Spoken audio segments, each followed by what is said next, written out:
No, he didn't create Fox News. He created CNN. Okay, he created CNN. He is the guy who created the 24/7 news network. Okay, on cable television, he's the one who created that. Okay, before him, this did not exist. They didn't have like 24/7 news cycle. Fox copied his model and turned it into opinion editorials rather than the way that CNN was operating, which was supposed to be.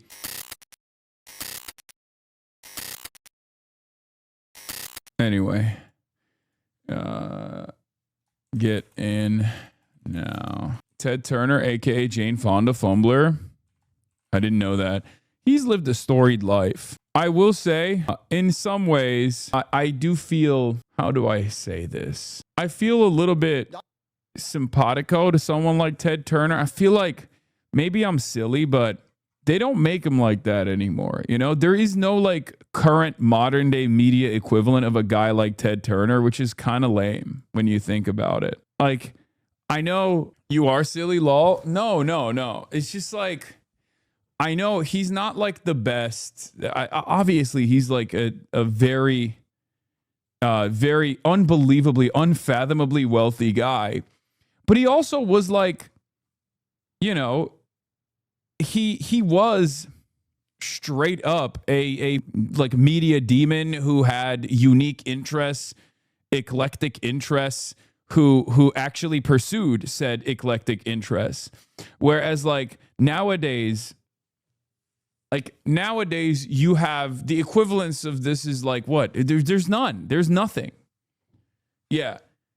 And I'll go through some of the things that he said in the past for you guys to understand. Maybe I feel a little sympathetic because I'm a media guy who you guys think is unfathomably wealthy, nowhere near like Ted Turner wealth, obviously, but I too am a media guy who has made controversial remarks for the time period that technically wasn't wrong, but he was, they demanded he apologize. Right.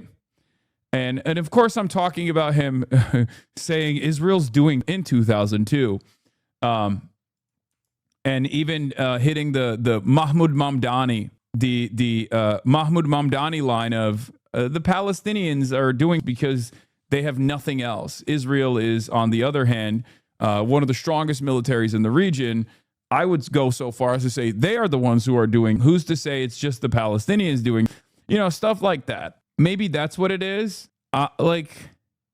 It's hard for me not to feel a sense of sympathy for the founder of CNN a little bit, because it's just, he's the last of a bygone era. You think about like Anthony Bourdain. This actually ties into Anthony Bourdain as well.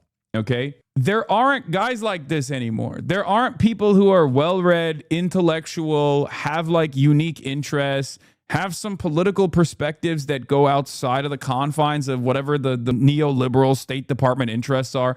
You know what I mean? Like, this doesn't happen anymore. I can't think of like an equivalent here. Like, you got Peter Thiel, you got Palmer Luckey, you got Elon Musk. These guys all suck.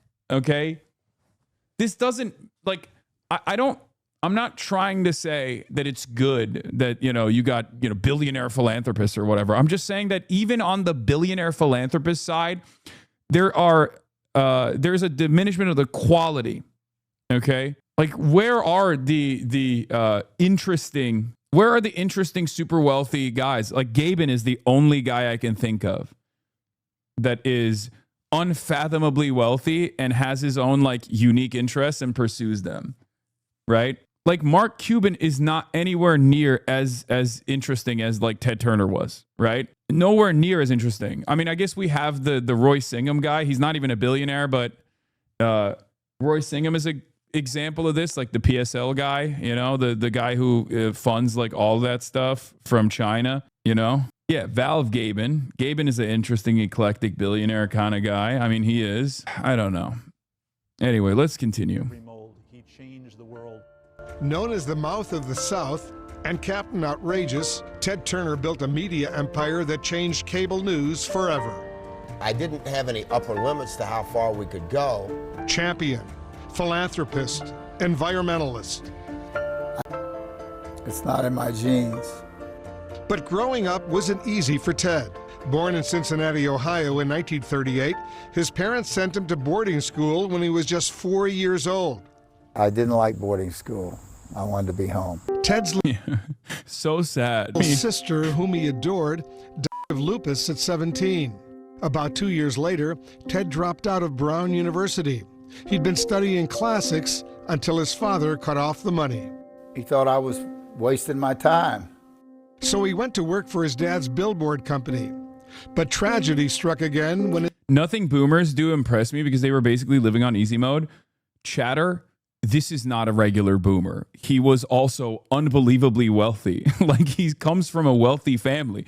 It's not like, you know, it's not like he came from like a broken home, you know, and he was like very broke growing up or anything. He just, you know, he comes from a very wealthy background on top of everything else. It's just like, it's just, look, do you want to know why I like Ted Turner? I'll tell you why. One, obviously Jane Fonda, kind of cool. Okay. If you're at that level and you're like, you know, and you go after a babe, like Jane Fonda, I'm gonna give you a little bit of respect. Okay. That's number one. Number two, let's read some of his controversial comments. Turner once called observers of Ash Wednesday Jesus freaks, though he apologized and dubbed opponents of abortion bozos. In 1999, Turner made a joke about Polish mine detectors. Ted Turner himself is Polish, by the way. When asked about Pope John Paul II, after a harsh response from the Polish deputy foreign minister, Radek Sikorski, Turner apologized. That story is actually very funny. They were like, what would you say to the Pope if you met him? And he said, I would point to my foot and go, have you ever seen a Polish mine detector? And I would just point down to my foot. That's the joke he made. Obviously, the Polish got very mad. Do you kind of understand why I have a little bit more sympathy for this guy, regardless of him being an evil billionaire media demon? Do you see? Like, he has all of my interests, and he has stepped on similar landmines over and over again. Okay, from Polish jokes to shitting on the ultra Christian to this part, which is very good as well. In 2002, Turner accused Israel of terror. The Palestinians are fighting with human suicide bombers. That's all they have. The Israelis, they've got one of the most powerful military machines in the world. The Palestinians have nothing. So who are the terrorists? I would make a case that both sides are involved in. He then, of course, had to apologize for that remark in 2011. And about the 9/11 hijackers, he said, I forget what he said about the 9/11 hijackers, but he said something like that. He said something about the 9/11 hijackers as well. And he said, look, I'm a very good thinker, but sometimes grab the wrong word. I mean, I don't type my speeches and then sit up there and read them off the teleprompter. You know, I wing it. Also in 2008, Turner asserted that on PBS's Charlie Rose that if steps are not taken to address global warming, most people would die and the rest of us will be cannibals. Turner also said in the interview that he advocated Americans having no more than 2 children. In 2010, he stated that the People's Republic of China's one-child policy should be implemented. Oh, Turner calls attackers brave but a little nuts. Hey, yo! I mean, come on, dude. This is what I mean when I say they don't make him like this no more.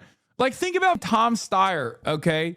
Think about Tom Steyer and the way that he talks, the way he carries himself. Like, he's the closest equivalent here, like an eclectic billionaire who's like deeply invested in you know, doing shit outside of what billionaires do nowadays.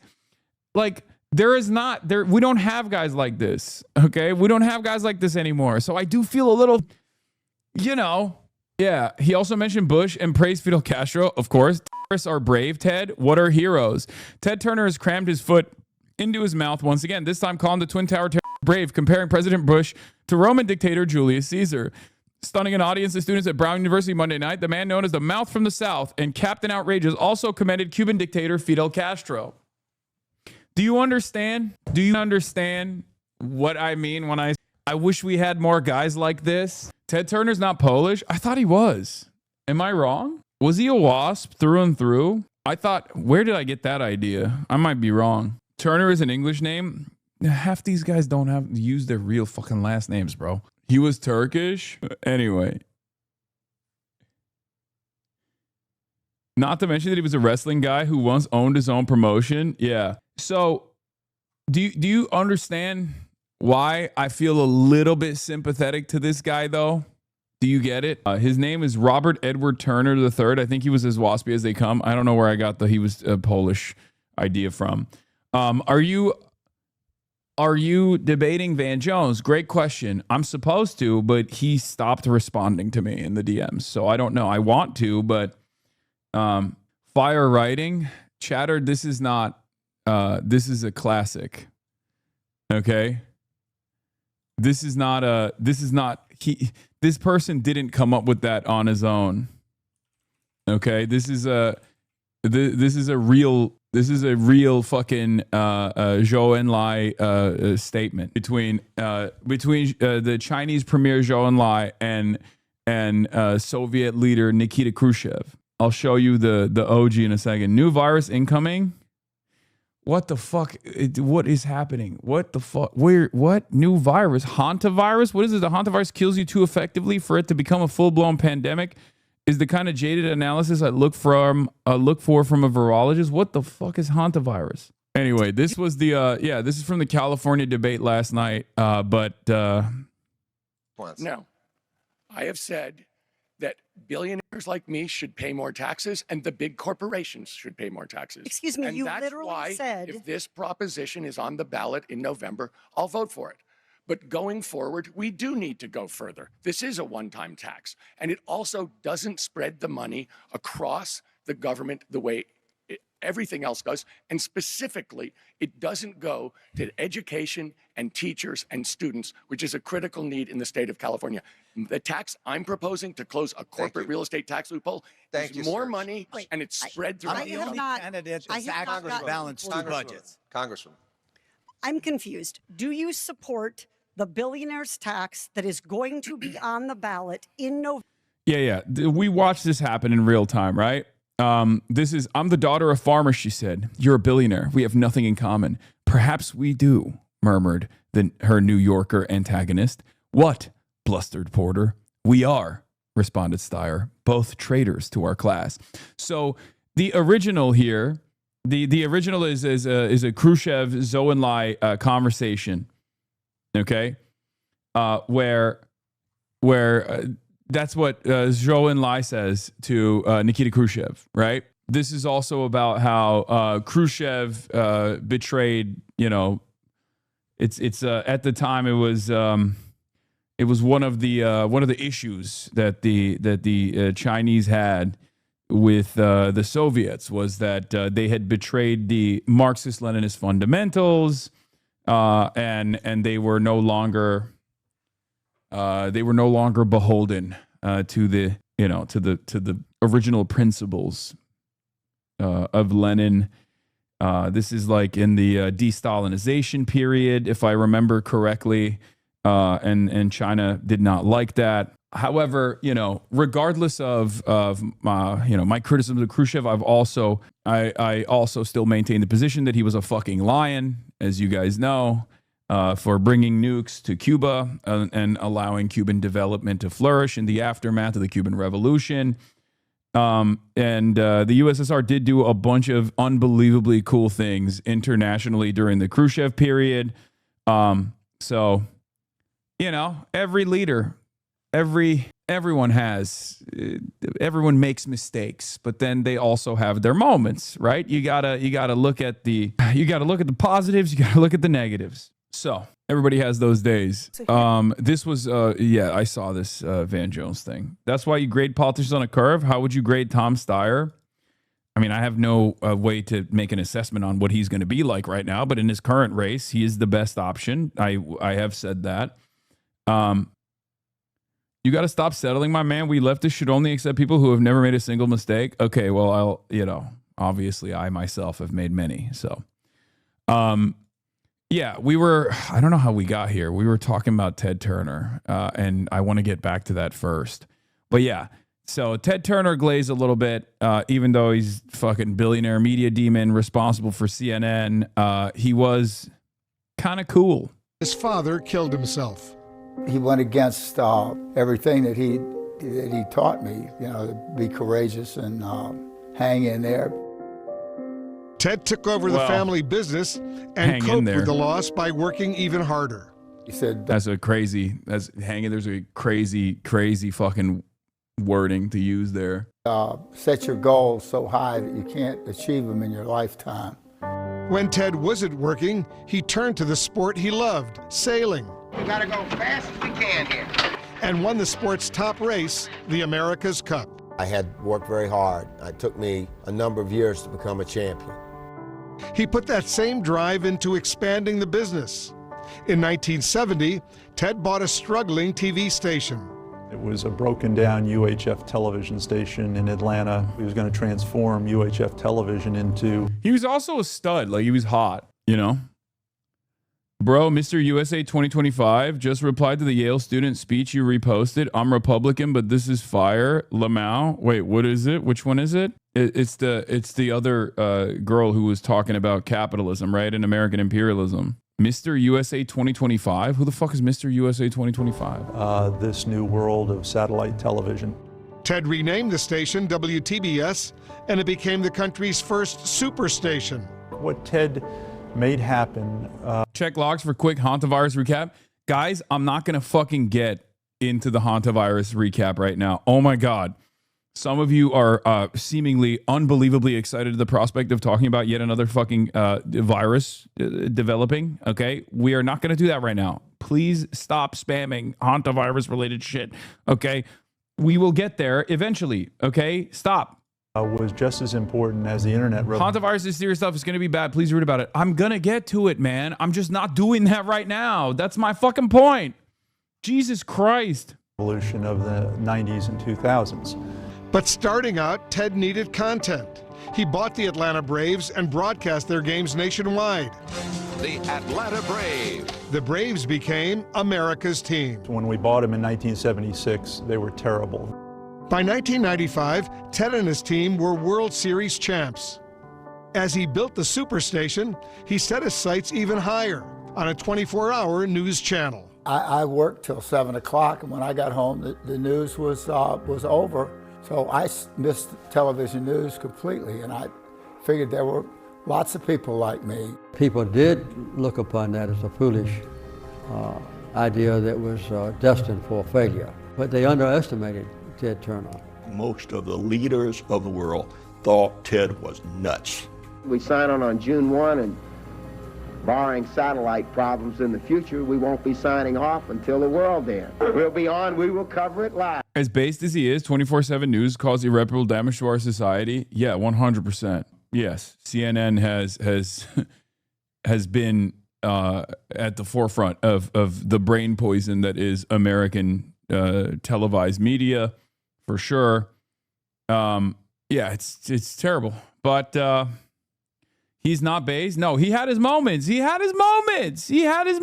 Come on, bro. He literally fucking said Fidel Castro was dope. He literally said the 9/11 hijackers were brave, but a little crazy. That's what he said. Come on, man. Are you fucking kidding me? He said, he said, they want to hate on a hustler like you. Yeah, he gave us Adult Swim, Toonami, very important for me specifically. Yeah, he's the Robert Oppenheimer of brain poison and 24/7 News in some ways, but he also had some cool ass moments. I dedicate the news channel for America, the cable news network. Take 11, Mike Keel. CNN aired its first broadcast on June 1st, 1980. Good evening, I'm David Wall. Now here's the news. It took 5 years to turn a profit. I lived for 20 years in my office. He was one of us. I mean, he would be in his house coat down having breakfast in the Hard News Cafe. And we'll get better by the end of the week. Critics called it chicken noodle news. But the Gulf War would give CNN the respect it deserved. You're going to hear the bombs now. They are hitting the center of this city. It was the first time a war was broadcast live on television, and it was only on CNN.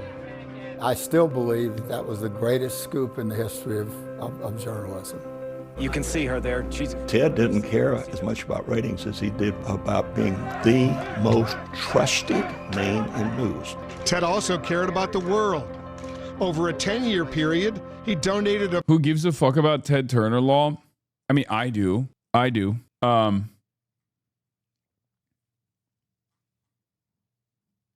And also, I mean, he's a very impactful guy.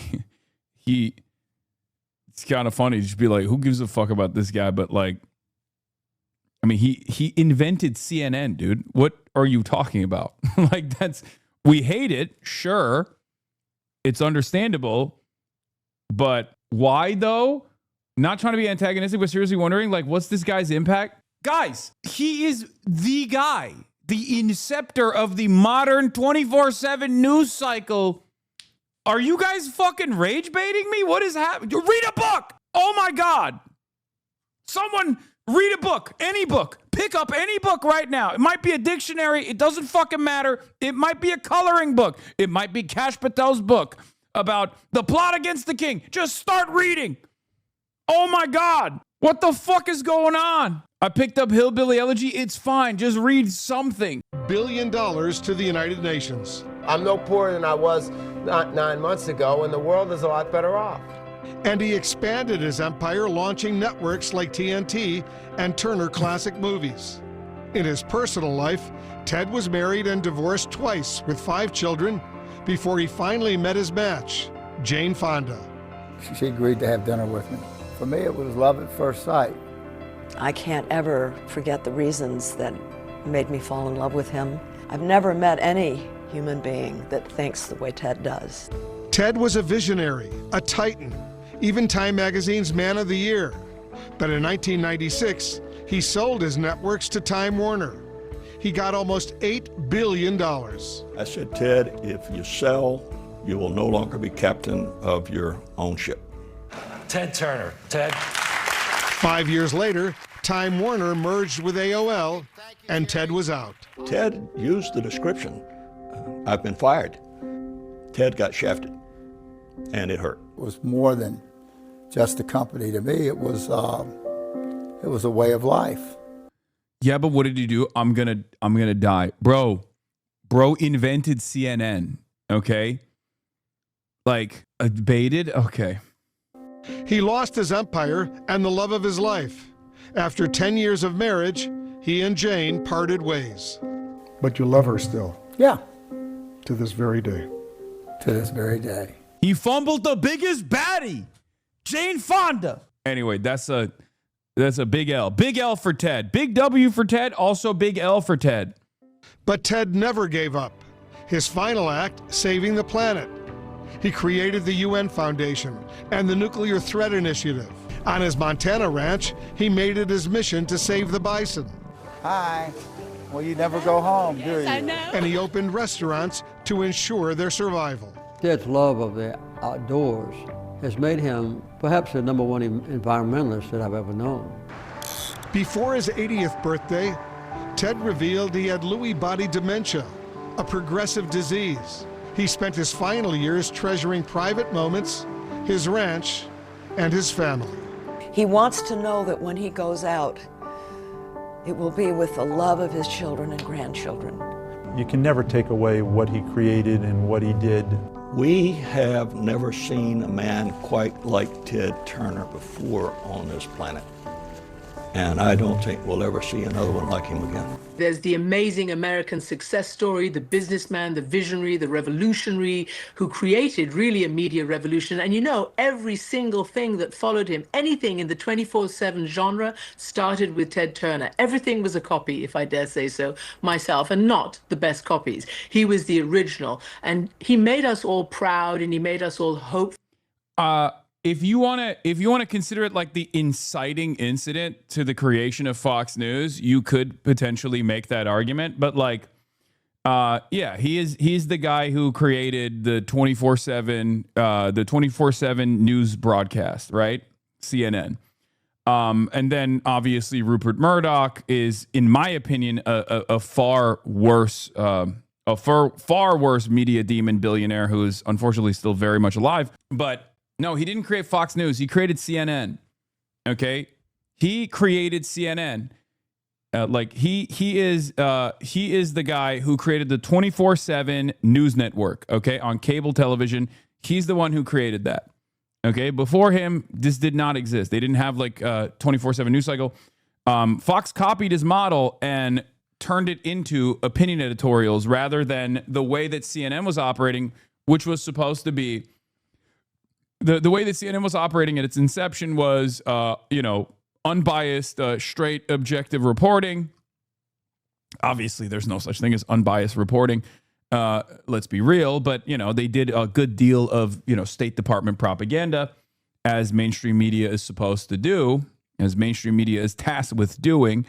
However, the way I thought PBS was unbiased, the Piker Broadcasting Service, the People's Broadcasting Service is unbiased, is biased that you can get. Just kidding. I'm just more open about my biases. So, yeah, CNN was the only one doing 24/7 reporting until the U.S. did the invasion of Iraq. But, yeah, in some ways, he is like a Robert Oppenheimer style figure, if you want to look at like the bastardization of media or whatever. But, and they were destructive in their Afghanistan, Iraq coverage. Yes, guys, this is not a defense. This is not a defense of like CNN in general. Okay, this is not a defense of CNN as an institution. I'm just telling you why he was an impactful person in media history, both in the United States of America and also around the motherfucking globe. Okay, that's it. Because people were like, "What's up? What's up with this guy? Like, why are you covering this?" So I'm explaining it to you. Okay. Ted Turner had a dinosaur named after him after he donated the fossils. Ted Turner had a dinosaur named after him, Sierraceratops turneri, after he donated the fossils found on his land to a museum. As far as billionaires go, he was well respected among paleontologists. Yeah, I'm not saying he's a great guy or anything like that. I'm just saying that he is an impactful figure in media history. But also, I do feel a little bit sympathetic to who he is, because he also had a lot of classic moments where he put his foot in his mouth, where he would say things that I think were objectively true, and then everyone would yell at him, including things about he's a 9/11 guy himself. He's also called Israel a terrorist state in 2002. That was what I was trying to fucking explain. He's defended Fidel Castro. So, like, what I'm saying is there is an enshittification that has taken place. This is just the reality under capitalism. It's not just the products that you consume and enjoy that are getting worse year over year. It's not the services that you take advantage of that are getting worse year over year. It's the fucking the class of the super wealthy guys who were eccentric that have also gotten significantly worse. Okay. That was the point that I was trying to make. Is Trump trying to retcon Ted Turner here? President Trump on the passing of Ted Turner. Ted Turner, one of the greats of all time, just died. He founded CNN, sold it, and was personally devastated by the deal because the new ownership took CNN, his baby, and destroyed it. It became woke and everything that he is not all about. Maybe the new buyers, wonderful people, will be able to bring it back to its former credibility and glory. Regardless, dude, he would kill himself, okay? Like, if he didn't have advanced dementia at his old age and recognized what was taking place with CNN post the initial merger that already was devastating for him, he probably would have just killed himself, okay? Yeah, sure. I'm sure he would love the thing that he founded turning into a fucking flesh puppet for Donald Trump and the state of Israel. Like, definitely very exciting. Yeah, he's rolling in his undug grave currently. Regardless, however, one of the greats of broadcast history and a friend of mine. Whenever I needed him, he was there, always willing to fight for a good cause. President Donald J. Trump. I mean, yeah. Turner calls 9/11 attackers brave, but a little nuts. I mean, that lives in my mind permanently. So, yeah. He was a little crazy. He was definitely a little crazy, a little interesting guy. But you know, And he obviously they're not going to fucking mention any of that shit on CNN. All strive for his vision of a better world, whether it was in news or whether it was in the philanthropy. He was the first of the modern day philanthropists after the Carnegies and the Mellons and the Rockefellers of their generation. Wanted to let you know I was watching Mersheimer on the Good Judge Napolitano show yesterday, and as an insult, he called the Trump administration a bunch of pikers. He hit the word hard too. Maybe that's why he's not coming on the show. That's crazy. Papa Mersh heard my name and was like, what am I, a piker? I'm not going on this guy's show. He also loves saying that's the $64,000 question. He's so fucking old. It's so awesome. Like that is a, like the $64,000 question, okay, was a game show from 1955. Okay. That's why it's hilarious. Every time he goes, and that's the $64,000. There is not a human being on the planet that knows what you are referencing, okay? They're not alive. They're all dead. You're the last guy.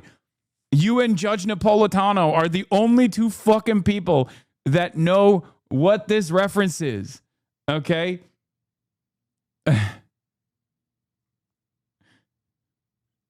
This is like the first game show. It's so funny. He's such a boomer. I love the guy. All right, let's continue. As Wolf just pointed out, when he gave $1 billion to the UN Foundation, and then Bill Gates, and then Warren Buffett, and then Michael Bloomberg, and all the others joined in to follow in that incredibly noble pursuit. He was big, huge on climate, and that's a global issue, obviously. He was way ahead of the curve on climate and climate mitigation. And I remember asking him in one of my last interviews with him, what would you say to the young people who look up to you and who want to make their own first $1 billion? How would you suggest they do that now? And he said, climate, green technology, the green economy. He was so sure, and he was always so absolutely right. And as Wolf was saying, you know, he was somebody who believed in breaking down the barriers between peoples and between nations. I remember when I was still, you know, in 1980s in New York, and I was climbing up the ranks. I started in September 1983 in Atlanta. And I remember when he banned the word foreign, and I was absolutely devastated. I wanted to be a foreign correspondent like Edward R. Murrow and all those people. And he brought the word international. And it wasn't just a little thing. It was because he didn't want to drive, you know, a wedge into people by calling them foreign.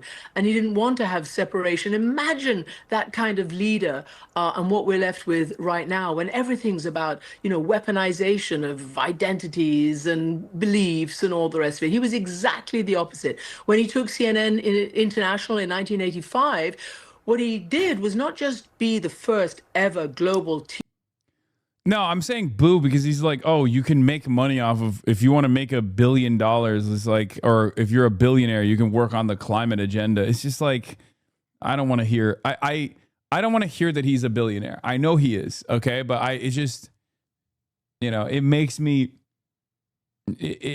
cringe.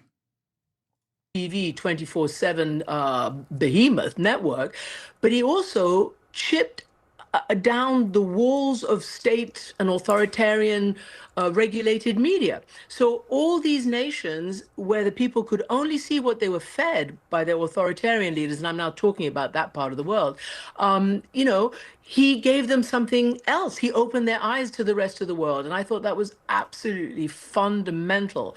And he said to us when we were in the Gulf War, he said, look, I'm not going to force anybody to be in Baghdad, which of course was the enemy capital. For You're a multi-millionaire, buddy. His lifestyle was probably similar to yours. Yeah, no, definitely. Yeah, no, I live exactly like a, yeah. And no, famously, $1 billion is very close to my level of wealth and fortune. That's not exactly, but compared to a normal person, no, that's, what are you talking? A billionaire is so rich that a multimillionaire is closer to a homeless person than they are to a billionaire. That's not how the math works. You're just wrong. Open the schools. Objectively. What the fuck are you talking about? Crazy how you're acting like a billion is 1,000 millions. Yeah. Yeah. What is a billion, dude? Like 1,000? Like what? And that's just one of those billions. He had more than one of those billions. He made 8 billion off of just the first initial sale of CNN. 8,000 of them. What are you talking about? Yeah, 11 days versus 32 years, okay? United States. We had been reporting in Saudi Arabia and around, and we also had distinguished ourselves as CNN, the reporters there in Baghdad.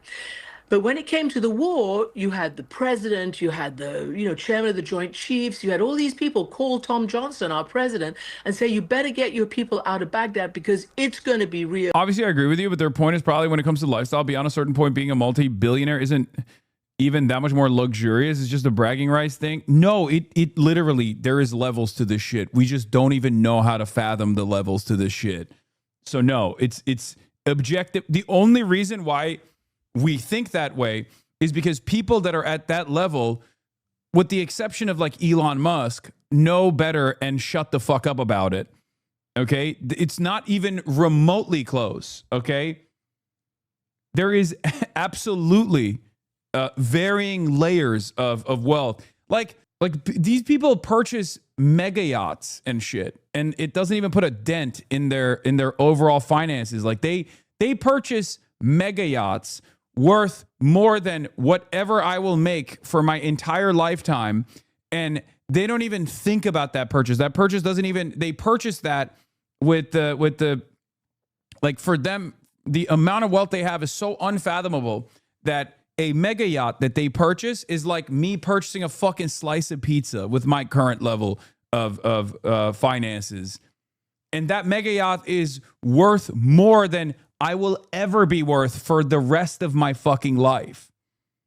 Okay? They're purchasing a mega yacht like they're door dashing. That is the level of finances that they're operating on. It's just not even close. There's two reasons why we can't comprehend it, where it's like, it's just so unfathomably wealthy. Like the number difference on the tax issue, I argue your option is supported just to get you to pay more money. Yes. Will I be covering the FBI raid in Virginia? Yes. Lawfare. Of course. Analyst Steven Zemler, who I really appreciate and retweet from time to time, has calculated the U.S.-Israeli war on Iran has cost $72 billion in just 60 days, 288% more than what the Trump-Vance Rubio-Hegseth administration claimed it was. Okay? And even that, I predict, is a conservative estimate. Okay? What is this? Franklin, the Nashville suburb, is now in the same district as rural Lake County, 200 miles away, and downtown Memphis, just as the founders intended. Here's the proposed map for the Tennessee redistricting as just sent out from the Republican Senate press office. Hashtag Tennessee LEG. Are you complaining about how much does it cost? That's anti-Semitic. Sorry. I meant this is good. It should be more expensive, I think. I feel a sense of duty, a sense of responsibility, a sense of great honor. I close my eyes and think about how cool it is that we're finally punishing the only sovereign country in the region that has created some standard of defense against the greater Israeli project. I don't want anyone to misunderstand me. I think we should give trillions to Israel. Okay, we should give Israel more money. Okay, we should give Israel more money. Em Israel Chai. I love Israel. I think it deserves more money. And I would never, ever in a million years come across as so anti-Semitic as to say maybe we shouldn't have wasted $72 billion on this bullshit rather than chart a path of diplomacy and peace with this sovereign country, the country of Iran, and then maybe use the $72 billion on American citizens that are suffering right now. Build rural hospitals. Fund the education initiatives in the country. I would never say such an anti-Semitic thing. I would never, ever in a million years say something like that. That would be devastating, obviously. I would never want that, really. I don't think we deserve it. I think Americans don't deserve these things. I think Israel deserves it. We should keep waging Israel's wars for them, and send American sons and daughters over there to make sure that no one can push back against Israel's greater Israeli project. So yeah, I'm glad that we got that out of the way. Let's go. White House gives mixed messages on Iran war as Trump says. Trump says Strait of Hormuz operation is paused.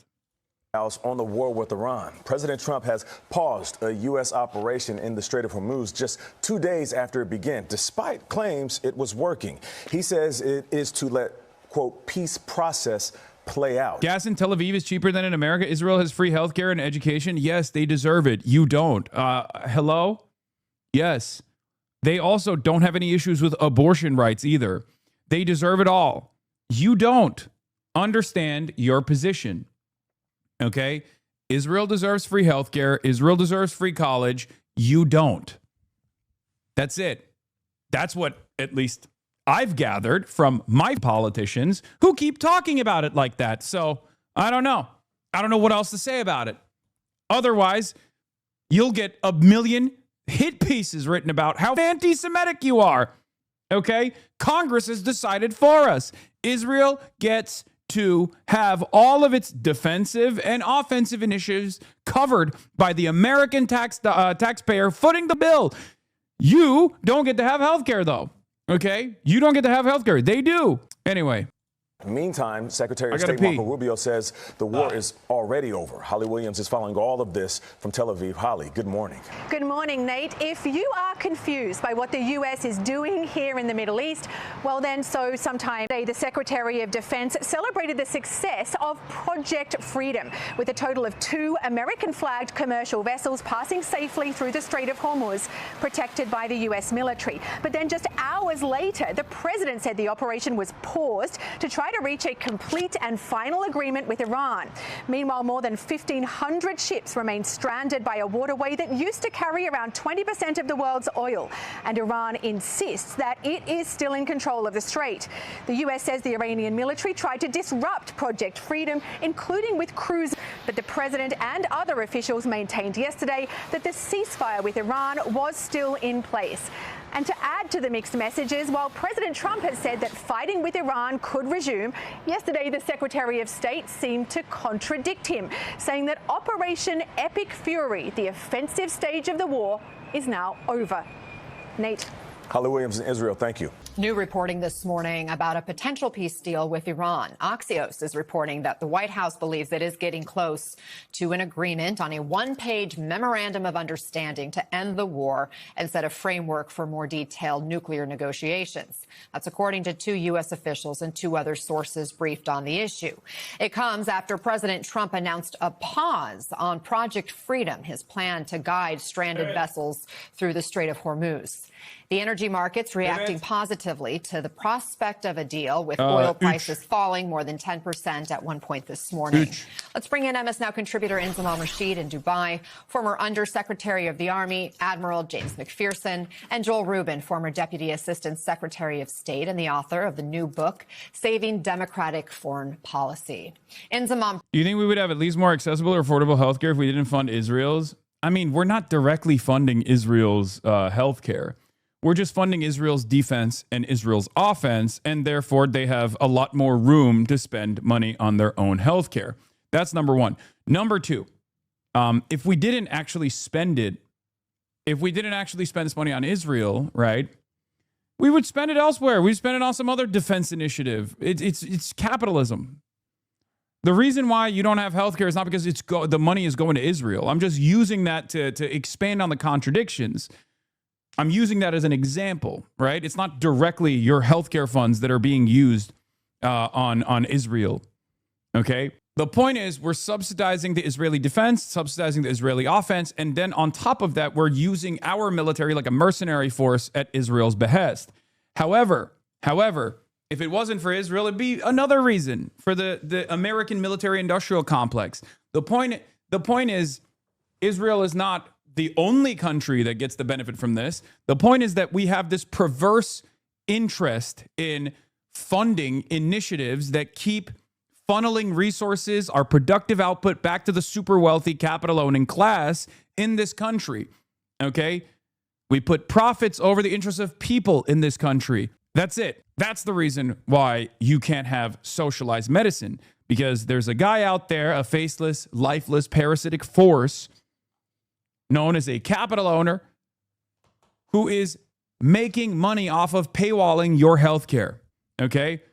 And this is tremendously beneficial to the GDP. So it's not going to change anytime soon. Break down what we know about this reported memo. Well, Anna, let's be clear. This is an initial kind of proposal that's come from the US, worked up with mediators Pakistan, and is being handed over to Iran. Now, I've not seen specifically what's inside this memo, but there is some reporting from Axios. But firstly, the Pakistanis have been telling me today, sources within Pakistan who are linked with the mediation, that the prospect of a proposal to end the war is very likely in the coming days. So a sign of positivity. Now, what's inside this specific deal? Well, Axios are saying that there will be a declaration to end the war in the region. This will then start a 30-day period of negotiations on a detailed agreement to open the Strait of Hormuz. This also includes a limitation to Iran's nuclear program, potentially stopping enriching uranium to create it for around 12 to 15 years. This will also lift US sanctions on Iran. It will shipping through the Strait of Hormuz, and the US naval blockade would be gradually lifted during that 30-day period. And the US have said that if negotiations collapse, then US forces would be able to restore the blockade or resume military action. And President Trump has come out today and essentially spoken about this in a Truth Social post. He says that assuming Iran agrees to give what has been agreed to, which is perhaps a big assumption, the already legendary epic fury will be at an end. He said that if they don't agree, the bombing starts, and it will be sadly at a much higher level and intensity as it was before. Look, I think this appears to be a positive step for now, but it does have to be received with a lot of caution, Anna, because we've been here before with proposals and with frameworks, and then we've gone one step forward and two steps back. I think what is a positive sign is that Pakistan is working incredibly hard behind the scenes with Iran and with the US to get the two sides to the negotiation. Brett Baer had a phone call with Trump, and the deal timeline is a memorandum of understanding, and a deal timeline is looking to be about a week, which is interesting because that puts it on a trajectory to finalize by the time he gets to China. May 14th is when the Beijing summit starts, okay? 8 days from now. Now, this is only if you believe Donald Trump. You can't believe Donald Trump because never a deadline for Iran. The deal will happen. You can't really trust Donald Trump because he's not a reliable narrator of events. He is the worst possible person to listen to understand exactly where things are going. That's why you have to look at the other events that are in motion. The best possible way to analyze what is taking shape in the Strait of Hormuz is by directly looking at the Strait of Hormuz. Are there ships transiting through the strait? Are there not ships transiting through the strait? The best way to look at whether or not America is achieving its military objectives in Iran is not by listening to Pete Hegseth or listening to Donald Trump or listening to a million different Israeli analysts, but instead to look at during the tit-for-tat bombing campaign, whether or not Iran's forces were actually attrited. If that was the case, obviously, they would not have been able to successfully, continuously strike Israeli soil and strike the Gulf nation states. So you have to look at exactly what's going on what's going on in the ground, like what's going on in the strait, what's going on in the Gulf states. Are there ships transiting? Are there countries being bombed? Are they not being bombed? That's the only way to genuinely make sense of it all. And as far as the diplomacy goes, the only way to interpret what is actually happening beyond the futures pumping and dumping that Donald Trump is engaging in every time he opens his fucking mouth about the oil prices or what's going on in the fucking strait, is to look at the other external, larger interests at play here. One of the biggest deadlines for Donald Trump, obviously, is the Beijing summit, as I kept repeatedly mentioning over and over again. Okay? He can't go to Beijing with no deal. He can't go to Beijing. He cannot go to Beijing on May 14th for the 2-day summit from May 14th to May 16th without having to deal with the Strait of Hormuz. Okay? It's an unbelievably weak position. He's going to go in an unbelievably weak position already, but right now this is to stop the hemorrhaging, okay? Not only is this important to stop the bleeding for the rest of the global energy markets, but also it's to stop the bleeding to have at least like a less weak position overall at the Beijing summit. And I thought oil prices would go to $200, $250. It's at $100 now. And I think you're surprised, and I'm surprised. But even if it went to 200, it would have been worth it. I understood that. We had just set a record, and we're up. Well, he will have to, unless he wants to take a huge L to actually make a deal with Iran. No, he's already taking an L, okay? Donald Trump and the American forces have already taken an L. America has taken a spectacular L here. Whether or not Donald Trump cuts a deal today, tomorrow, or 2 weeks ago, okay? As a matter of fact, we've already lost, okay? We have already lost. The point now is to pull out as fast as possible so that you stop the bleeding. But the issue is there's impediments. There's hurdles in front of making the smart, adult, responsible decision here. One of the major hurdles here is Donald Trump's own outlook, right? He doesn't want to look weak. He is a very petty person.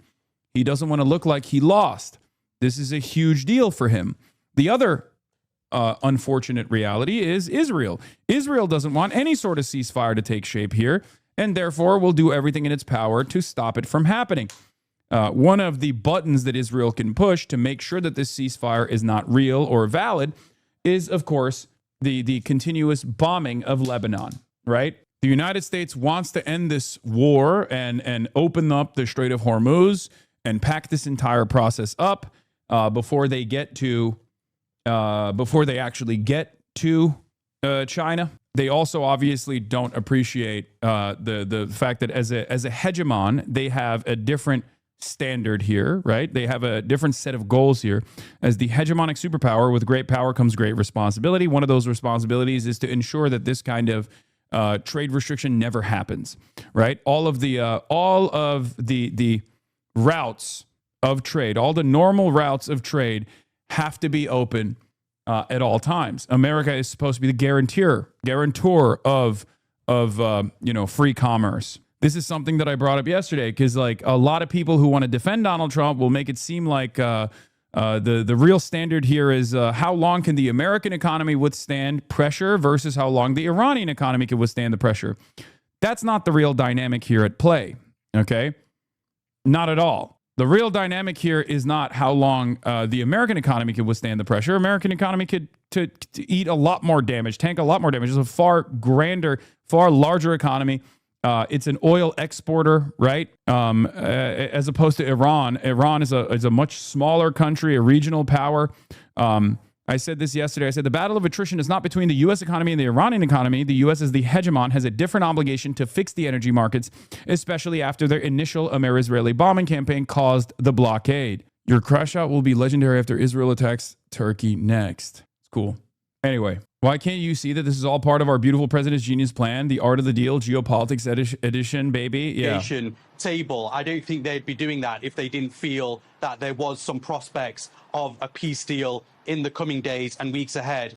You mentioned this has all come after President Trump's pretty remarkable U-turn of ending Project Freedom, which was there to escort vessels through the Strait of Hormuz. U.S. Navy vessels would be escorting ships. That wasn't really all that successful. And today, as a result of the president lifting Project Freedom, the IRGC, the Navy command of the IRGC, have kind of given a bit of a gift back to the US. They've essentially said that we could see steps to reopening the Strait of Hormuz fully, which again, I think signals a positive sign that we could be going down the route of diplomacy. Anna. Inzamam Rashid, keep up the great work there in Dubai. Thank you. Admiral, I just want to underscore MS Now has not confirmed the reporting of this one-page memo, but we do know a Pakistani government official linked with mediating talks as a proposed. Project Freedom didn't last too long. It was that's how efficient it was. Okay, it was so efficient. Project Freedom was so efficient. They packed it up in approximately 3.5 hours. They transited one ship. Iran immediately started implementing the blockade. Iran immediately started bombing the United Arab Emirates. And America was like, never mind, actually. We just don't even want to do it. We don't even like it. We don't even like transiting ships through the Strait of Hormuz, actually. It's not, it's fine. It's okay. We just give the world a taste of that freedom, and then we pull back. Proposal is very likely in the coming days. How are you looking at this news? Does this sound like a real breakthrough to you? Well, we've heard pronouncements before that we hoped were real breakthroughs, and they eventually broke down in the face of reality. And I think we've, a tip of the hat to Lewis Carroll, I think we've slipped down the now joined Alice in Wonder. 2 days ago, the Secretary of State announced that Operation Epic Fury was concluded. It's over, therefore taking the War Powers Act off the table. And new poll, most Republicans think Trump could beat them up. What? What is going... Dude, stop! Hey, I just gave my mom your stream because she needed a political commentator who wasn't insane. Can you be normal for like the next 25 minutes? No, I can never be normal. We're in abnormal times, okay? Now we're involved in Project Freedom, which was soon paused by the president. Notice the change in wording. We went from an Operation Epic Fury to a Project Freedom. Clearly, operations are military in nature. A project can be anything in nature. And I think it's important to note that wording. It was an effort by the administration to address the criticism they were receiving with regard to not following the War Powers Act. Joel, what has been reportedly proposed here is a one-page memo of understanding compared to the JCPOA Iran deal under President Obama, which was 159 pages long. What does that tell you about the potential agreement if it's just one page? Yeah, Anna, clearly we're in the schizophrenic phase right now of our Iran policy where every day brings a new twist and turn. And if we're to believe that now we have some type of framework, some type of limited agreement that the sides are focusing on, that in many ways does mirror the process for the JCPOA. Before the JCPOA, there was a JPOA. There was a smaller short-term agreement that set up the framework, created the terms of negotiations, so be it, for the parties to engage on, and ultimately leading to the comprehensive deal. It took months. And this goes to what the Admiral is saying as well, which is, frankly, if you're going to engage in these negotiations and cease hostilities, you're going to have to find some way to ensure that the pressure is maintained to have successful negotiations. That's what we did. That's what was done by President Obama. Sanctions were not lifted until a full agreement was reached. And so the big question is not just about what is in that one pager, but also what is the way to enforce that a negotiation process will take root and that it will lead to a sustained solution, and that we won't be stuck in the schizophrenia where every day seems to bring a new twist, a new turn, and new uncertainty about the end state of this war. I want to play what Secretary of State Marco Rubio said yesterday about the U.S. goal. As President Trump has said, and the facts clearly bear out, the United States of America holds all the cards. There is no scenario here in which if they decide to join a ladder of escalation, they wind no more suits? Why? I like it. End up getting the last say. But our preference is for these straits to be opened to the way they're supposed to be open, back to the way it was. Anyone can use it, no mines in the water, nobody paying tolls. That's what we have to get back to, and that's the goal here. We'll try. Trump was asked a question about Iran refusing to submit. Let's see what he had to say. Wait, this will work. You're facing an opponent right now in Iran that has refused to submit. You seem optimistic now that you may be closer to a deal. What's different about this moment now than in other moments where a deal has seemed close? Well, why do you say they refused to submit? You don't know that. You don't know what's going on. You don't know that. They're submitting super hard. You don't know that. On U.S. ships a few days ago. Yeah, I know. A few days ago is a long time ago. You know, in the world of war, a few days ago. No, they want to make a deal badly, and we'll see if we get there. Yeah. They were just firing U.S. ships. Yeah, and a few days ago was a long time ago, you know, in the world of war, a few days ago. The world of war. It's awesome. We do deserve Donald Trump as a president. Like, as Americans, I do think sometimes that we kind of designed the world in a way where, you know, Trump is the perfect curse to exist under. I mean, seriously.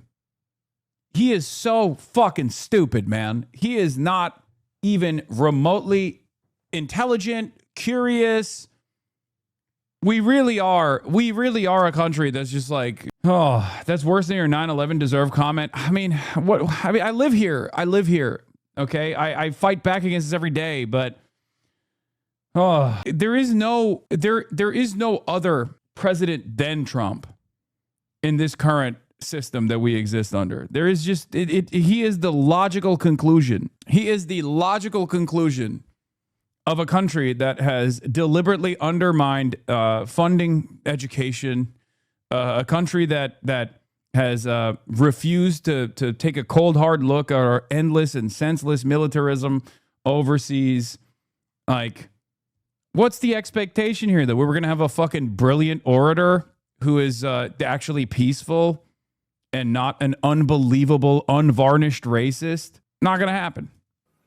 Admiral, what do you make of Rubio saying the goal now is getting the Strait back to the way it was? Back to the way it was before we engaged in these hostilities through Operation Epic Fury. I wish I could be more optimistic, but I'm skeptical. And the reason is, we've always heard the term the fog of war. Well, the fog of war is no more dense than that in the Persian Gulf. We've learned that over 40 years of naval engagement in the Persian Gulf. Things happen.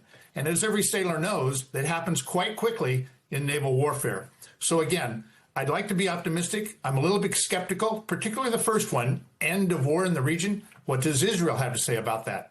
I think we're at a wait and see right now, and I hope we see favorably. Joel, the U.S. blockade, as far as we know, continues. But even with the implementation of Project Freedom, Iran had still managed to keep most ships from transiting. I think officially we only knew of 2 ships that went through in that maybe 24 plus hours that the Project Freedom was enacted. Which country has leverage right now in negotiations, Iran or the U.S.? Short answer is both. They're staring at each other. Ultimately, because the closest you're going to get to an acknowledgement that Iran has the maximum leverage here. An American analyst, even on MS Now, MSNBC, MSDNC, is never going to be like, Iran is cooking us right now. They're not going to say that because they're American at the end of the day. It's a pro-State Department network. This is a defeat. It's an unambiguous defeat for the American forces. And this is the closest to an acknowledgement that you will get from an American network. Really, the structure of a deal is going to be one where both sides pull back from their hard positions, and we're looking at essentially a deal of opening the Strait of Hormuz for some type of constraint on Iran's nuclear program, its nuclear enrichment, maybe even extracting the highly enriched uranium that's sitting underground inside of Iran. But, you know, both of these sides, us and Iran, are hurting each other right now. Iran is suffering deeply because of our blockade, hundreds of millions of dollars in lost revenue daily. We are suffering here at home with prices at the pump. We have our military is stuck, in a sense, in limbo right now in the region, watching on a hair trigger, but not yet re-engaging militarily. But that's 50,000 troops. And so This is the moment where the mood music, as we're hearing, is starting to change because both sides are seeing that there's only so far they can take it. Look, to add, we're not going to go on the ground into Iran. We're not going to invade. We're not going to put troops there and seek regime change. That's clearly off the table. So now within the world of practical choices, what is it that we can seek and what is it that the Iranians can seek? And I think that's why we're hearing about these terms focusing on Hormuz in a trade for enrichment. Around 2,000 vessels, 23,000 civilians stranded in the Gulf since February. Unwitting hostages caught in the crosshairs of America's war with Iran. They're sitting ducks. They're isolated. They're starving. They're vulnerable. Secretary of State Marco Rubio said these men and women had been left for dead. And so President Trump, as he always does, stepped up and answered the calls for their help. They told us that answer was Project Freedom. As a direct gift from the United States to the world, we have established a powerful red, white, and blue dome over the strait. A dome that had come down by the end of the same day. Last night, Donald Trump on Truth Social suddenly said that progress towards a complete and final agreement with representatives of Iran meant Project Freedom will be paused. Today, he said a deal would allow the strait to be open to all, including Iran, but no deal would mean the bombing starts, and it will be, sadly, at a much higher level and intensity than it was before. So what deal could end US military activity? According to Axios, the Americans hope a one-page memorandum of understanding could start a 30-day negotiation period. 14 points are said to include a moratorium on nuclear enrichment, the release of billions in funds, and the gradual reopening of the Strait of Hormuz. But Iran said it had yet to respond. The flurry of activity comes ahead of Trump's visit to China next week with the Iranian foreign minister. I don't understand. Why does the world not call out the lies of the Trump administration and go all in with China? Everyone is terrified of China. They consider they consider a world governed by China as the major superpower to be a scary, uncertain, uncharted territory. They don't know what it looks like. China is run by a single party, communist party, and China does have a tremendous amount of control over the flows of capital. It completely directs its own flows of capital. So their system is very different in many respects to the Western world system that has been designed to benefit capital owners. Okay, so that is the most terrifying prospect for capital owners that have dominated the world for the longest time. So that uncertainty, regardless of the fact that China says they're not invested in any way, shape, or form in changing the countries that they deal with and forcing upon a communist rulership or central planning over the countries that they invest in, there are plenty of capital owners who are terrified of the Chinese menace. Capital is afraid. Capital is also very collaborative with China as well. I mean, without China, they would not have had record high profits as they took advantage of cheap labor in China for many decades. But at the end of the day, the very same forces of capital that dominate the United States of America absolutely dominate our European allies as well in the exact same very meaningful ways. And therefore, from their perspective, it's good if you just use the Chinese labor force for cheap or even now precise manufacturing needs. However, it's terrifying if we lived in a world where China had China took over the role of the United States of America. It's terrifying from the prospect of the global capitalist class. So that's it. Abbas Araghchi in Beijing today, making clear that while Trump will no doubt claim American victory, they see themselves as the winners in this war. Our Chinese friends also believe that Iran after the war is different than Iran before the war, that it has attained an elevated international standing, that it has proven its capabilities and strength. Donald Trump wants to spin this another way as he seeks to explain to Americans why he started what he has called a mini-war. a little excursion. Or today, I call it a skirmish because that's what it is. It's a skirmish. addressing military mums in the White House, the president sounded hopeful about a breakthrough with Iran. It's going very smoothly, and we'll see what happens. They want to make a deal. They want to negotiate. But he laced the words with a threat. We'll see whether or not they are agreeing. And if they don't agree, they'll end up agreeing shortly thereafter. So that's the way it is. The toing and froing is nerve-wracking for those stranded in the Gulf, like this sea captain who described watching missiles passing overhead. Then after exactly 2 to 2.5 minutes later, we could hear the explosion. We could see the light. Must have been terrifying. It was terrifying, yes. Donald Trump is saying if this agreement isn't made, that the bombing will start and it'll be worse than before. How does that make you feel? Yeah, it is very disappointing to know. Let's see what happens. He keeps saying so many things, but doesn't happen every time. We are helpless here. We can't do much, and we just try to keep ourselves safe. We seafarers have become the collateral victims here. Whether it is a mini-war, a little excursion, or a skirmish, the impact of this military conflict has been huge.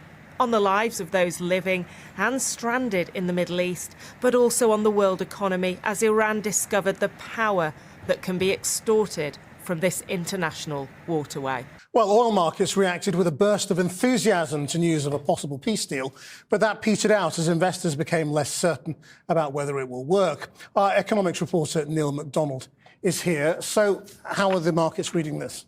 Well, as you're saying, this produced a dramatic reaction on the markets, but pretty quickly, for example, one London fund manager was describing this as a false dawn. I think energy markets assume that President Trump is looking for a way to get out of the war, and they're obviously going to jump on any sign that that is happening, and this is producing huge volatility, which is sometimes very hard to read. So this morning, the price of a barrel of Brent crude started off above $108. It then plummets on rumours of this deal. It goes well below $100. That's the lowest it's been for about 2 weeks. But then snaps back up. So down $11, up $6, all in the space of 5 hours. Though at the end of the day, one trader saying he thought there were probably too many red lines for Iran were going to be crossed in this deal for it to be a permanent settlement. So what does this mean for the UK economy? Well, if oil prices do settle just above $100, that will be an improvement, but it does not mean that the pressure is over. And let me just show you petrol prices and diesel since the war began in the UK. You can see how they peak mid-April, at which point petrol is up by a fifth, and I think diesel is up by more than a third.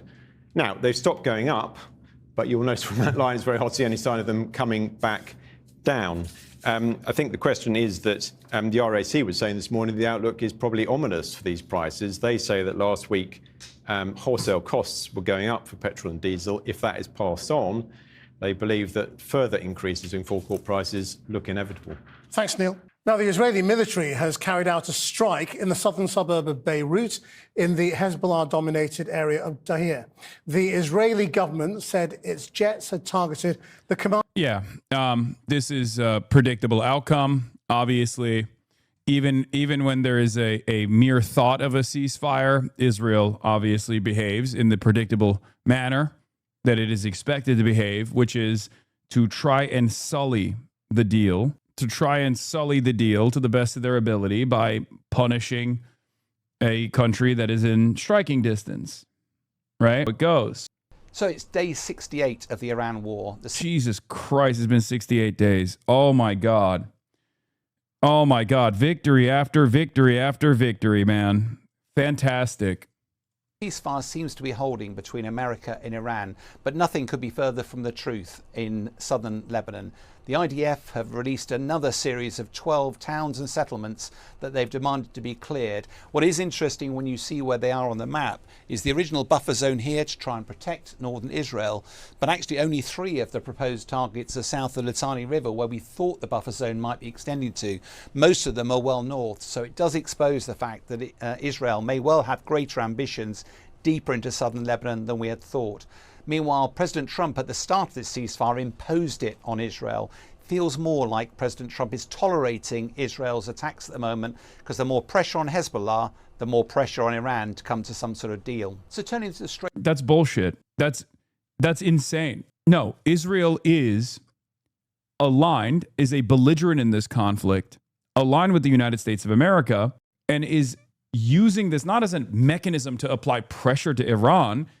Israel is using this because Iran set the standard that, of course, Lebanon is supposed to be a part of this deal. The entire axis of resistance is supposed to be a part of this deal. Because otherwise, as Trita Parsi has explained over and over again, what takes place is America and Iran stop fighting one another, but Israel keeps hitting Iran's allies, but Iran can't hit America's allies. I mean, it doesn't make any sense. Okay? So, of course, from the Iranian perspective, it makes total sense for the full-blown ceasefire to take shape with Israel also a party, because Israel's a party to this conflict. Israel knows that, and that is precisely the reason why they're hitting Lebanon over and over again in an effort to sully this deal, this ceasefire. That's exactly what's going on. The idea that like Israel is trying to apply pressure to Iran to come to the table is bullshit. It's the exact opposite.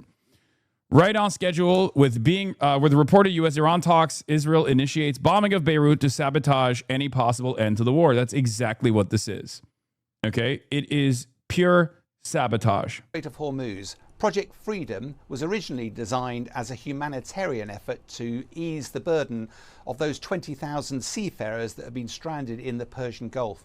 But it very quickly became apparent that the actual objective was America to challenge Iran's control of the Strait of Hormuz. In fact, Central Command were very clear that there were fresh assets available for this, including 15,000 soldiers, over 100 fighter aircraft, destroyers and aircraft carriers. Indeed, Pete Hegseth even said there will be a red, white and blue dome over the Strait of Hormuz 24/7, providing that security.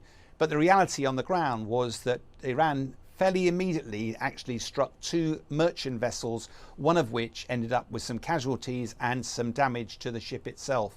Almost immediately, President Trump put a pause on that operation, but he also claimed that he paused it because of the progress of talks. The challenge with that claim, dozens of times President Trump has claimed that talks are progressing, when actually it feels like that's more to placate the markets than reflecting how the talks are actually going. So where are we with these talks? What is clear is that America and Iran are not talking directly to each other, but Pakistan is acting as a great intermediary. We understand that Iran has put a proposal to America. America's considered it and handed its counter-proposal back to Iran, but we're not sure where we are yet. What is clear at the moment is that their nuclear situation will be at the front and center of any negotiation. President Trump has been very clear that Iran cannot be allowed to have a nuclear weapon. We understand the clause that's in the current round of negotiation is about a moratorium on uranium enrichment by the Iranians. The word moratorium sounds grand, but it actually means a delay or pause, a temporary, and therefore it's actually kicking the can down the road. We also understand that a sweetener for Iran agreeing to this term will be a lifting of sanctions and potentially also an unfreezing of up to $100 billion worth of assets. But I think the real challenge here is that we understand it's simply a one-pager document. The last time these negotiations happened, it took 20 months, big teams of people, lots of detail. So one pager will not cover that at all. It almost certainly will be a memorandum of understanding, some sort of framework for talks, which will not have any detail in it. It will allow both sides to declare victory. $100 billion to go back to status quo? No, it's worse than that. Okay? It's worse than that. $100 billion lit on fire to go back to a worse deal from the American perspective than the JCPOA, a worse deal than from the Israeli perspective than the JCPOA, a deal that is infinitely more beneficial to Iran, which, once again, I don't even have an issue with that. If we're being real, diplomacy is a good thing. Longstanding peace is a good thing. The only possible way to do that with Iran is through the negotiations process, is sanctions relief. It's a good thing that we're doing that. I think it was cruel that we were applying such rigorous and rigid sanctions to Iran from the start. I mean, this was very clearly designed in a way to starve the Iranian population. It's not a secret. American leaders have openly admitted as such. So from my perspective, it's good. It's good that there's an ease in sanctions potentially down the line here. So, you know, they fought for it, and they suffered a lot in the process. They lost a lot of lives in the process, but it's totally appropriate to do this. But my argument always is, shouldn't we have arrived at this conclusion without killing 160 plus, you know, little girls at school, without allowing Israel to pummel Lebanon? Shouldn't we have done that from the start?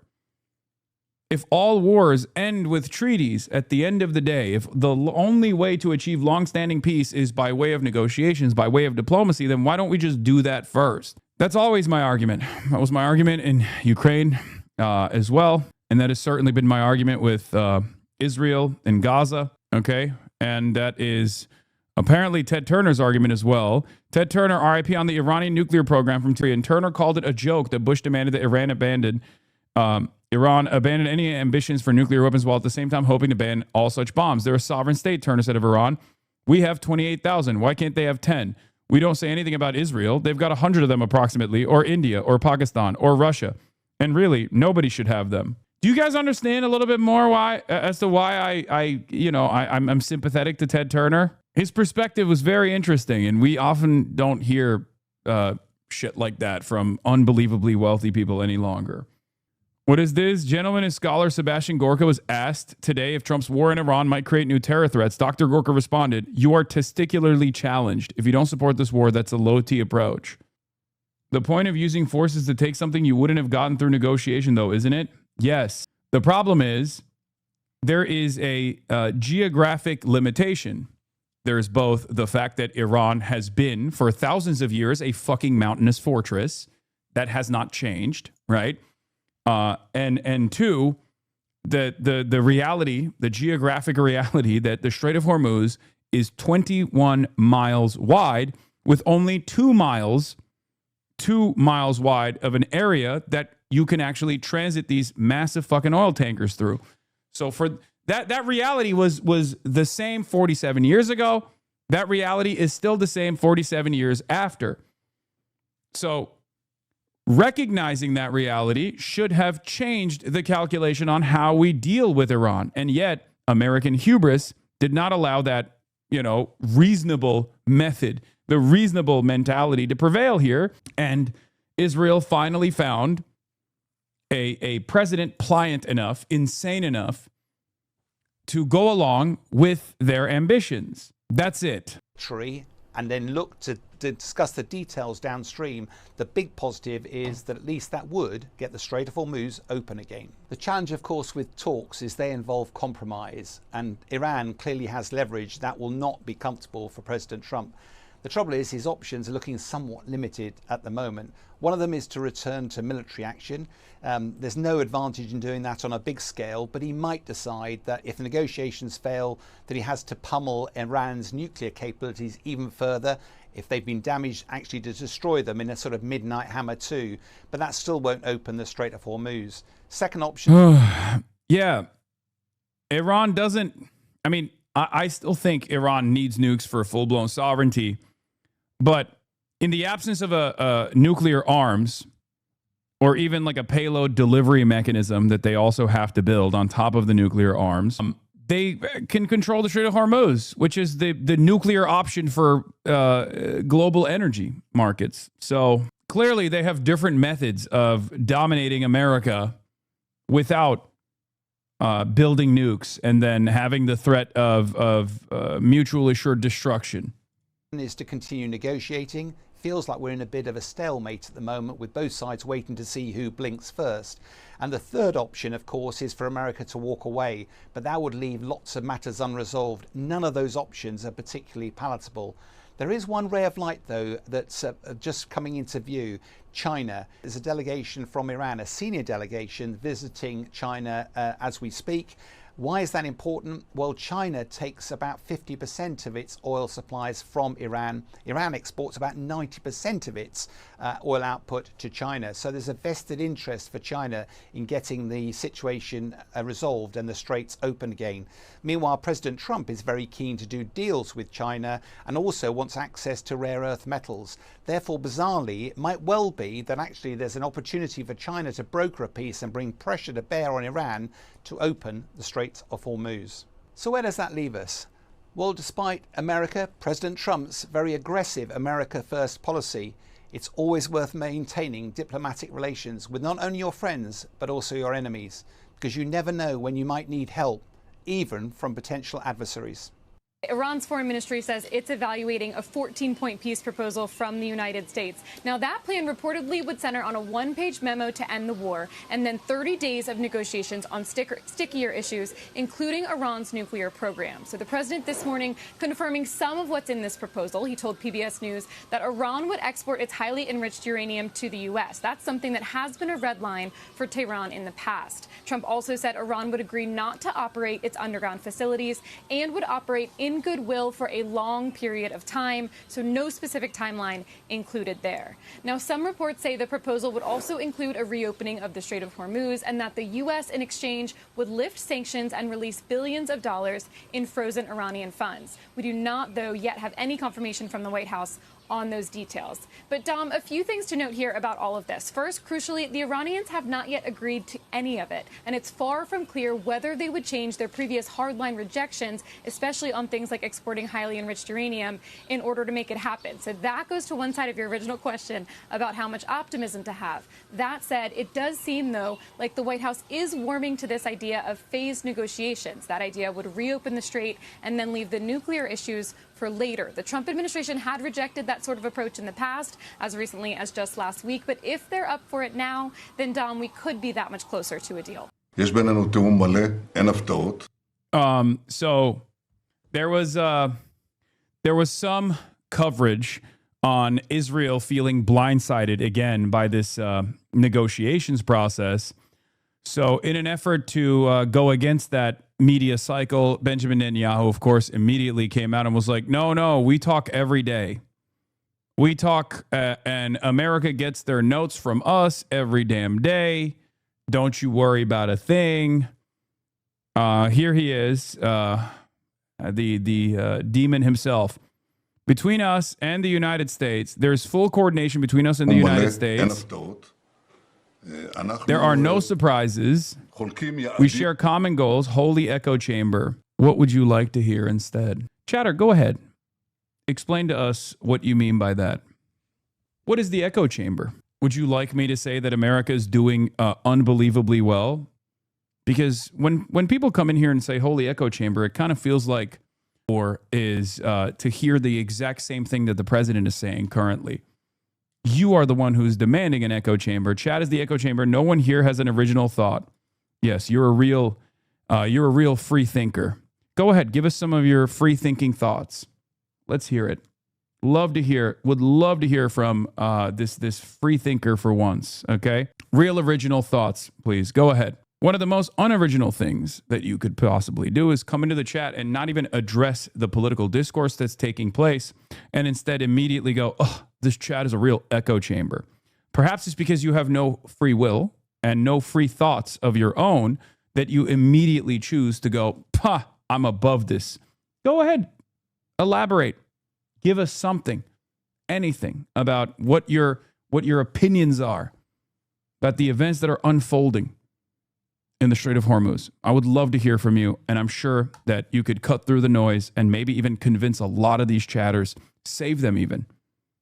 Believe in yourself. I believe in you. Give me something. והיעד החשוב ביותר הוא הצעת החומר המועשר מאיראן, כל החומר המועשר, ופירוק יכולות העשרה באיראן.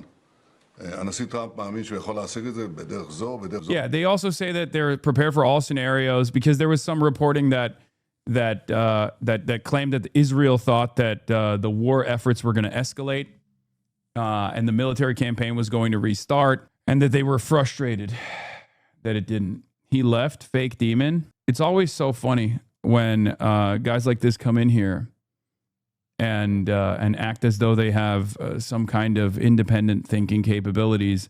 And as soon as I put like the spotlight on them, they just scatter like a bunch of fucking scared cockroaches. Anyway, I've given to the Army and our security services. We're ready for any and all options. That's what they are. That's what they're claiming. All right, so that's what we got for the time being as far as the situation monitor. We'll be once more with Evan Hill in a little bit, in an hour, where I will be talking to Evan Hill of Washington Post. He's the professional situation monitor. They just came out with their very comprehensive report on the extensive damage that the Iranian military has delivered to American assets in the region. Evan Hill is a journalist at Washington Post. We'll get to that later. Okay. You get paid, so you are a professional too. I am a professional situation monitor. You are right. I get paid because you, the people, pay me to deliver to you news for the people, by the people, for the people. Piker Broadcasting Service, the People's Broadcasting Service. For you, the people, by you, the people, thank you. Just Ignore Meme, thank you for the 5 tier 1 gifted subs. Michael Fusco Art, thank you for the 10 community gifted subs.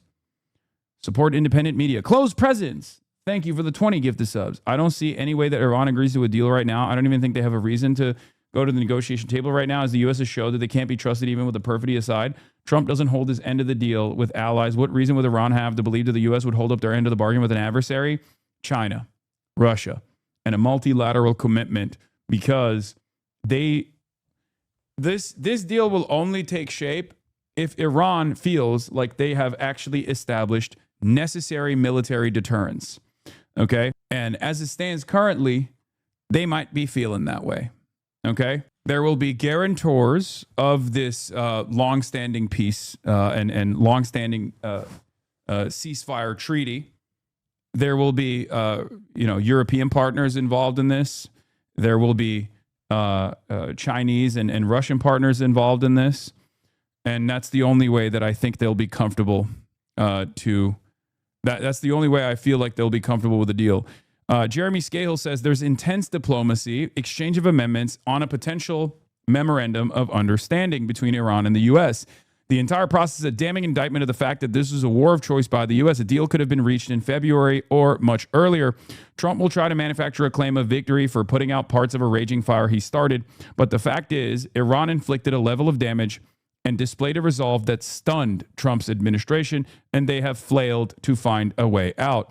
Despite the assassination of its senior leadership, Iran engaged in organized, sustained retaliatory strikes, and its government remained intact and in power. The promised uprisings or regime collapse never materialized. Iran used asymmetric tactics to create a severe crisis in the Strait of Hormuz that the U.S. could not defeat, culminating with the failed Project Freedom farce. Aqua's right about you.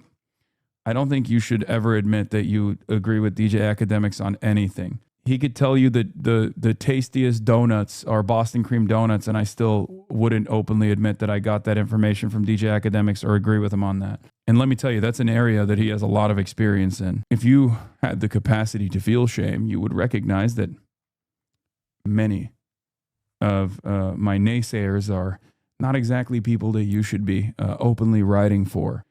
Anyway, nothing is guaranteed, and the U.S. twice bombed Iran while claiming to be negotiating. That could happen again. But time is not on Trump's side. The U.S. will have to make concessions that Trump swore he would not. This is not going to end with Iran's unconditional surrender. Okay? Iran has kept its condition that any ceasefire or non-aggression agreement must apply to Lebanon and other regional allies. But we do not have any formal sense of the position of in the back and forth. Also, not clear if Israel would be party to this agreement. But beyond the situation monitor, anyway, let's get to Bardock No Bummer. Barack Obama appears to criticize Trump in an interview with Stephen Colbert. Some very pointed comments for President Trump from former President Barack Obama in an interview with Stephen Colbert. The 44th president criticizing the expanding powers of the executive branch, including President Trump's use of the Justice Department. Weijia Zhang is at the White House.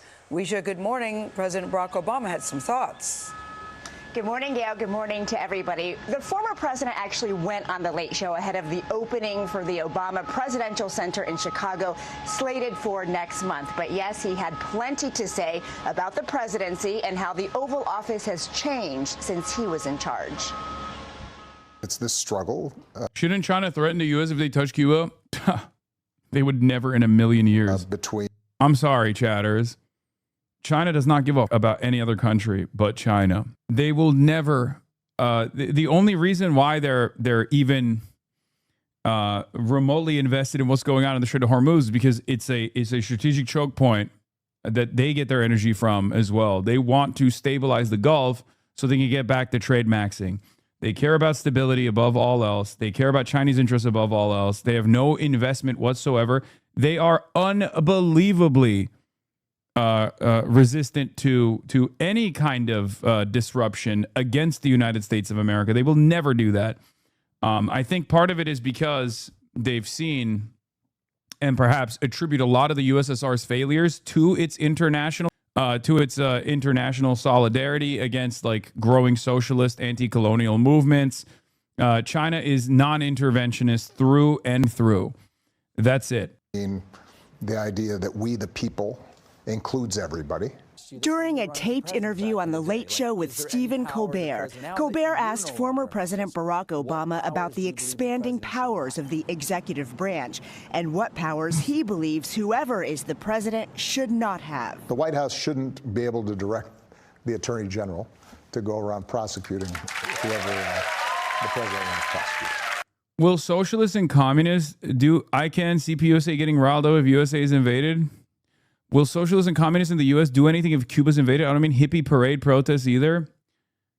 Are you a federal agent? Are you tuning in from Langley? What are you saying in my chat right now? Take a day off, dude. Will there be some direct action? Hopefully with some Tenorite? Here, I'll give you guys the coordinates right now, comrade. Shut the up.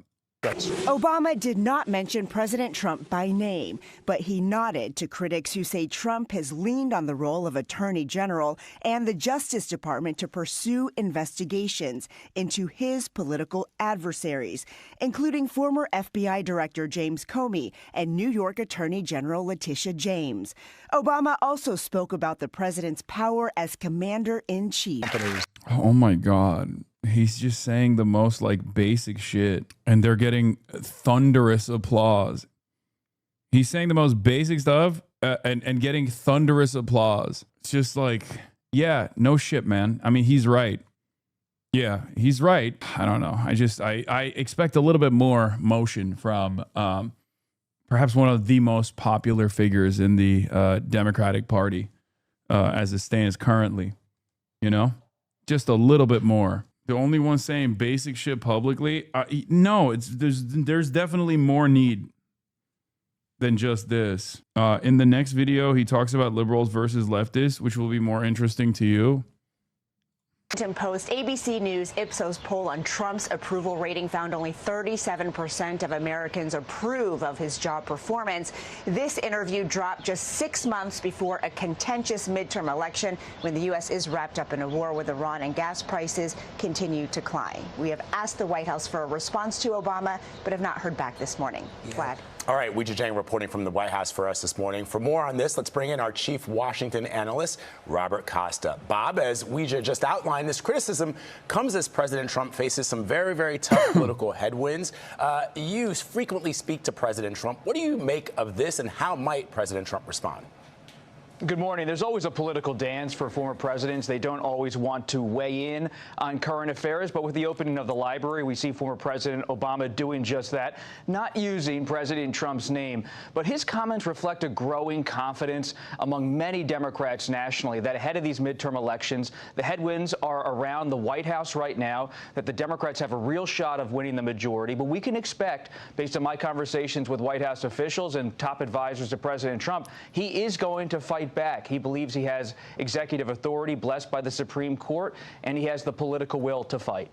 All right, Bob, I want to pivot here and talk about something else. Last night, there were some closely watched primaries across the country, as you know, and in Indiana. 5 Republican state senators in Indiana were backed by President Trump, defeated candidates who opposed a Republican redistricting plan. And then Ohio, you had Vivek Ramaswamy, who won Ohio's Republican primary for governor. So what's your overall takeaway from the results of last night? It's a real sign that President Trump's push to have redistricting across the country to redraw political maps so they're more favorable to Republicans, especially in red states where he believes legislatures in the states can do just that.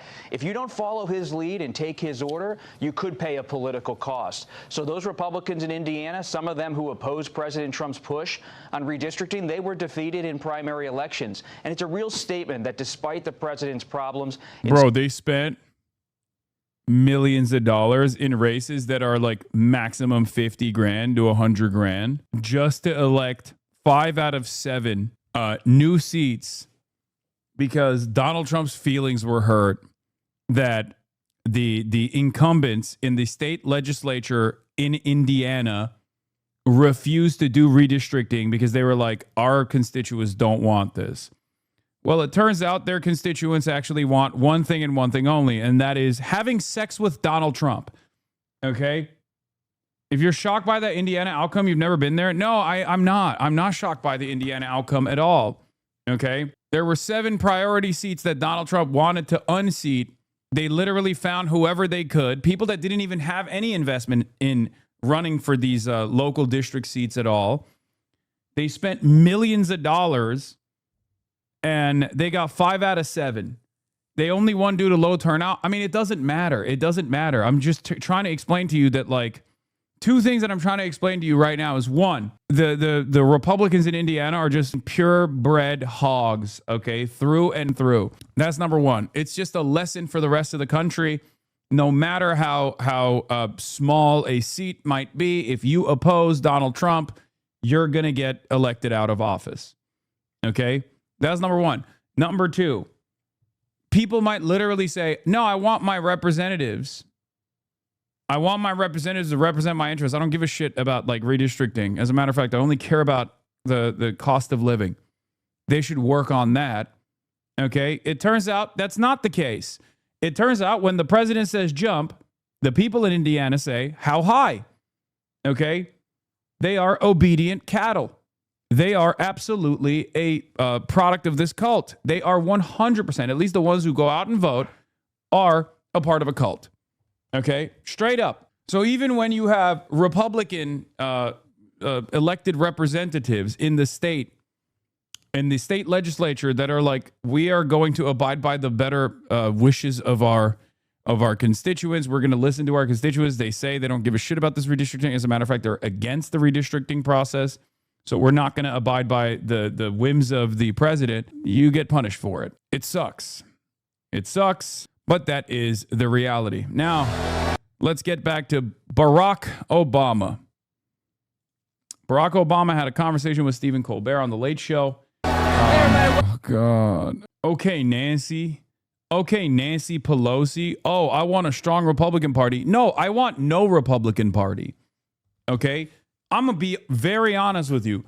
I want an ineffective, feckless, weak, kind of like the Democratic Party is currently. I want the Republican Party to be like that. I want a Republican Party that is utterly dominated and humiliated in broad daylight, that people are embarrassed to say that they're voting for a Republican. Okay? That is the reality that I want. Okay? I don't understand why liberals still play this song and dance. Where they're like, no, I want a strong Republican Party. And pussy too. Crazy. It's crazy. How about no Republican Party? Okay. I want such a strong party platform for whatever the left flank party is. It doesn't have to be the Democratic Party. It could be whatever you want to call it. Okay. I don't care about, like, I have no party loyalty in general. I just care about policies. I care about advancing the interests of the working class. Okay. But let's say in a hypothetical, ridiculous scenario, it's the Democrats that, got their shit in order. I want that party platform to be so solid that for generations, people don't even think about voting for the Republican Party. And the Republican parties are actually, the Republican Party and its representatives are actively conceding to the demands being made by said party that they look like a shell of what they used to be. That is the future that I want.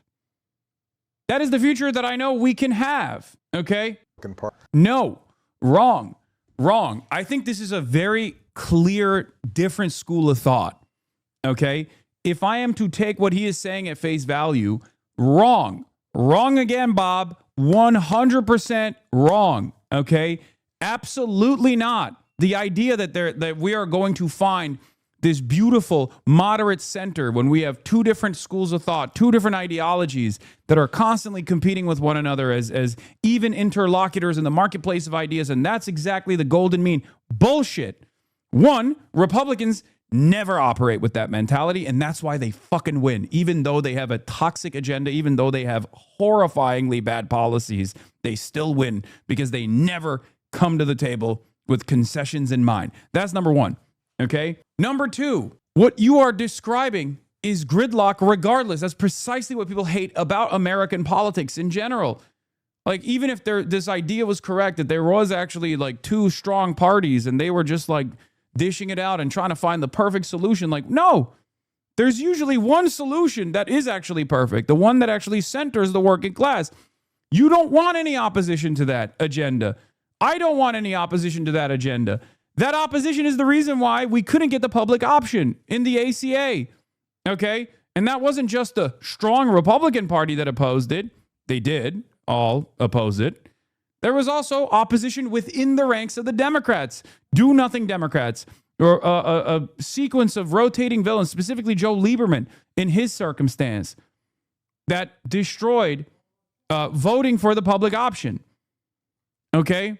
There were corporate Dems who stood idly by and were excited at the prospect of destroying the public option. It's totally ridiculous. With respect to Democrats, as you describe it. Like, I would, the best possible future where you have a true left party and the Republican Party is basically the liberal Democrats. Okay? That is a much more productive, much healthier future trajectory for America. Okay? Where you have a real socialist, communist, leftist, workers' party, and then the right flank opposition is the liberals, okay? The liberal Democratic Party, that is the current Democratic Party that behaves in the exact feckless way that the current Democratic Party behaves, constantly conciliatory to the demands being made by a much stronger party, okay? That's what I think. We absolutely should not have a fascist, illiberal Republican Party. We should not. The Republican Party, the Overton window in a perfect society would shift so far away from the current far-right perspective that it is centered around that the Republican Party would resemble the Democratic Party. Consensus amongst the Democrats for this, by the way. You'll never get the positions like that with, what is this, David Sirota? Obama unveiling amid everyone in America being fleeced by oligarchs, and almost too on the nose bookend of a presidency that bailed out its Wall Street donors who were throwing millions of Americans out of their homes. Yeah, I mean, it's not surprising to me that is what's happening, okay? No, I think you only get away with saying something like this because in the United States of America, there is no political education, right? There is a real rift between the left and liberals, okay? There is. And that rift exists on not just the methods, but the ultimate goals as well, okay? The left broadly, starting in the United States of America, adjusted to the current understanding of American politics, starts at social democracy. I know a lot of people are going to get mad at me. They're going to say that's not an anti-capitalist opinion. In the United States of America, it gets treated like it's fucking communism. I'm sorry. Okay? And it ranges from social democracy all the way to full-blown anti-capitalism, Maoists, Maoist third worldists, Marxist Leninists, anarchists, right? All of this stuff. And for the most part, these guys are seen as unbelievable radicals. One of the greatest examples of this is Zohran Mamdani, who was a democratic socialist, but his platform that he ran on to become mayor of New York was modest social democracy, right? Bernie Sanders is another great example of this. Like, none of these guys are actually advocating to seize the means of production. They're operating within the framework of bourgeois liberal democracy, liberal capitalist democracy, and in many respects, In many respects, they're trying to pull politics to a more sensible perspective. Okay, and that's what they're doing. That's what they're doing because adjusted to the mass politics of the United States of America currently, even that stuff is seen as radical by the media and obviously our oligarchs that consider any kind of erosion of their profit margins to be the most untenable reality. Okay? But there is a significant difference there because I guess the most, like the easiest to understand significant difference is this. Are you willing to hurt profits or not? Okay? Are you willing to target profit centers or not? Even social democrats who want modest regulation on unchecked, unfettered capitalism, okay, will still say, yes, we should actually erode profits a little bit. I'll give you an example. Okay? When it comes to housing, even social democrats recognize that the housing bubble has to pop, right? Many social democrats still recognize the housing bubble needs to pop. This means that the existing inventory of housing that is treated as a speculatory asset, even though it's not supposed to be, it's supposed to be homes for people to live in, will actually reduce in value, okay? Liberals, by and large, do not believe in this. The Democratic Party, as a national party, will never get on board with this agenda unless we force them to, okay? And it's not just housing either. This is just one example that I'm using. Liberals, for the most part, do not want to harm profit at all. Social Democrats and the broad left, social democrats being the furthest right of the leftist movement, still are comfortable or outright demand a reduction in profits. Okay? That's it. If you put profits over the interests of people, you are a liberal and you are closer to the right, in my opinion, than you are to the left. So that's a big difference. That's a big ideological difference. We can use vague generalities all day, every day to say everyone has the same interest. Everyone has the same interest. Okay, Republicans have the same interest too then. After all, the reality of the matter is everyone wants what's best for their countrymen, right? Like the Republicans aren't literally saying, oh, we want to cordon off undocumented migrants and like drop them into concentration camps overseas because we want what's worse for America. Although the outcomes are worse for America overall, it's unbelievably violent, it's heinous, it's rude to say the least. But they're saying that because they think that's the best possible way to, make a better America, right? Make America great again. So technically, everyone wants what's best, but we just simply have a disagreement on the methods of arriving at what's best. Okay? You can say that you can extend that to all the way to the MAGA movement. Cloud, that doesn't make any sense. I mean, it does. It does. Like using technical language or academic rhetoric is poison for a mass politics, any kind of mass politics. So there is truth in that. Except the reason why Barack Obama is saying that is because he's just, trying to imply that we got to cut it out with the woke shit or whatever, right? Whatever he believes.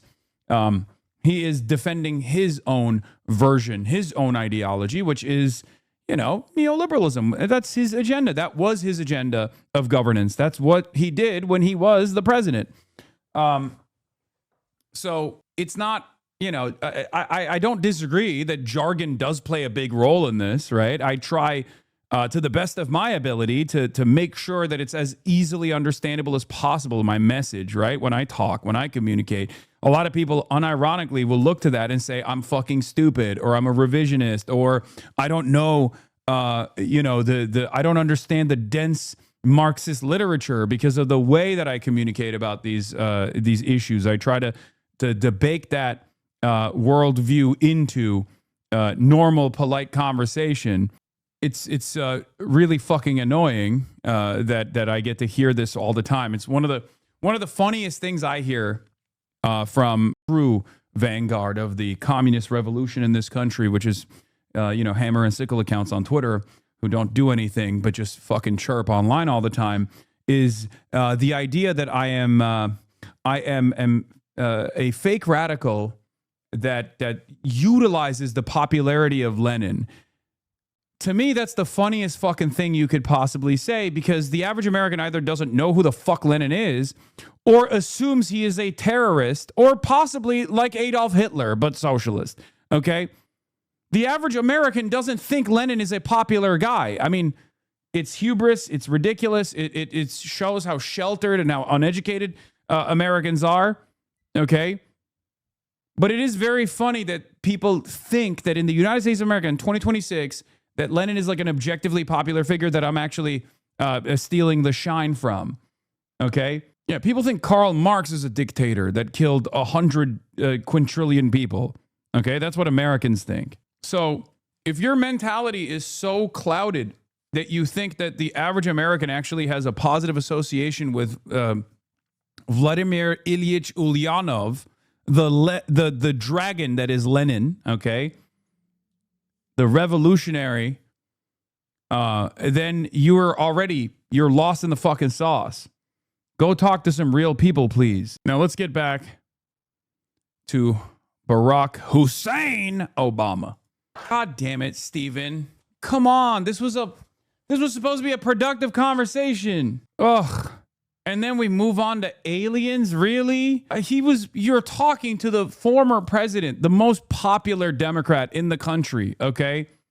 You have an opportunity to hear a little bit more about the distinction between the left and liberalism from his perspective. It's not anything that we haven't heard before from Barack Obama, obviously, but... And pussy too. And that too, obviously. But like, even then, I would like to have him elaborate a little bit on this distinction. And not like fucking, aliens or whatever. I don't even care to listen to the rest of this conversation. I don't care about the aliens. Yeah. Real question, is Zoran more popular than Obama at this point? Oh, no, not even remotely close. Are you crazy? No. Amongst Democrats? No. Barack Obama is the number one guy. Okay. Across the board, I would say Bernie Sanders is probably the most popular politician in the country still to this day. But no, Zoran Mamdani is too green, too young, too new for most Americans to have a positive or even negative association with him. He is a very popular figure, and he's certainly very popular in New York City. That popularity is obviously going to go away. He's not the most popular anymore. Last message. Wait, Barack Obama's not. He is the most popular Democrat, I would say. Barack Obama is the most popular Democrat, unless something has changed. I'm pretty sure he is. Bernie, even after his pro-Israel, anti-gun control bullshit, first of all, to the average American's perspective, Bernie Sanders is not pro-Israel, even if he technically is. Again, what do I always say? You have to understand what the average person thinks. If you were to tell the average person that Bernie Sanders is pro-Israel, he's a liberal Zionist, they'd be like, what is that even? What are you talking about? Okay. And secondly, his anti-gun control attitude is the reason why he's much more popular across the board. YouGov has Obama, the Arnold, and then Bernie. That makes sense. Yeah, Barack Obama, his popularity is at 54%. Arnold Schwarzenegger at 54% as well. Bernie Sanders at 49%. Oh my God, Kamala Harris at 45%. That's insane. Joe Biden, 45%. Elizabeth Warren, 41. Alexandria Ocasio-Cortez, 41. Zoran Mamdani, 40%. Hillary Clinton, 38. Charlie Kirk, 36%. Tim Walz, 37%. This is from The New Yorker. Barack Obama's popularity is immense. A Gallup survey last year found that he was seen favorably by 96% of Democrats, leaving some to wonder why he isn't doing more to counter Trump's assault on democracy. Yeah, some is me. I'm the guy. I'm some of the people. Now, I'm not totally wondering why. I have my opinions on it. I won't elaborate. But more people should be asking that question of Barack Obama. Why aren't you doing something? Anything, please. Anyway, it's ridiculous. In a perfect world, Barack Obama would literally lean into the left populist movement and do everything in his power to prop up people like Zohran Mamdani. He'd be going to Philadelphia and hanging out with Chris Rabb, and promoting him in this, plus 43, the bluest district in the country. He would be leaning heavily into the insurgent campaigns that are taking shape all around the country. And he would be associating himself with this growing movement. Obviously, it's not going to happen. But that's what would happen in a perfect world. I do not want Obama anywhere near DSA members. Thank you very much. Brother, buddy. The goal of the DSA is to not only win power, but also to boost membership so that we can instill class consciousness among Americans and also engage them with political education. Buddy, Barack Obama is the most popular Democrat in the country. That's why I didn't have any criticisms for Zohran Mamdani aligning with Barack Obama. Okay? That's why I said it was a good thing. Okay? What is your job? Your username literally says join your local DSA, and you're over here fucking gatekeeping people joining DSA. I know people will say, Hasan, here you go again. You are pro-American empire. No, I'm just a realistic person who understands how the average American's viewpoint is on these sorts of issues, okay? Obviously, it's never going to happen regardless, so you guys don't have to worry about it, okay? You don't have to worry about it. And I know there have been there's been so much discourse, so much back and forth on this. Like, if your goal is to win national politics today when we have developed no real power and can only work with liberals, then this argument makes sense. I shouldn't have to explain how ridiculous thinking from that framework is. I'm prepared for a 20-year struggle, legal and illegal, electoral and not electoral. Okay. Until a third party isn't an idea, but the material reality we have created with our own hands. People unwilling to engage in such a project shouldn't be considered a part of the communist movement, and we should ignore their thoughts on what we should be doing. Great. I think people should ignore my thoughts. If you are building a third party movement, great, fantastic. Okay. When you build it, I will be there. Okay. A lot of people yell at me and say, Hasan, you're not building the third party movement. You should be the one building the third party movement. And to them, I say we have different methods because we have a very different assessment. We have a very different assessment on what the current realities look like for mass politics in this country. Okay. I've seen the average American. I've heard the average American's perspective on communism, on socialism, on Marxism, on Marxist-Leninism, okay? And the only reason why that perspective has changed dramatically since, prior to 2015, prior to 2016, is because Bernie Sanders said he was a socialist and ran for president and ran against a corrupt elite establishment figure like Hillary Rodham Clinton. Because if Bernie Sanders was running against Barack Obama, he would not have achieved the same level of success that he did. Let's be real, because Barack Obama was charismatic. He was also seen as an insurgent figure as well when he ran against Hillary Rodham Clinton as well. Okay? The chatter's trying to jump to 0.5 in the plane, and the country hasn't even gotten off the ground. Yes. So that is the reality. I'm not saying, vote for Democrats, libers, okay? Do what you want. But right now, I see the biggest hurdle against building a working class movement or a working class party, the lack of class consciousness in this country as a direct byproduct of hundreds of years of Red Scare propaganda. If you know anything about me, you know that I am not shy about being called a communist. Okay, I don't care. Yeah, sure, whatever. Who cares? Right? I'm not like one of these, anti-communist Euro-socialists. I'm not one of those people at all. But I also am very cognizant of the hurdles that remain in front of people even recognizing their own socialist tendencies. Sometimes you have to reduce the language down to its bare bones. Okay? Waning normies away from libs is your method. Curious, not judging. I just think it's enough with the meta commentary. I mean, it's a good time to have this conversation. Okay? I think we are not retreating. We're openly socialist. This is an important component of winning socialism. Am I not an open socialist? I am. I've described it over and over again. There's a reason. Here's the thing. Okay? Class contradictions heightening is an important factor. It's not just coming from politicians. Yes, but if there's no organizational capacity, it doesn't matter if class contradictions worsen. Because you can't take advantage of the revolutionary potential of the masses if there is just class consciousness or without class consciousness. Just class contradictions in and of itself will not magically cause people to start recognizing their class position. It actually leads to a tremendous amount of lumpenproles, as a matter of fact, as we've seen over and over again. The average guy living in a fucking trailer park should be a self-described communist if that was the case. Why is that not the case currently? Think about that. Why is it that there are So many people living in the United States of America, barely making ends meet, very frustrated the way things go, and yet they turn around and they vote for reactionary politicians. They vote for fascism in this country, even if that fascist politician will end up killing those people in the end of the day. At the end of the day, why do they do that? Because they don't have class consciousness. Because there is no real organization that they can see themselves as a part of. Former left-leaning Lib Dem here, now DSA 100% because of the curiosity spark watching the stream. Yes, that's my goal. That's what I continue doing. Talk about Memphis or I riot. They're taking our vote away. Okay, man. Please don't riot. Okay, talk about Memphis, you nut.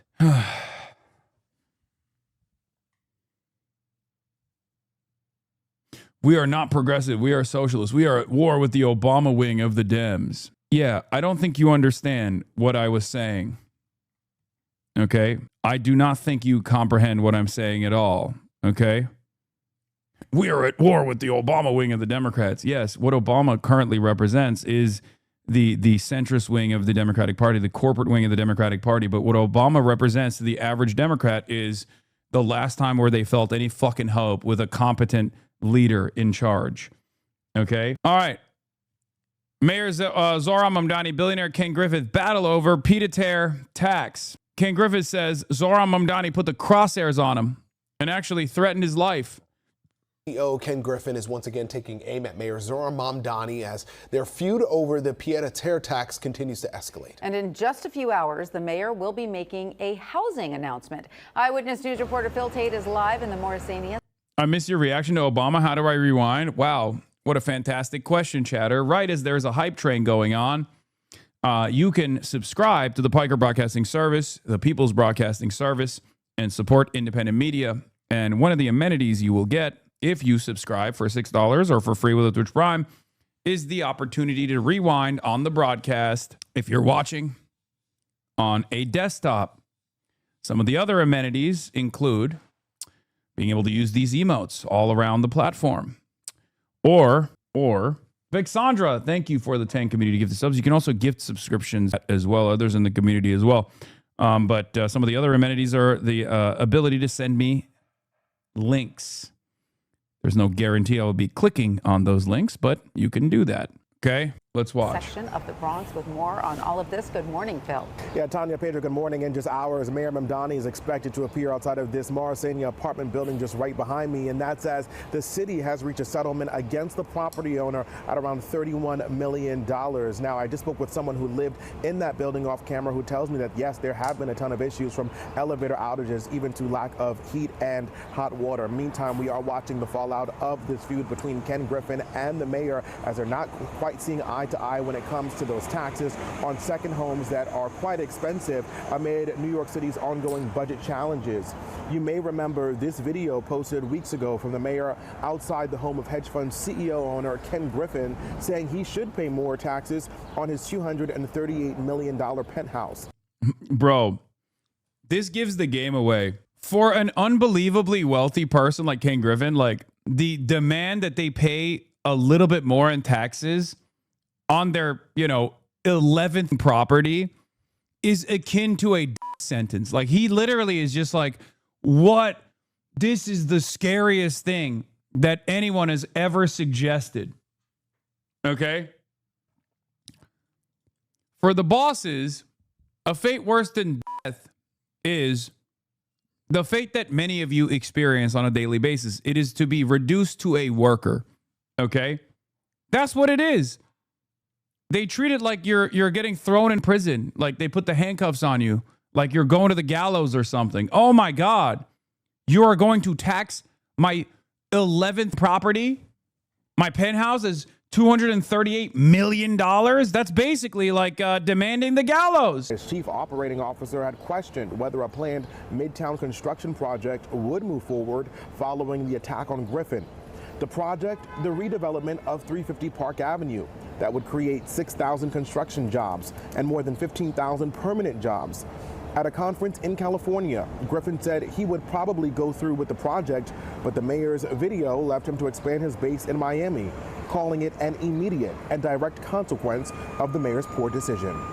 What the mayor of New York has made clear to my partners, and principally my New York partners, my New York partners is that we need to double down on our bet in Miami because we want to be in a... Yeah, it's not going to happen, big dog. I know for a fact that's not going to happen. Good luck. Have fun with that, okay? David Dan says, I was in the room and it was impossible for there to be more whining in his tone. He pretty much compared having his high-rise apartment in a video to Trump assassination attempts. Yeah. Here is Bronco Marcetic from Jacobin. Why is nearly a 60-year-old businessman talking like this? Here's the quote that he had. Looking at what Mamdani did to me and more broadly is doing to the city of New York is triggering the trauma I went through in Chicago. Triggering the trauma? What are you talking about? It's not even soy right, though. This is real. Okay? This is sincere. It's hysterical, but it's sincere. Okay? For a multi-billionaire, the demand that they pay even a crumb in return in exchange for being able to live and have properties in one of the coolest, nicest cities in the entire planet, New York City, is basically like a sentence. How dare you? State that embraces business, that embraces education, that embraces personal freedom and liberty, and that embraces people having an opportunity to live the American dream. And the mayor's office responding to those comments saying in part, quote, Mayor Mamdani wants all New Yorkers to succeed. That includes business owners and entrepreneurs who create good paying jobs and makes the city the economic engine of America. It also includes Ken Griffin, who is a major employer in our city and a powerful figure in our economy. Yeah, Mamdani's tax the rich slogan is just as hateful as racial slurs, New York real estate titan says. Stephen Roth, the CEO of the real estate giant Vornado, was sharply critical of Mayor Zohran Mamdani. Creepy and weird is what Ken Griffin had to say Tuesday at a conference about Mamdani's campaign-style video touting the tax outside the hedge fund manager's $238 million penthouse. Stephen Roth, the CEO of real estate giant Vornado, went further Tuesday on an earnings call. I consider the phrase tax the rich, when spit out with anger and contempt by politicians both here and across the country, to be just as hateful as some disgusting racial slurs.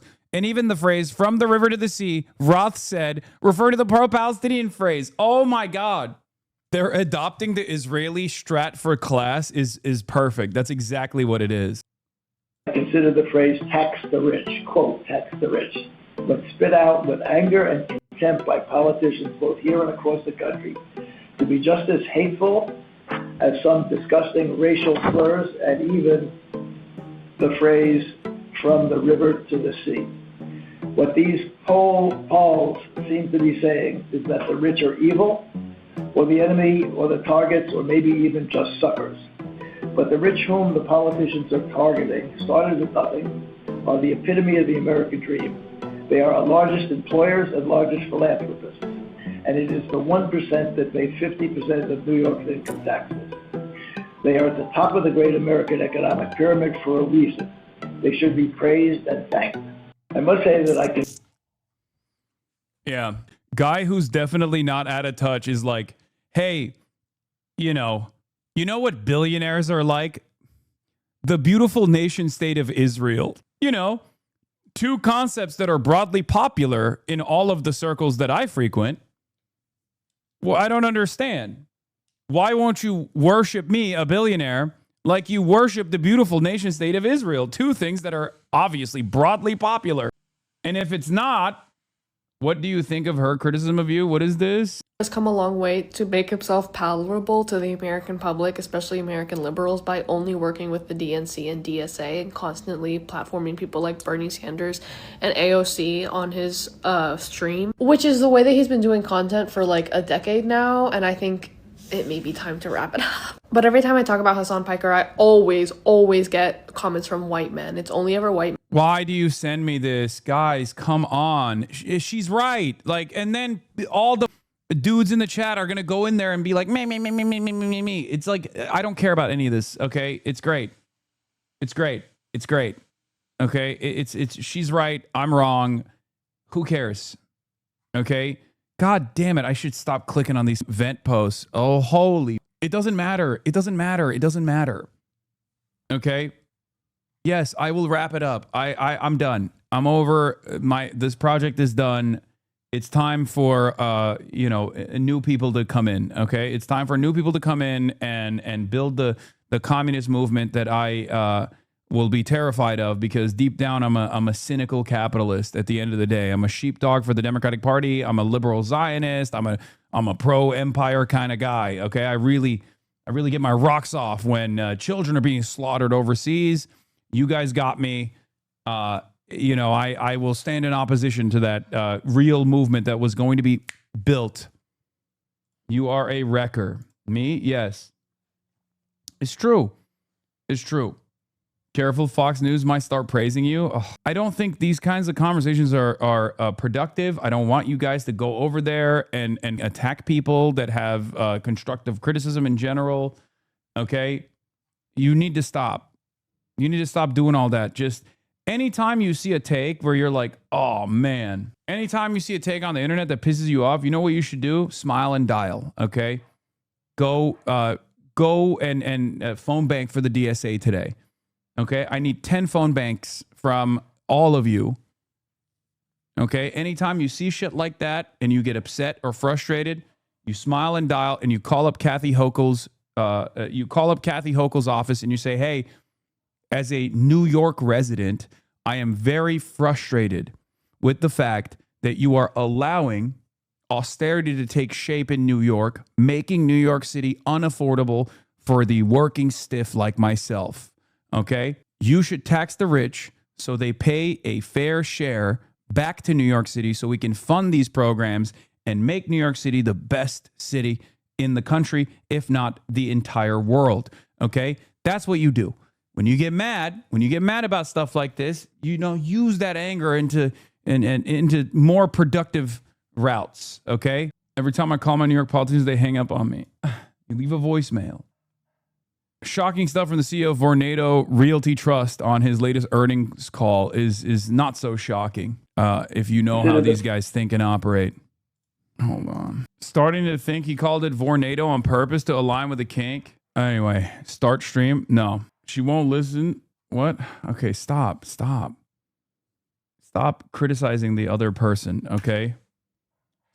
Stop criticizing the other person that I accidentally clicked on. Please, no more fighting. Okay, you're not advancing socialism or communism or whatever the fuck when you also go into the replies of someone who's criticizing me. It's just as unproductive, if not even more unproductive. Okay, it is not lost on me that these fucking whiny billionaires are literally saying you must worship us like you should worship the state of Israel. Two entities, two concepts, two groups that are unbelievably unpopular with the working class. But they don't recognize that because they only go to the fucking Milken Institute.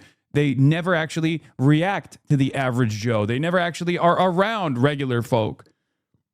They're so unbelievably far removed from the working class individual, the ordinary stiff, okay, the average Joe, that they can't even comprehend what the average person thinks about billionaires or fucking Israel. It's hilarious.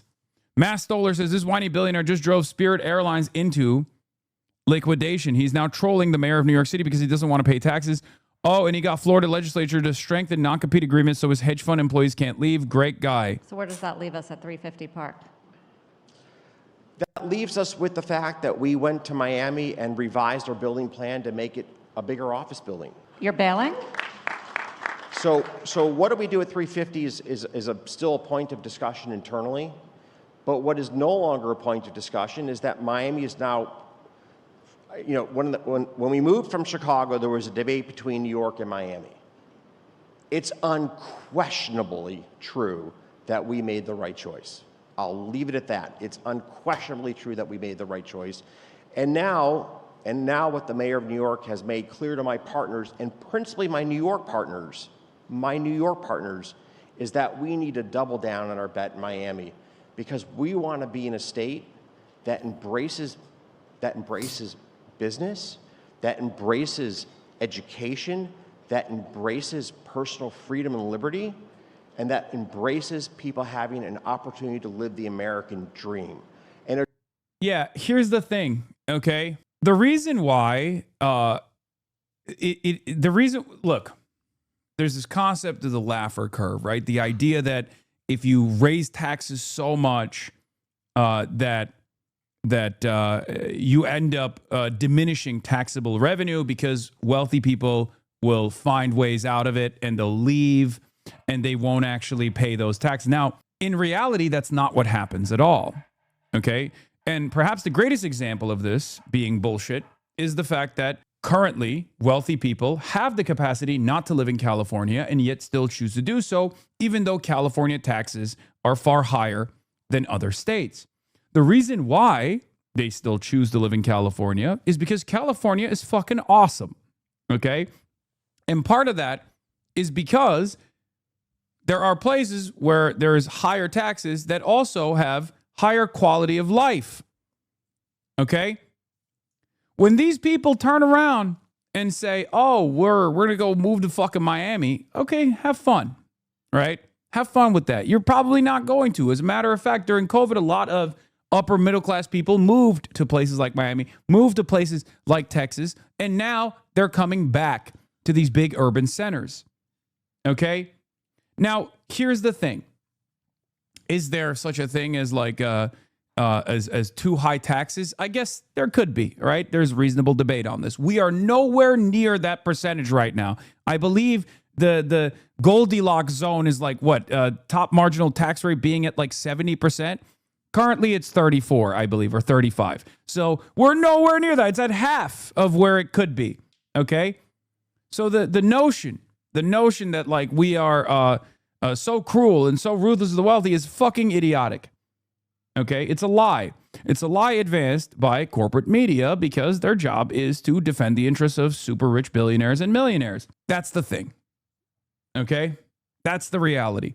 The notion that the super wealthy will leave if they have to pay a higher share of taxes is completely ridiculous. It's utter nonsense. People in New York already pay a higher percentage in their taxes. The super wealthy already pay a higher percentage in their taxes, and they still choose to live in New York. Why? Because it's fucking New York City. Okay? So Zohran Mamdani's agenda in New York City that Kathy Hochul should absolutely get on board with, because it is broadly popular, it's unbelievably popular, is to make the city more affordable for the people that are working there at the behest of these billionaires and millionaires. It's that simple. Because eventually, if you drive up inequality, if you keep pushing austerity, if you keep reducing the services the city offers that require taxable revenue, okay, if the roads are filled to the brim with potholes, if the buses don't arrive on time, then you have a less productive workforce as a consequence of that. That actually hurts the productivity of these mega corporations in the long run. It's ridiculous. I agree with you, but looking at other places, successful wealth tax requires or at least is largely well assisted by an accompanying draconian exit tax is a win-win. Oh, I'm 100% in agreement with that. Yes. But that is the nuclear option. I don't even think it needs to get to that point. So these guys, when they say, oh, we're leaving, it's always like one or two people, you know, like the Google CEO leaving California because he's unbelievably mad about the wealth tax, the one-off billionaire tax, the one-time billionaire tax. It's always just a couple people here and there. The idea that there will be an exodus of the super wealthy from these places is ridiculous. It is a lie. It has never happened, and it will not happen. Okay? Because these are expensive places to live in and have already higher percentages of taxes for the super wealthy already because they're nice places to live. That's where a lot of the highly educated workforce is already living and operating in. It's important to make sure that those people are more productive. It's important to make sure that those places are livable for the average Joe, for the working class person. Someone's got to fucking make your coffee, right? You can't expect that someone to come from 3 hours away. I can't stand the amount of greed demonstrated by these people. It's unbelievable. You just said that? Wow. Wait, what is this? Okay, I have a problem with this wealthy dude, Hasan, preaching the good gospel when this wealth is a part of the problem he criticizes. Cali is no socialist light environment. They gave us the billionaires Google, Meta, and Bezos. Wait, what? Yeah, regular people can't afford California. Why they moved to Texas? What? You just said that? Elitist as fuck? Wait, what did I wish we just had I just wish we had a worker version of you. Buddy, there are worker versions of me. They exist all around. You just fucking tune into me instead. Okay? You tune into me because this is my job. This is what I do. Jesus fucking Christ, dude. Yes, because I have a people-funded broadcast, I have the freedom to be able to fucking chirp all day. There are tens of thousands of people who feel the same way that I do, who communicate the same way that I do in this chat right now. The problem is they're stuck fucking delivering Amazon packages. So you are not going to hear from them. So my job, or at least what I try to do, is offer a voice to their grievances. And you sit here and you fucking complain, but walk the talk. You're a millionaire. What are you saying? What are you saying? Go work a fucking distribution facility so you don't hear what I have to fucking say? Is that your argument? Shut the fuck up. Fuck.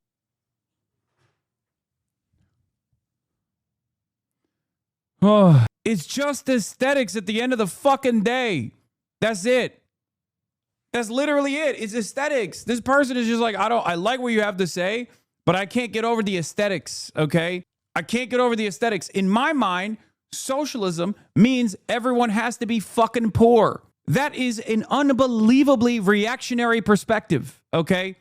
That is a capitalist perspective. That is the perspective of these fucking millionaires and billionaires. Dumbass. Why are you limiting yourself? Jesus Christ. Socialism is a poverty cult. The only way to be a real socialist is if you wear a barrel around your fucking chest. It's so funny to be like, oh, it's so funny. All of this ends up being, hey man, I think you should advocate for what I perceive is your class position. Okay? That's all this is. Yeah, private chef, my billionaire dad. All this is, hey, rich guy, why the fuck do you care? That's what this is. Is hey, rich guy, why don't you advocate for the fucking interests of the rich? Like I'm used to hearing. It fucks me up. It's rich, dude. This doesn't make any sense. I'll never understand this. I'll never understand it. It's just something that I cannot comprehend. You finally made it on the list for April. What is this list? Oh, because this is the top 50 most viewed. I'm probably at the fucking end here. If I'm even on this list at all.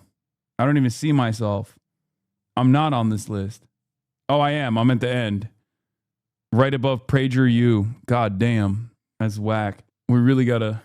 Now, we also know that Governor Hochul did meet with Griffin and did have quite a talk where she did praise Griffin as he is, again, a big voice here in our city.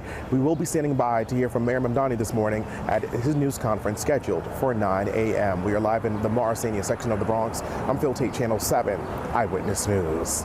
City Mayor Zohran Mamdani today announcing the largest settlement in city history with what he calls bad landlords in the Bronx. Those landlords will now paid $31 million after the mayor says tenants were forced to live in horrible conditions for years. Eyewitness News reporter Marcus Solis live in the Morrisania section with more on this story. Marcus. Well, Dave, those residents hoping for some long-awaited repairs and improvements that they've been demanding for years. When these buildings were built, Mitchell-Lama housing back in the 60s, they promised luxury living at affordable prices. The buildings have changed ownership several times.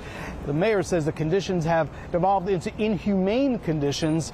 2 years ago, HPD took the landlords to court, and today the city says they've won big.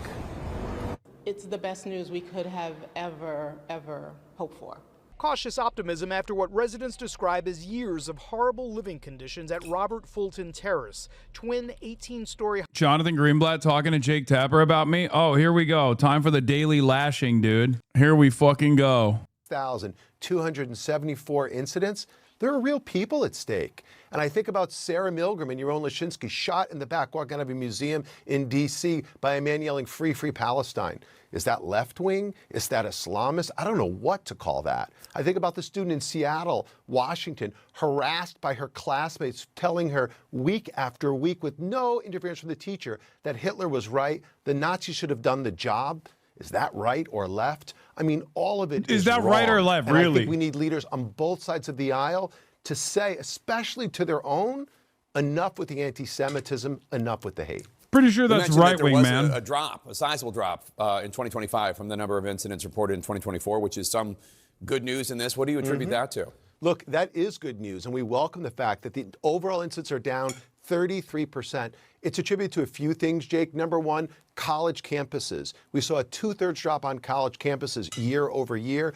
I think that's a function of the fact that campuses started enforcing their policies, instituting new rules, part because of pressure from the White House. not letting part because of pro-Palestinian oversight from protests Congress, happen. part because of pressure from groups like ADL with our campus report card that held them accountable. You also saw less Because white they supremacist consider that to be an propaganda anti-Semitic drops. incident. You That's also saw it. less bomb threats. So there's some good news. But here's the thing, Jake. What I worry about is a new normal. Because that number this year, even though it's better, it's 70% more than what we saw before October the 7th. It's 5 times what it was a decade ago. It's almost like there's a pre-October 7th and post-October 7th, and we've got to get things back to normal. Jonathan Greenblatt with the ADL. Thanks so much for joining us today. We appreciate it. Appreciate you, Jake. Thank you for having me. We missed my mention. High-rises with over 300 units. Today, the city announcing it has secured $31 million in penalties against 2 Bronx landlords, $900,000 of which will go to making immediate repairs. These funds come directly from the landlord's accounts, money that should have otherwise been allocated towards this work long ago. And we will not only make the urgent repairs that are needed today, but also the long-term improvements that tenants deserve. The settlement establishes a chief restructuring officer who will hire a property manager. For years, residents say they've lived with frequent elevator outages, lack of hot water, and general disrepair on balconies and inside apartments that has resulted in rat infestation. I should not be boiling water to bathe. Not in 2026. That is completely unacceptable, right? So I'm hopeful. Well, the settlement also includes the Fordham Tower, which is a sister building to these on 188th Street. The landlords are Karan Singh and Rajmati Prasad. Both are on the public advocate's worst landlords list. We're live in Marseille. Marcus Solis, Channel 7, Eyewitness News. Marcus, thank you. So to me, this is one of the most egregious votes and acts that the legislature will deliberately slicing up African-American voters in Memphis for their own political gain. I am so hurt and angry at these actions. It's disrespectful to our ancestors and all the Black people who fought for representation, equal rights, who were murdered, who was lynched, who was beaten, all of the things. And we're going to sit here in 2026 and undo all the work that they have done for fair representation and fair elections. I am not happy, and I'm going to be giving this the best fight as possible this week. But it's time to roll up our sleeves and get to work. But this is downright racist. This is downright egregious, and we won't stand for it. Shame! Shame! Shame! Shame! Shame! Shame! This week, the governor of Tennessee convened a special session to draw Jim Crow maps. Not to support our hospitals, not to fully fund our schools, but to cut a jagged line between you and your neighbors, down your county, through your city, through your community, through your block. Hands off our vote! Hands off our vote! Look at me! Shame! Shame! Look at me! Shame! Shame! Shame! Shame! Shame! Shame! Shame! Shame!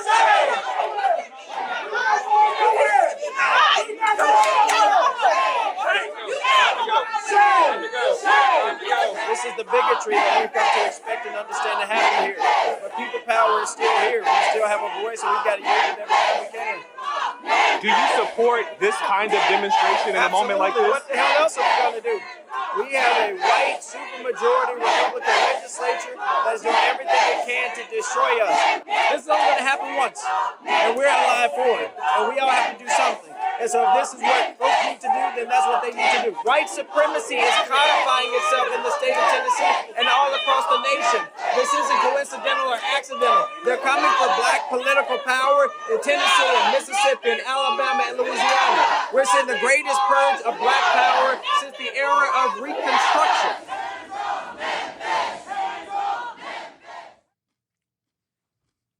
I'm here at the location of our next rally. On Thursday, May 7th. They're doing the same thing to Zoran about the land sale protest. He's saying it's too weak. Protests outside the Israeli real estate event in New York City where illegal land sales are being advertised.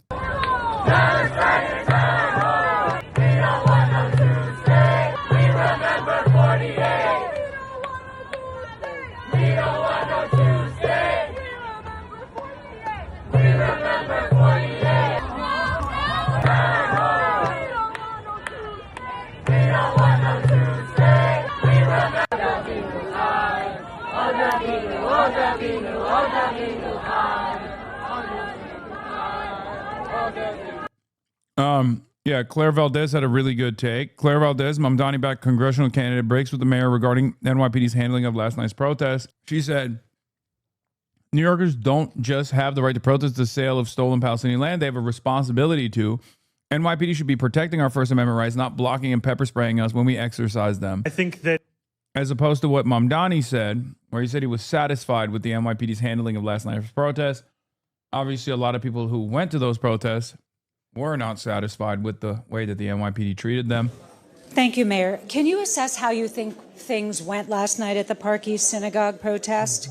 Do you think the police effectively enforced a buffer zone? Is that what essentially happened?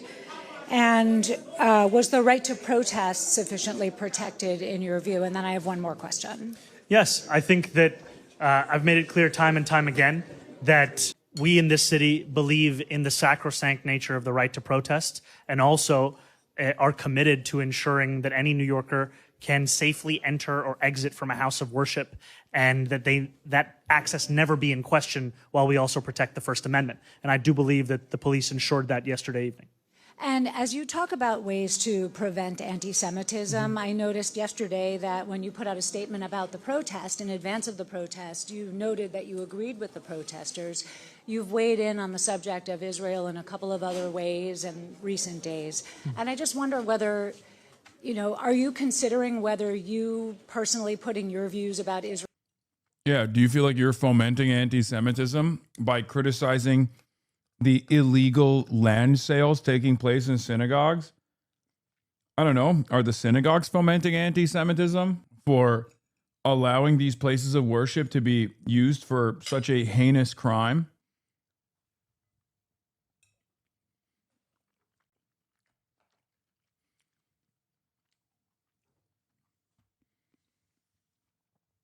NYPD has so much power in New York, man. It's crazy. Israel out there is in any way fueling anti-Semitism in the city? Do you ever think maybe you should just not weigh in or just not bring it up? No, I think that critique of the policies of a government are very much separate from bigotry towards the people of a specific religious faith.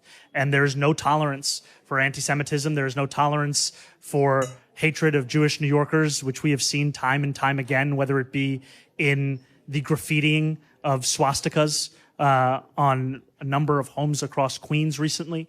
And I've also been clear to New Yorkers my honest opinions about the fact that when we have a real estate expo that is promoting the sale of land, which includes the sale of land in occupied West Bank in settlements that are a violation of international law, that is something that I firmly disagree with, and that I also believe that many New Yorkers firmly disagree with, because it has been at the heart of an ongoing effort to displace Palestinians from their homes. Hi, Kelly. Yeah, it's what a ridiculous song and dance this is over and over again. I mean, hundreds are rallying in New York City outside of Park East Synagogue to protest the great Israeli real estate event selling illegal land in occupied West Bank. Police have shut down the entire block radius, restricting foot traffic, despite new buffer law not being fully enacted yet. I really do not understand why synagogues keep agreeing to host such West Bank real estate fairs. Is it an attitude of never giving an inch to the haters? Confidence that anyone who would protest synagogue comes out looking worse? Surely someone realizes it's irresponsible. Yeah. I think it's because they know no matter what happens, mainstream media will immediately present it as, look at these scary Jew haters that are terrifying these worshipers of the Jewish faith and stopping them from entering the synagogue. It's just being used as a shield. Because let's be real, no one in mainstream media ever takes a serious look at what's going on here. I mean, it's by design. They never say it. They don't say what the problem is. They don't say why there's a protest happening at this synagogue. There's not a protest happening in every synagogue all the time. It's just specific synagogues whenever they're doing land fairs inside of synagogues. If those land fairs, those settler fairs were taking place in not a synagogue, but a regular commercial building, then those protesters would go there. Having a mob of people outside of any place of worship looks super up on the news. Yeah, I don't give a... People should continue protesting wherever they're selling illegal land. Here's the reality. What's up is not that people are protesting the land fairs, the settler fairs. What's up is that there is a settler fair taking place to begin with. It's doubly that they're auctioning off stolen land inside of a goddamn synagogue, a place of worship. It's unbelievable. When you're auctioning off land you stole, we'll lecture you however we want. I don't give a shit who you think you are. Yeah. Oh.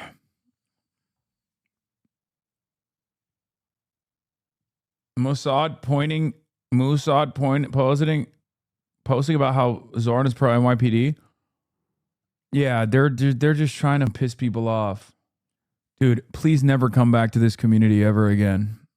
Okay? Please never come back to this community ever again. Don't come back in a sock account. Just go elsewhere. Okay? You're not welcome here.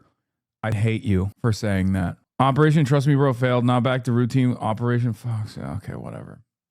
Anyway, there is no I mean, people hate Israel for good reason. And that hatred is only going to keep growing. I mean, of course, unlike a Palestine flag or a keffiyeh, this is the logo of an FBI designated terrorist organization, literally. It's JDL, Jewish Defense League. It's a Kahanist organization. They've done actual instances of domestic terror on U.S. soil. NYPD Captain Wilson making political statements in uniform to members of the public knowingly on camera, denigrating New York City mayor, saying he's nonsense and expendable and not my mayor. Mayor Zoran Mamdani, you're saying you want a minute? He's your boss. He's like temporary. He's your boss. Is he your boss though? Is he your boss? He's your boss. He's your boss. Exactly. I don't want to. He's what? He's an embarrassment. Yo, you saying your mayor is not my mayor? Update. Wilson already transferred out of 94th Precinct following this viral video from NYPD's response to community members mobilizing against ICE in Bushwick, Brooklyn. Looks like Wilson got transferred to the Communications Division, a dead zone likely preceding forced retirement in lieu of firing. Wait, you guys forget. Look, I mean, I'll tell you, like, when you become the mayor, there's a totally different relationship with the police. Like, Zoran Mamdani has a security detail. He has literally NYPD police officers around him at all times, anywhere he goes. Okay?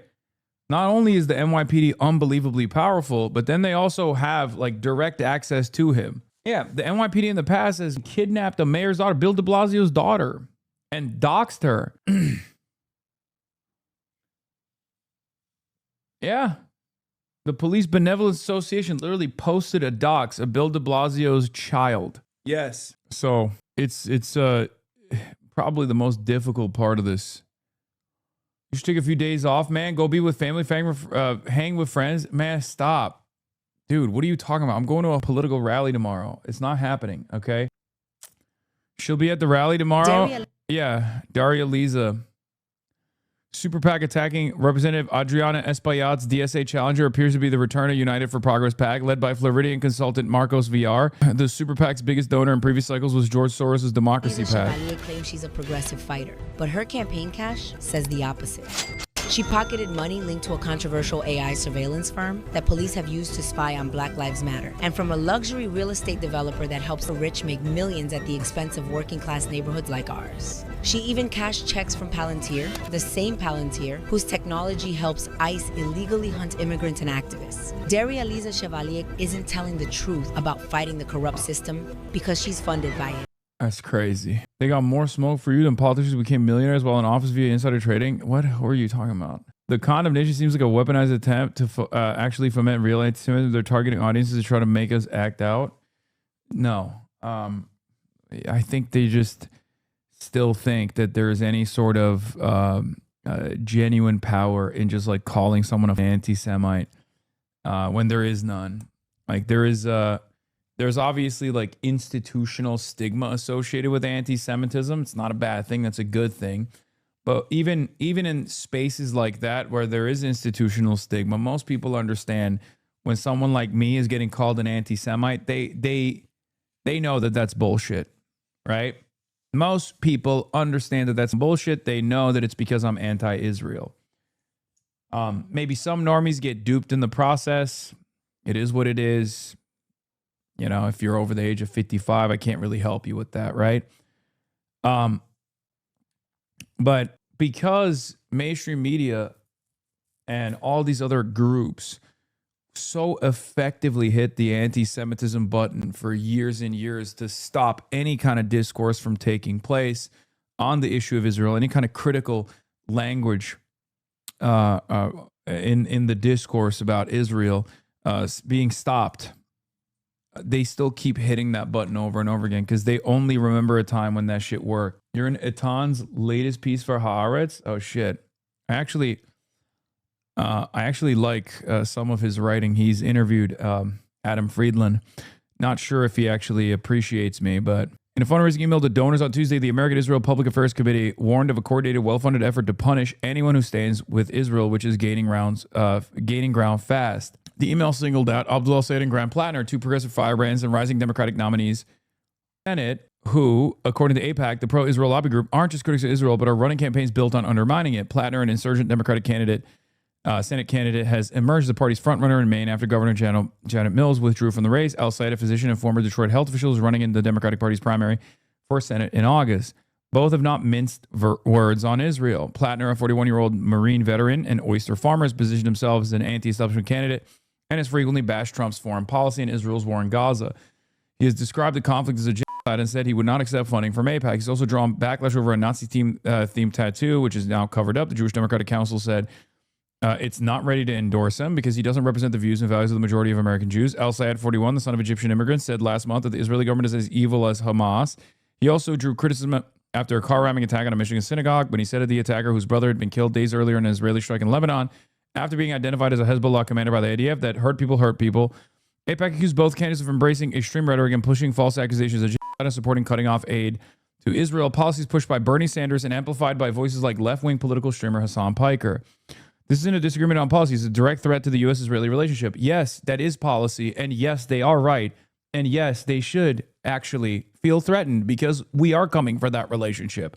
That relationship should change. Yes, we shouldn't just put an arms embargo on Israel. We should punish Israel. We should hold Israel accountable. Words mean things. We have rules in the rule books for a good reason, okay? Just like with ICE. We can't just simply say abolish ICE, but we must actually hold ICE accountable. The same goes for Israel as well. We must apply an arms embargo upon the nation state of Israel, and we must punish those who have done coalition of the willing, if you will. It should be noted that while Abdul El-Sayed and Plattner are both critics of Israel, some of El-Sayed's statements have not sat easily even with some progressives, but AIPAC's email collapsed them both in the extreme anti-Israel candidates, erasing context and nuance, precisely the point of AIPAC's logic. Dude, this is literally the wokest Haaretz writer, Eitan. He's like written about Adam Friedland. And even he still hits this line where like Abdul El-Sayed is more extreme than Graham Plattner, who has a Nazi tattoo. In the eyes of the broader white world, a brown man with the name Abdul Rahman is always going to be seen as more extreme than a white dude who had a totem cough tattoo on his chest, man. Like, and I'm not saying this to be critical of Graham Plattner. I have defended Graham Plattner Okay? A lot of people get mad at me for doing that. But god damn, dude, we're talking about a doctor, man. A doctor, a public health specialist.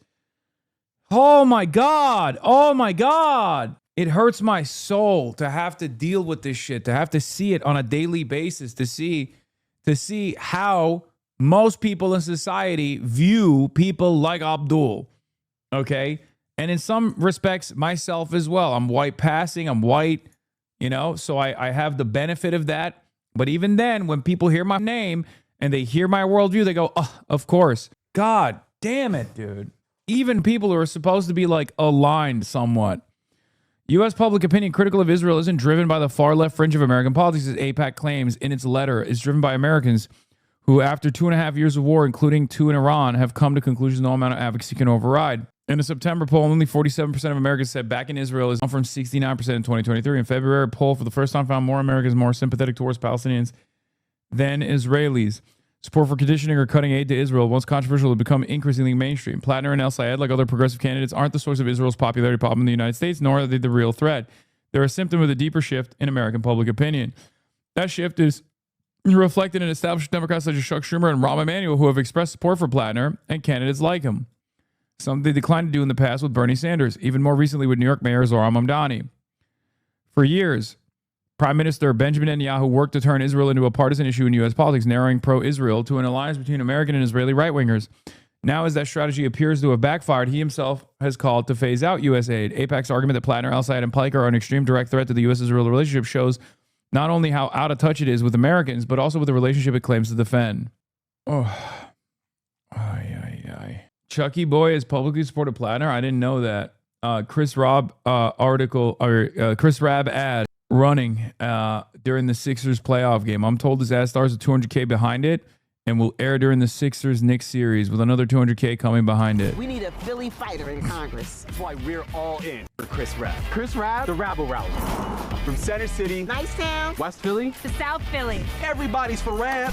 Rabb's taken on big corporations. Fought for Medicare for all. Stood up to Trump's war and genocide in Gaza. Philly's own Chris Rabb. Endorsed by the Inquirer and AOC, the Working Families Party. And me. And me. All of us. Full Philly for the people. Chris Rabb for Congress. Working Families Party PAC is responsible for the contents of this. Honestly, Chuck supporting Plattner is more damning condemnation than anything a Republican put out. This ad will go hard in Philly, hopefully. I think Chris Rabb has a really good shot here. His opponents are not great. The only problem is that, did you endorse him? Yes, of course I endorsed him, but they're not going to put me in a fucking ad, chatter. What are you, crazy? The problem is you got a lot of older black voters in this district who I don't know which way they will swing. I don't know if they, I don't know where they're at on Rabb. I mean, he's locked down all the other demographics. This is a very black district and older as well. So I think the goal here is to door knock on black neighborhoods. I think it's that's the most consequential demographic he must win. But luckily, DSA is out there and they got some unbelievable door knockers. So I'm not too worried. Good news, Haley Stevens and Susan Collins campaigns are linking up for AIPAC. This is a campaign begging DC to step in and save them. They came in third in 2026 Q1 fundraising and completely relying on AIPAC fundraising featuring Susan Collins. Small dollar donations are barely 10% of her opponents. Had to pay people to collect petitions. Yeah, Haley Stevens is underwater. But it's actually beneficial for McMorrow. That's why UMich Voter is posting it. Got to hit all the churches? Yes. Anyway, you got to keep pushing. Synagogue in the Upper East Side of Manhattan. There is a land sale of stolen West Bank land. This is a real estate sale. The protesters that are here are not protesting Jews. They're not protesting Judaism. Zionism is not Judaism. Zionism is not Judaism, sir. I'm a Jew and I'm a Zionist. Oh yeah, so you're a Jew and you're a Zionist. Yeah, they're two different things. Promise the land of Israel to the Jewish people. You promised an ethno-state? Define Zionism to me. Ethno-state Jewish supremacy. Zionism is not a colonial project because you can't. Dude, why are these guys trying to be woke, man? Just own it. It's so fucking annoying. I can't stand like the cry bullying that come from Zionists. It's just like, You want to have your cake. You want to eat it too. You want to fucking feel like a victim where you get to literally have your ethno state, and it's not, we can't even question it. We can't even say like, that's an ethno state. That's kind of fucked up, don't you think? You're like, no, it's not. It has to be an ethno state. It has to. Look at the dirty Arabs. You know, we have to dominate them. Don't you understand? I'm the victim. Okay. Like land that was already yours over thousands of years. Listen, what you guys are doing, you're supporting evil, and then you dare to do this in the name of Judaism and the Jewish religion.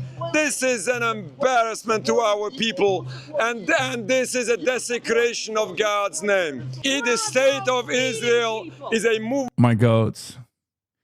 My goats. Movement of terrorism, started terrorism way before anybody spoke about it. Of course I'm a Jew. We're humanitarian Jews that are against murder. I'm 73 years old. I know since I was 14 that Israel is not a democracy. Goated. Kings and queens, dude. Has never been a democracy. We are here for the rights of people to eat and live and have water and have their homes returned. Hell yeah. Fucking awesome. Yeah, more Republicans think Donald Trump could beat them in a fight than the inverse. 39% think Donald Trump can beat them.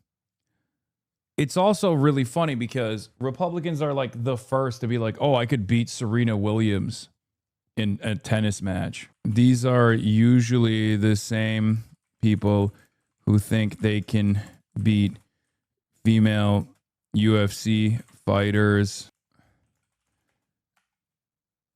and even real bears. All right, you know what I'm just going to say? Yeah, they think that they can beat fucking female UFC fighters, but they don't think they can beat Donald Trump. What does that say about these people's mentality? I didn't put the bears part in there. Unnecessary because I can vibe out a bear. Here's Abdul's new campaign on Nobody Needs PBMs. Yeah, hey. PBM pizza here. That'll be $20. Perfect, thanks. Just give me a second. Whoa, buddy, not so fast. You still haven't paid your delivery coordination fee. That's $25. Wait, I thought the whole thing was $20. Yeah, the pizza's $20, but there's also a $15 assembly fee, holding your pizza while you wait fee, and generally wasting my time fee. So, wait, did you even make the pizza? Well, no. Are you even the delivery guy? Yeah, and no. So, what do you actually do? I manage pizza benefits, and I'm also here to collect all the fees that you owe me. Now imagine ordering a $20 up and says you owe him $70. Yeah, that's exactly how our pharmaceutical system works. And the culprit? PBMs. A PBM, or pharmacy benefit manager, they're the ultimate middleman in the healthcare system. They sit between you, your insurance company, the pharmaceutical company, and the pharmacy that actually gives you the medications that you need. So the restaurant made the pizza. Yep. My insurance paid in part for the pizza. Yep. And the pharmacy is the one that actually sent you here with the pizza. Yep. So why am I paying $70? Oh, because of the fees. And they use that position, in theory, to negotiate what drugs are going to be on the insurance formulary, how much they're going to pay pharmacies and pharmaceutical companies. But really, they use their position to figure out how to fleece every single one's pocket. And all that money comes out of yours. I am super hungry, and this pizza's all I got. Oh, I almost forgot one more fee. What? The fee for explaining the fees. Healthcare shouldn't work like that pizza scam, but that's exactly how PBMs operate.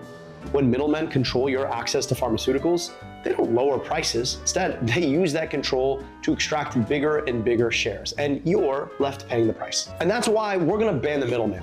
Turns out we don't even need PBMs. Instead, we're gonna empower the federal government to negotiate prescription drug prices on all of our behalfs, and we're gonna empower local pharmacies in the process.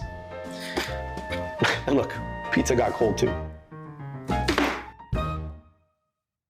What is this? This piece of Scott Lobaito went nuclear over Zohar Mamdani's ties to streamer Hasan I still Piker. don't know what that's all about. This piece of garbage, I still don't know what that's all about with the president, why he has this scumbag around. Having a friend like Hasan Piker that said and We continues deserve to say, as he travels this country and gets to speak at American universities, saying that America deserved 9/11, and this piece of little gypsy Ma'am Dandy smiles and goes there when knowing that he's best friends with the guy.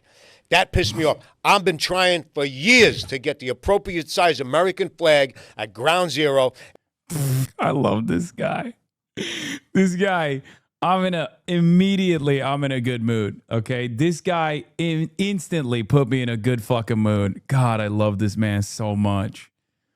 He does not know that I love him. I think he would probably stab me with a pen if given the opportunity, but I love him. No way. That's your capstone project, dude. What the hell? How dare you? This guy, Hasan Piker, in his community, making fun of me for trying to get the appropriate sized American flag at Ground Zero. I'm walking here. This New Yorker still does racism the old fashioned way. Yeah. And you can see the jealousy too. They hate that Donald Trump loves Zoran. Ma'am Debbie. Why this is my president? Donald Trump, the greatest president of all time. Why does he like Zoran Ma'am Debbie? Zoran Baba Doobie. Ma'am Dandy. Forget about it. Mr. President, I love you. But by way of transitive property, it's like you're best friends with Hasan Piker.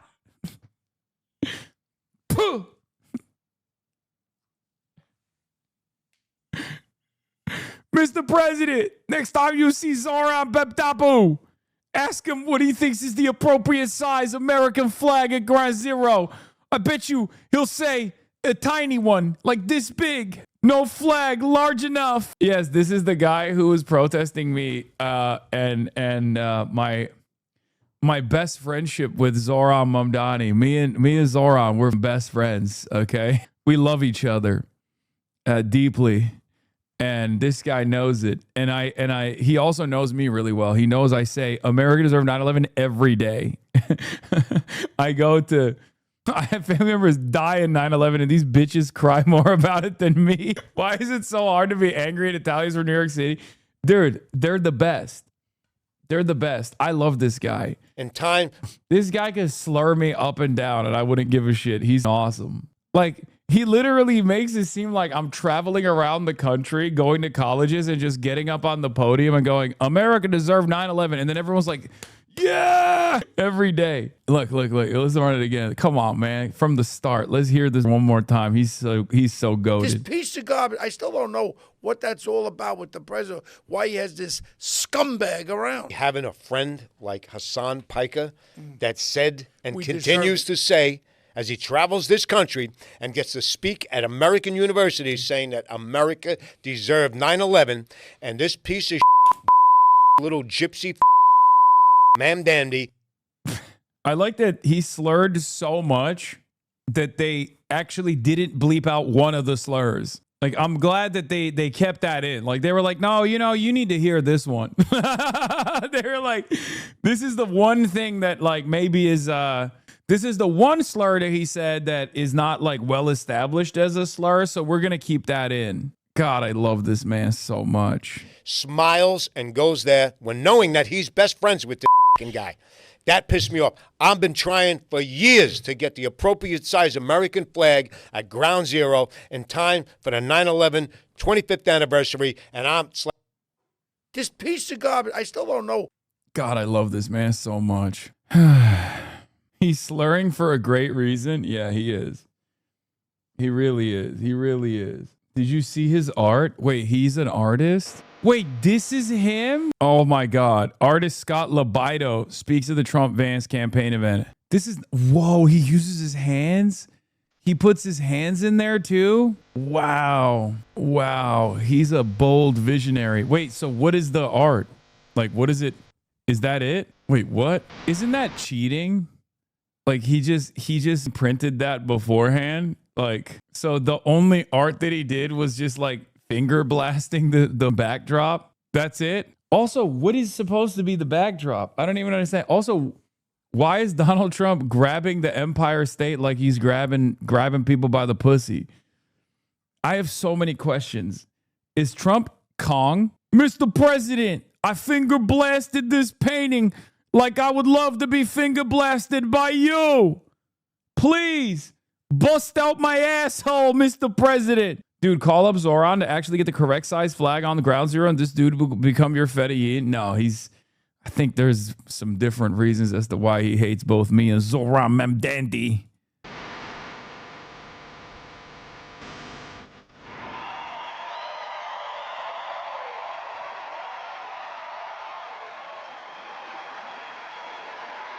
Wow, that's awesome. Fucking dope. This guy's so good. Oh my God.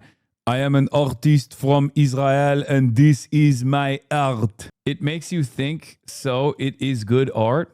Your ability to trigger hogs was fine-tuned in the ruinous lands in New Jersey, and that's very visible. I love this guy so much. I don't know why he made Trump into King Kong here, but yeah. If the Met Gala is art, and so this is art, listen, this is objectively art.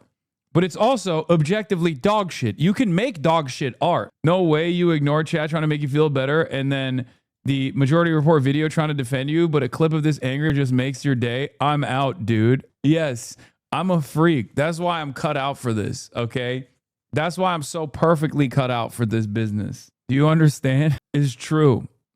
It's true. Give me a fresh hog who's losing their dang minds and I'm back in, baby. I'm back in. You cannot say whether something is art or not, but you can say whether it's bad art or not. Yeah, I mean, this is just bad art. He drew this while you drew boobs in Turkey? Okay, calm down. Please check logs and shake me, Unk. Okay, you said you saw this. Oh, I saw this guy.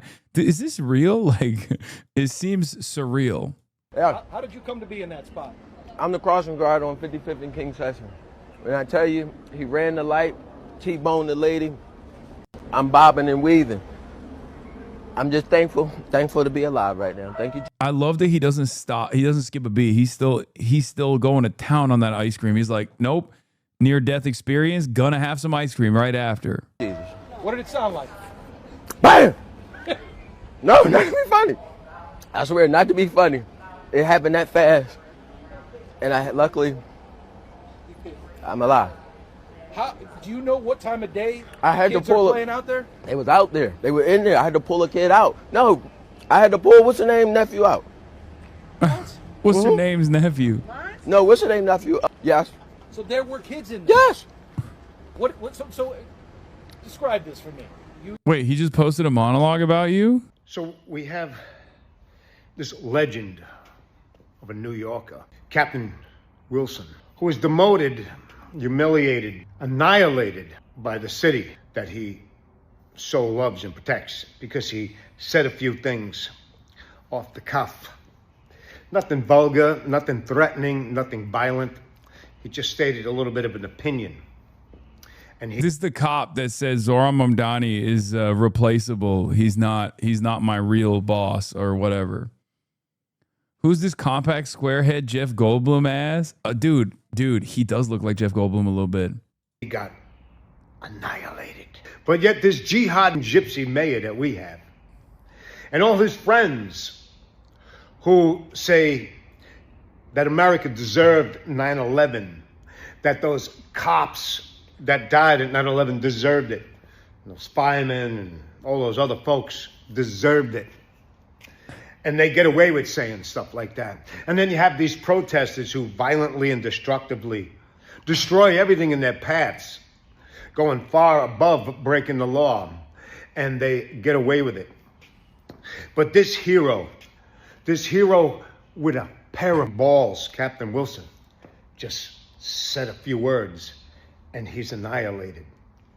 So I want all you people in this city to be prepared for the continuation of the burning and the destruction of the city.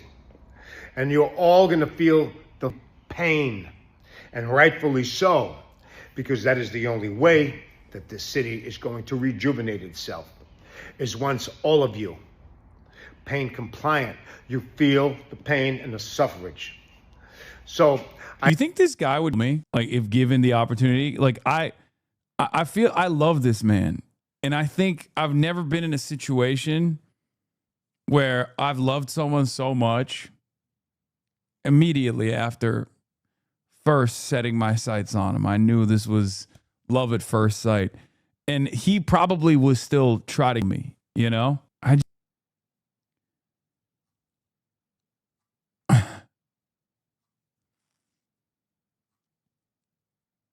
You do not have health self-preservation instincts. I wonder if he knows how much I love this man. I do hope that all of you... I've never heard right-wing racist slam poetry before. I thought slam poetry was like something that the wokes did, right? I never knew that it was a thing that the racist people did too. Is like an anti-woke thing as well, you know? Also got to put the hat on in a little bit when I'm talking to the New York City DSA folk. No, this is monologuing. No, I think this is slam poetry. Hasan thinking I could fix him. No, you know what it is? It's because I love hogs so much. And this one is like the hog king. We did it, Joe. Painted by Scott Lobido. The world needs to see this. Share it. Wait, are sharing it, bro. Oh my God. People love his shit. They do share it. Is this guy popping? I didn't even realize he was popping like that. He's got W motion. I got L no motion. Okay, let me join in on the Zoom call real quick. Let me get in on this. Let's see where we're at. Okay, I'm supposed to be speaking in 3 minutes. So hold on. Let's see. Hello, Roadcaster. Okay. That should be good. Okay. Recording in progress. Is a threat to all of us. And that's why we are all here. Like Gustavo said, New York City faces a deficit of over $5 billion. Right now, Kathy Hochul is poised to allow Trump cuts to wreak havoc on New York City and New York State. She's poised to pass a budget that allows for a payout to New York's richest to come out of the rest of our pockets. Governor Hochul could pass a budget that works for all New Yorkers, one that ensures that the libraries stay open, that teachers stay in their jobs, that after-school programs stay funded, and that countless other city agencies receive the funding that they desperately need. Instead, she is going to allow New York City public servants and our communities to be used as bargaining chips. She's poised to allow the rich to keep getting richer and richer, while those of us who keep the city running and the communities we love are forced to do more and more with less and less. So that's why we're all here. I would really urge anyone who is watching and not in the phone bank right now, if you're in New York, please call Governor Kathy Hochul. Her phone number is 518-474-8390. Tell her to tax the rich, save New York's public services from Trump cuts, and please call every single day until the budget is finalized. And I am going to pass it back to Gustavo. Awesome. Thank you so much for that. Like Molly said, the fight of library workers is really all of our fights. When they come after one public service, they're going to come after all of them. This has been the strategy that neoliberals and capitalists use to defeat working class movements like ours, but we're fighting back, we're getting organized, and we're not going to let that happen. One thing I forgot to say at the start of the call, just some community agreements. We want, to stay respectful during the call, let speakers give their remarks, hear them out. We're here to organize together and have our backs to demand that the governor tax the rich. And we're going to be, starting our training, making phone calls later. We'll keep the chat open, but just keep it respectful and be considerate and mindful of others. So I think we're still waiting for Hasan to join. Is that right? And I'm here. Well, No, he's here, Gustavo. he's here. Okay, great, awesome. Welcome, Hasan. I'm gonna pass it over To our guest, really awesome to have you here. He's been a huge support to the fight to tax the rich, big supporter to DSA. Shout out if you're a DSA member here. I'm one of the co-chairs of the New York City Democratic Socialists of America, and I'm going to pass it over to Hasan for some hype. What's up, everybody? Some of you might know who I am. Some of you probably don't. I'm Hasan Piker. I'm a Twitch streamer, and it is my honor to be here with you today. I'm not as good as I'm not as good at communicating, contrary to what I do for a living, as Zohran Mamdani is. But I'm going to try to hype you guys up. I don't know what that actually means, but when I was approached to do this, I thought about how wonderful of an opportunity this is, because it's really good to apply some pressure to make sure that we have some responsive politics in this country, specifically when politicians, more often than not, are completely out of touch with not only the needs of the working class, but also rarely ever get to hear from the working class. But one of the questions I've approached Rashida Tlaib and many other congresspersons, many other politicians with always is, are politicians stupid or are they cynical? And the reason why I always ask this question, and some people really don't like it, is because I want to know why they're so unresponsive, right? Are they actually refusing to hear the calls of the overwhelming majorities that demand an end to the, for example, and simply choosing not to hear it? Or are they completely oblivious? And Rashida actually told me something very interesting, where she said, no, they're actually, in most circumstances, kind of stupid. Maybe not stupid, but kind of out of touch. And that gave me a lot of hope. The reason why that gave me a lot of hope is because when they do hear from people like yourselves, when they do hear from their constituents, that actually does light a fire under their asses. And that's why I think phone banking, what you guys are doing today, what we're all doing here today, is unbelievably important. Because door knocking is good. It's great to get an elected representative out there. It's great to boost membership. But the job doesn't end there. As Bernie has also talked about in the past as well, the job actually begins once you get someone elected into a position of power. Unfortunately, our opposition in this fight are unbelievably wealthy corporate overlords that have been responsible for the grand design of New York City, leading to such unjust outcomes. So we have to be undeniable. We have to be, in some instances, an unbearable force to be reckoned with to make sure that our demands are met. We have to sometimes force democracy and the democratic process to take place. So I think that's precisely the reason why phone banking operations like this one and smiling and dialing is incredibly important. So I'm really excited that you guys are all participating in this.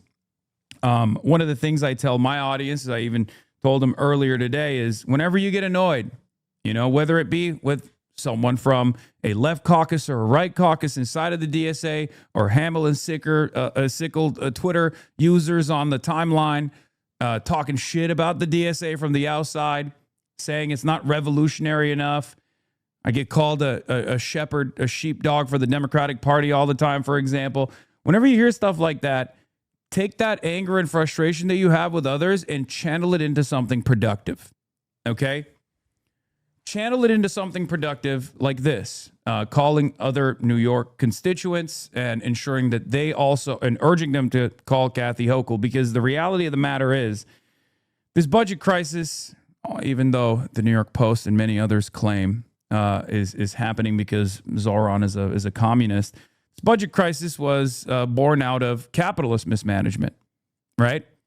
And there are only two solutions to it. Either we demand that the super wealthy that enjoy this city, one of the greatest cities on the planet, to pay a fairer share of the productive output that they seemingly consolidate amongst themselves, or the only other way out of it is austerity. And we all know that that's unacceptable.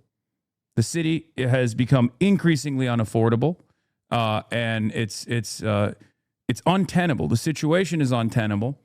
So I think we have to make sure that Kathy Hochul hears those demands and abides by the democratic process.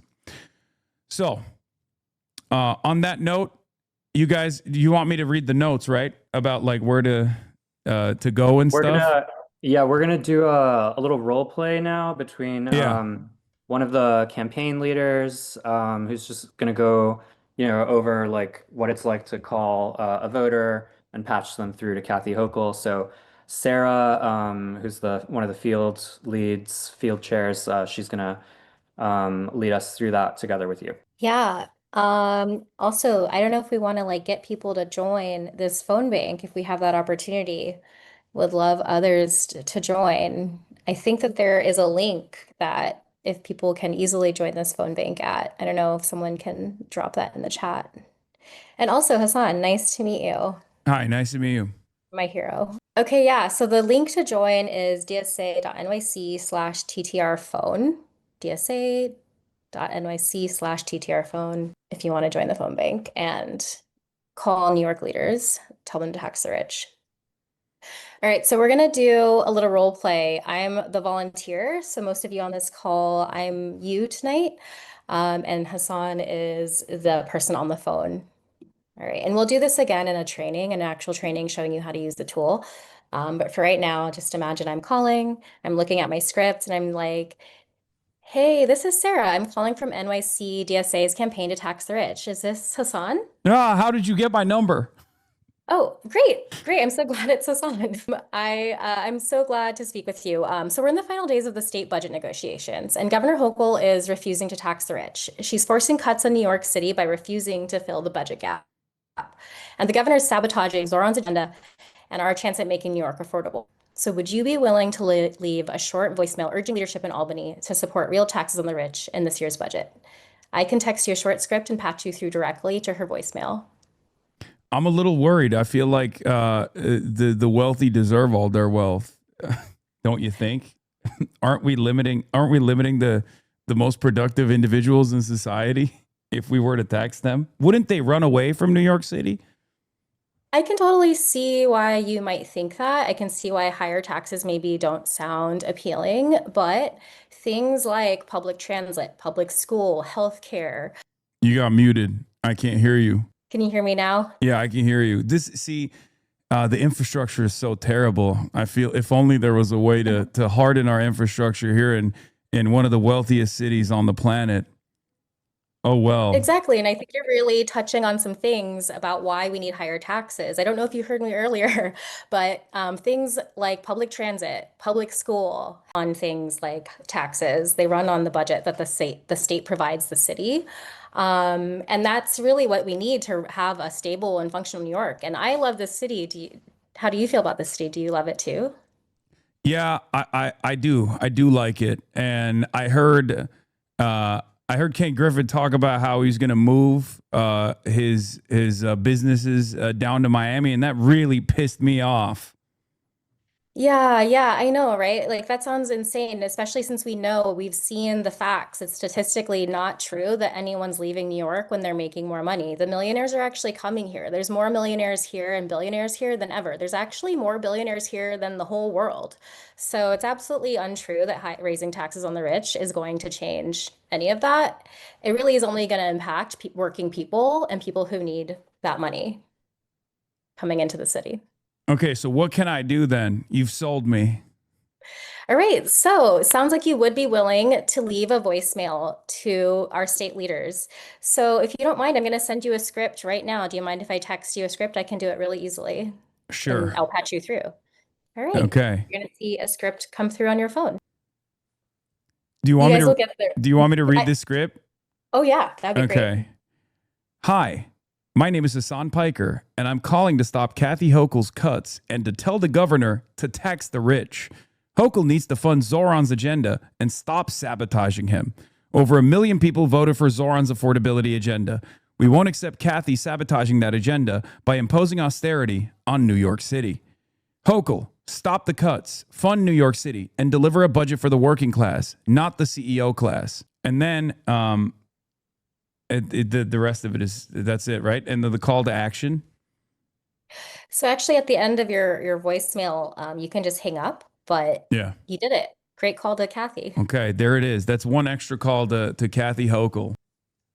Well, thank you so much for allowing me to be a part of this process. And also, obviously, I'm sharing this with my audience right now as well. This is being live streamed, live broadcasted on my stream as well. And all of you guys can join the phone bank too from anywhere in the United States of America. You don't have to be in New York City to do this. And you can go and join the phone bank at dsa.nyc/TTR phone. Right? I got that right. And we're posting the link in the chat as well. And if you can't join now, and you're in New York, because I don't know, you're working or something, you can call Governor Kathy Hochul at 518-474-8390. That's 518-474-8390. And you can actually call Kathy Hochul's office every single day until it's over. Yeah, I think a lot of people don't understand that, someone has to keep this city running. Like a lot of wealthy people in general, they think, I feel like it's a fate worse than death if I were to pay a little bit more in taxes. They're unbelievably selfish. In some instances, it almost feels like they're more worried about the threat of it all. Like they're more worried about any success whatsoever as far as taxing the wealthy being implemented. They're worried that more of that will happen. They're worried about existing in a more just, a more equitable system. But it's pertinent on all of us to make sure we play a role in advancing that agenda, because I talk to politicians all the time. You would not believe the amount of access that wealthy people and corporate lobbyists have. And sometimes we have to be a lot louder than they are. We have to work extra hard, but we do have the numbers, and I think that is what matters. I've seen it. I've seen it with politicians that listen to the demands of their constituents in town halls and whatnot, where they do sometimes change their mentality. It's not as, I know it seems like American politics is so unresponsive. I know it seems like politicians don't actually care, that they only care about their corporate benefactors. But the reality is, when they do hear from people like yourselves, when they do hear from all the other people that you're calling to urge to call as well, to advance this agenda, they actually do respond. There is a lot of power in that. There is a lot of power in your voices. So thank you guys. Thank you to everyone that's participating in this. I feel like we might have broken the phone line. That's what people are saying in my chat right now. But hopefully, you guys can join afterwards as well. And thank you so much to the New York City Democratic Socialists of America for putting up a strong fight to fight for those who can't fight for themselves. Yeah, hell yeah. Thank you for your solidarity. We're going to get started with the phone bank. It's been great having Hasan here. He's been a strong partner this whole fight. So we're going to get started with our dialer training. Eric, who's our campaign manager, is going to go over how Scale to Win works. And then we're going to start making calls to voters in New York and patching them through to Kathy Hochul. Okay. All right. That was it, everybody. You're wearing the Philly hat? No, I'm not. I'm not wearing the Philly hat. I'm wearing the New York hat. Shut up. Check logs. Yeah, there's going to be a debate tonight. There's a mayoral debate tonight. I do care about it. I mean, I want to watch it a little bit. Q4 growth reports It's going to be Karen Bass, Spencer Pratt, and Nithya on NBC LA. Yeah, it's supposed to start right now. Ballots dropped. Ballots are out too. And I think DSA LA put Nithya as their choice. Teaming up with Bashaga to give away a fully furnished multi-million-dollar home. Wait, why does Ray not make the cut? I don't know what the NBC LA's specifications are for who gets to make it, but I think it's like they did top 3 maybe. But the problem with Ray's candidacy is, Yeah, they recommend DSALA did not endorse neither Nithya nor Ray, but they did recommend Nithya on their primary election voter guide. Yeah, she's not polling high enough. She's at 3%, unfortunately. It was bullshit. 5%, and she had one poll over and one poll under. For the people who do the work. Tonight, a debate doubleheader. First up, the race for LA mayor. Los Angeles, a big city, a bigger reputation. Beneath the blue skies, frustration, fear, and uncertainty. It's horrifying, and everybody has to keep watch. I don't sleep well at night right now at all. It feels like there's no neighborhoods that are safe. Southern California, plagued by homelessness, ravaged by wildfires, and crippled by the rising cost of living. Unbelievable, bro. Oh my God.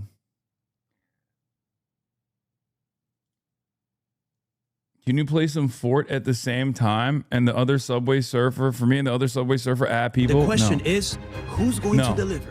Here at the iconic Skirball Cultural Center, a face-off for the two biggest races on your ballot. The top candidates for mayor and governor. One night, two debates. Live from the Skirball Cultural Center. And a good evening, everyone. I'm Colleen Williams. Thanks so much for joining us tonight. Our doubleheader debate kicks off right now with the race for LA mayor.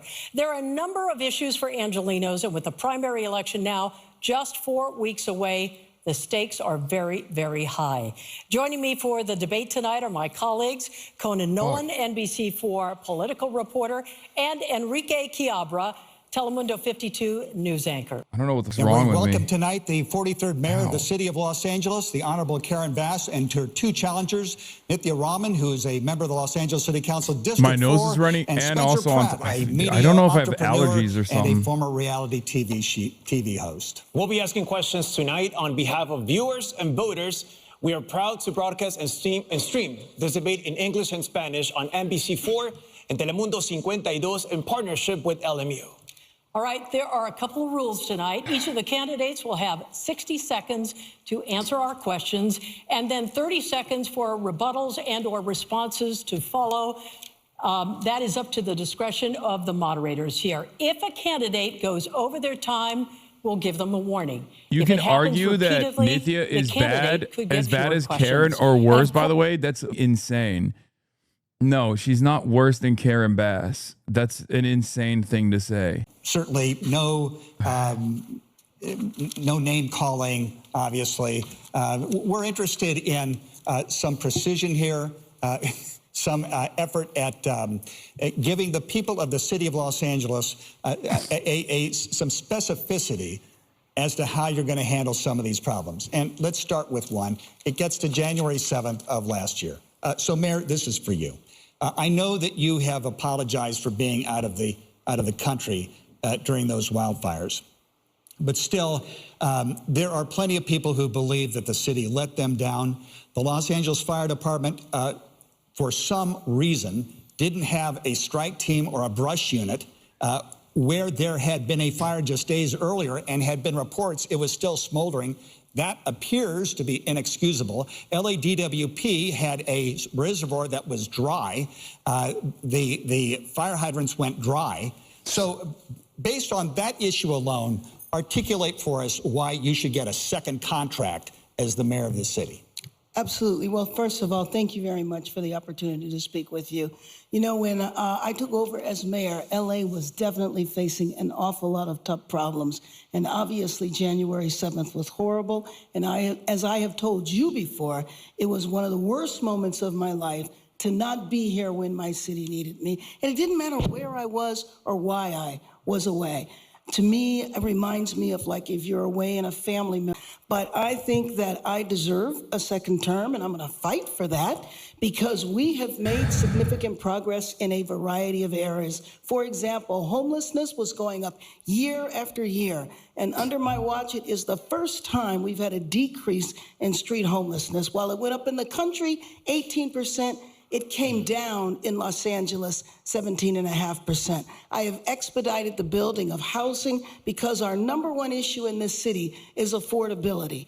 And one of the main drivers for affordability is housing. Right, so let me follow up on the fires, Sure. though. One gets the impression, based on what we saw, that you prioritized wages and benefits, a hike in the salaries of the firefighters union over the operations budget. We saw those pictures of those engines that were inoperable because they didn't have enough mechanics to fix them. Well, was that a mistake? That's Explain because of the that. union, you idiot.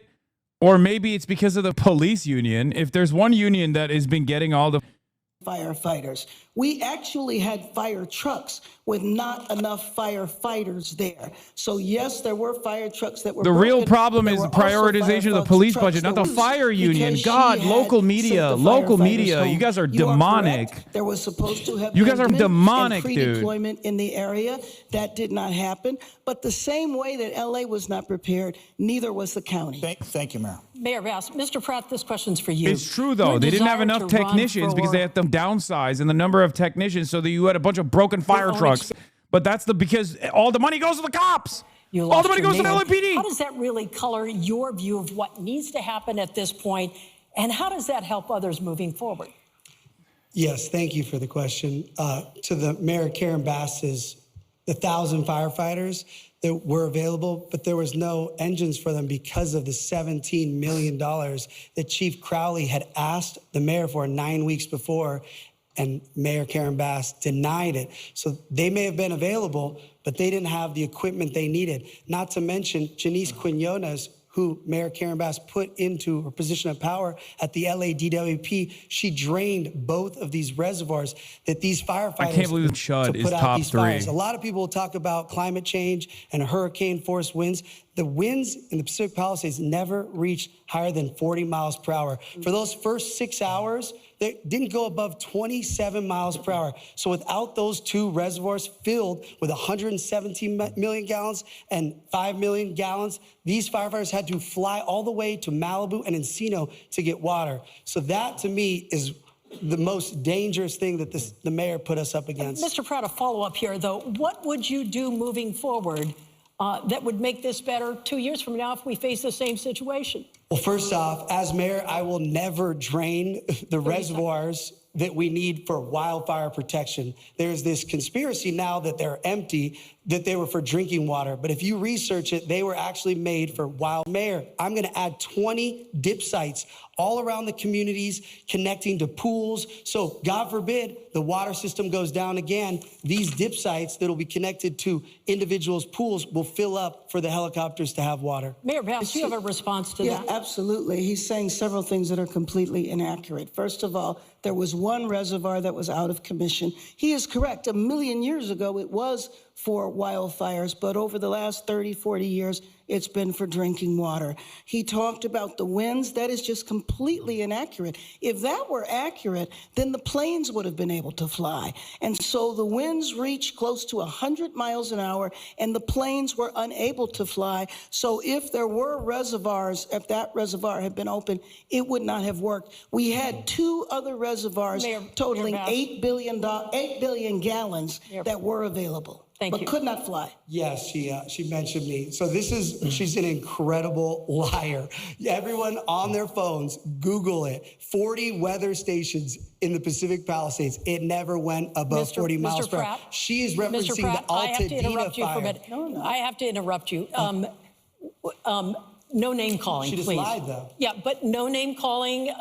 She called me a liar. I I did don't not. believe she did. She said I he's did not hear making that. this up. I did not. We're not going to debate the issue. We have a Okay. question now for Yes. Councilmember Rahman. Councilwoman Rahman, so your District 4 is a fire-prone district. My question to you is, we've seen that you've introduced fire preparedness motions after January 2025. A lot of them happened after the fire, the Palisades fire. My question to you is, what did you do before that? Because this seems like it's more reactive rather than proactive. So any motions you introduced before January 2025? Yeah, so my name is Nithya. I'm a council member for the 4th District, representing a huge percentage of the hillsides. For those of you who haven't met me before, I'm a mother of young twins. I'm an urban planner by training, and I've been in this role for about 5 years. And in my role as The harsh council truth is a lot of these member homes should not be for built in Hillside these area, fire we zones. have to do a lot of Buddy, work that's like preparing most of Los for, Angeles, though. really extreme weather. Before rainy seasons, actually in the past, mudslides have been the biggest issue in my district. Entire homes have gone off of their foundations, and we go in advance and make sure that traps are cleared, that areas are available for flood and clearing. We do brush clearance and make sure that all of the departments and all of the interjurisdictional areas that are supposed to be doing brush clearance are actually Daniel doing that Lurie work. solos all Before these this set candidates, of the fires, SF we GOAT. sent out What? an email. We made sure that we were connecting. There's no way there's a Daniel Lurie fan in here. What the is happening in this goddamn community? Well, we didn't Half of the chat is like Nithya is the #1 supporter of Israel. The other half of the chat is saying Daniel Lurie, the billionaire San Francisco mayor, is a great mayor. What the is happening? That the mayor's role is to be the CEO of the city. All of They you are the executive insane. authority in the city. As a council member, you're a legislator. You push for your district, which I did, and I will always do, and I will always keep doing. But really, it is the mayor's role to be prepared and to You've gone coordinate mainstream. Let's hear what she has to before say and about during and Israel. after This is emergencies to this ensure is a that the big city concern is for me ready. as well. Thank you, Councilwoman. As I said, we have a lot of topics to cover tonight. The next one is public safety. LAPD is reporting the overall crime rate is down, but people repeatedly say that's not their perception. They do not feel safe. We're seeing yet another series of home burglaries in the San Fernando Valley. And just today, federal authorities arrested at least 18 people connected to a drug trafficking investigation. They called it Save MacArthur Park. Mayor Bass, you have 60 seconds for this. Who ordered this operation with the feds? Is it a sign that our communities are not safe? No, actually, that operation was ordered by the feds. However, we have been working in collaboration because we were very well aware of the drug dealing that was taking place there. We have used a comprehensive approach when it comes to MacArthur Park. Multiple things are needed. And so what happened a couple of hours ago has been in the works for many, many years. But let me just say, or many, many months, let me just say also that LAPD and that Los Angeles is understaffed in terms of LAPD for the nation's second largest city. And so I have been fighting to hire more officers. Unfortunately, I have not had the cooperation from the city council, including, unfortunately, my colleague next to me, who has voted repeatedly against hiring officers, including when we were finally able to increase the class size and the council would not fund it. What is in my current budget now is 512 officers, which still is not enough. At least that will deal with attrition. We cannot shrink our department. Councilmember Rahman, you have 30 seconds to respond to that. You know, I've supported multiple budgets, thoughtful budgets that maintained and sometimes even increased the size of the police force. I did vote against a big contract, a contract that gave the police union more money than the city had. A contract and its knock-on effects, which ultimately led to the city having $1 billion budget deficit last year, that led to us having to cut essential services across the entire city. If you're wondering why your streetlights are out on your block and the Bureau of Street Lighting is telling you that it's taking a year to fix a streetlight, that's why. Councilmember Rahman, thank you. Mr. Pratt, there were 100 LAPD officers working with the feds today. Your response to what went down in MacArthur Park? It's unbelievable. I hope we have the FBI, the DEA, the CDC, the ATF. The more resources we can make the streets of LA safe with federal money, amazing. I talk to thousands of moms a week. They do not feel safe in the street. No matter what these crime statistics Wait, you are talk to telling thousands anybody, of moms it's a not week? how people feel. That's a weird on the thing. street. There's a difference between people. He's like, I love moms. I talk to thousands of them every week. Moms are coming up to me. They're like, I'm a mom and I'm Getting scared. stabbed in the street than the lights being out. So I think Mayor Bass funding the police was important, actually. Mr. Pratt, I have a follow-up question for all of you here. He did mention Deli. me, so do I get to respond to that? Just a moment. This is a response to some of that. Langer's Deli, which, as you all know, is a staple of downtown Los Angeles, is asking all of you on the stage right now to end the Needle Run giveaway program. So my question, Mayor, first of all to you. What? Yes or no? It's run by the city, the city-run needle program. Right. Yeah, Yes it's or no? safe injections. Yes. Councilmember Rahman. No. Mr. Pratt. Absolutely no needles and pipes for drug addicts on the street ever. God damn it. What a fucking dumbass. I mean, there you go. Go ahead. You have 30 seconds. Well, I did want to say in response to this question that the way you address homelessness, the way you address people living on the street is by bringing them off the streets and indoors. I think we need to absolutely invest in shelter. We need to invest in services. We need to actually get people off the streets for people to be safe. That's what I've done in my district. We've had a 54% reduction in tents and encampments in Council District 4 just over 3 years. And I'm very, very proud of those results. That's how you achieve real public safety outcomes. That's how you ensure that the people of Los Angeles are safe. This is her strong so, Mr. suit. Pratt, the chief of police said the other day that he doesn't think we're going to have enough officers for LA 2028. Like ethical relocation on homelessness, like they did do a lot of that. LAPD is part of that. Plus, you have to patrol the rest of the city. Hiring more officers is expensive. It's extraordinarily so in many cases.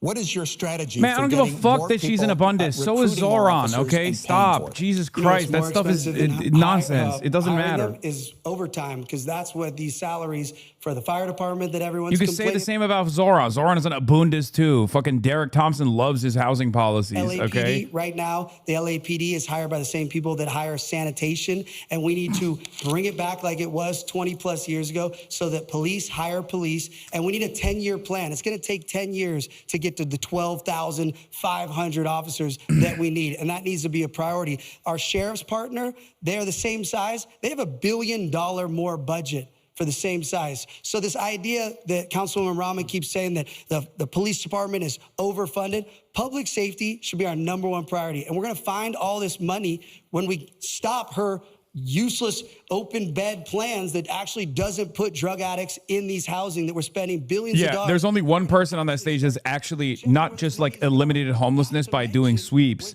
but instead by putting them in fucking permanent shelter, and that is Nithya, to be fair. Like the Israel stuff is true. She has also voted to fund the police, which is also paying true. Police officers what they're worth. They do some of the hardest jobs in our city. But and let's be they fucking and all of real. our city She is employees the only deserve one the that's living done wage they anything deserve that's like remotely to be positive paid. about homelessness on What that I am stage. arguing Okay. against is bad fiscal management, God, oh which is God, what has they're gotten so the city of Los right-wing. Angeles into this moment. I hate the politics of my police fucking union city. is the most powerful force in LA city politics, and when you give contracts to people because they are going to fund your campaigns, and by the way, I'm the only person on the stage that is being spent against because I had the courage Thank to you. speak out about bad budget decisions. Thank you, Councilwoman. That is what happens. Appreciate that. We're going to stay with you, Councilwoman Brandman. So you've said, even last night you said it, that you're okay with the current staffing levels at LAPD. My question to you, people say that's just ridiculous, it's not enough, we need more officers. My question to you is, what do you tell people, especially victims, who say the city has let them down? Yeah, and I think this is a very real issue. The city's most important response is public safety. It is so important to me. I'm the mother of young children. The safety of people in Los Angeles is absolutely essential. But that's why I think we have to start getting honest with people about how we're actually going to respond to public safety needs. How will we make sure that when they call for help, someone picks up the phone at 911 and someone comes when they call, the right person comes when they call. Right now, we have not built out that system because we have funded more police officers, but haven't been able to hire. Our police force is actually shrinking. We have shrunk right now. So no more officers? Stay the same? What are you saying? I would love to keep it the same. We have funded them more. So let's get real about how we actually deliver public safety outcomes. I'm going to work as hard as I can to maintain our police force where it is, but we also need to make sure that we build out responses that can actually take call load off of LAPD. So many calls that are coming into LAPD do not require armed officer response. Let's take call load off of them. Thank you, Council and let's member. make sure that police can come when people call. Your time is up. Quick reply, Mayor Yes, Bass. let me just say that unfortunately, my colleague has contradicted herself because on the one hand, she says that if you pay officers what they need, then we're going to bankrupt the city. And then on the other hand, she doesn't understand that, frankly, we have to pay the officers, had to give them a raise, had to expand recruitment because officers were going to other cities. We were not competitive. We have to make a decision. And frankly, my job as mayor, my #1 job is to keep LA Mayor safe. Bass. And we can't keep LA safe with the size of the Your time department is we up. have now. Thank you. We're going to talk about homelessness. For years ago, when we did a debate, it was the #1 topic. It is right up there again. This is an issue that continues to challenge the city. Homelessness, many residents say the homeless in their neighborhoods make them feel unsafe. They feel the homeless have more rights than the residents do. So these are 2 yes or no questions for each of you. Right now, getting off the street is voluntary. Should that change if a bed or a shelter is available? Mr. Pratt, we're going to start with you. Yes or no? It's illegal to live on the street. So, yes, everyone needs to go inside. Okay, Mayor Bass. Everybody needs to how go do you do that? inside. Making it illegal and arresting people is not the way to solve this problem. Ms. Rahman. Yes, people need to go inside. When they're offered shelter, they go inside. You don't get an opportunity It is illegal. to say no. So it's unanimous here. Next question. Do you support the ordinance that restricts encampments Oh in front my of schools God. or daycare centers? Mayor Bass, I'm going to start with you. Yes, or no? Ms. Rahman, yes or no? I support keeping our streets safe. I did vote against the structure of this particular ordinance. And it is because, at its best, a yes or no. it does not, the way this ordinance was structured, It's a no. Yes or no. it does Yes not or keep, no. it We'll does take not that keep as a our no. children safe. It does Mr. not keep our Pratt. children safe. No, Mr. Pratt. it doesn't keep our children safe enough. It's a simple yes or no question. Mr. Pratt. What I was saying is she's fighting because she doesn't think there's a difference between 1 foot or 500 feet for kids' safety with drug addicts with machetes Again, in front we'll of take schools. that. Yes or no? Of course, we do not want encampments in front of schools, parks, daycare. Okay, I don't want vehicles. So, Mayor, you had talked about inside safe. Let's go into that a little bit. You've suggested that there has been progress made, but even the Los Angeles Homeless Services Authority, which the city contracts with, has said that upwards of 40% have left and gone back to the street. I mean, there's a concern that a lot of money is being spent. There's been some progress, certainly not enough. I'll have you defend your program. So, Conan, I declared a state of emergency on day 1 because I know that what Angelenos want to see are their streets clear. Inside Safe is the only citywide program that we have had that has reduced homelessness 2 years in a row. Prior to that, there was no citywide strategy, and homelessness was going up year after year. We need to have an entirely new system. If they that let is frankly Spencer Pratt go on independent. the homelessness, I swear he's going to be like, I'm going to kill homeless people on stage. Like I could see him. Off the street. I can see him. If they wind him up enough, he's just going to be like, I have actually used my bare hands in the past to deal with this problem. The scourge, the parasitic force. That is working.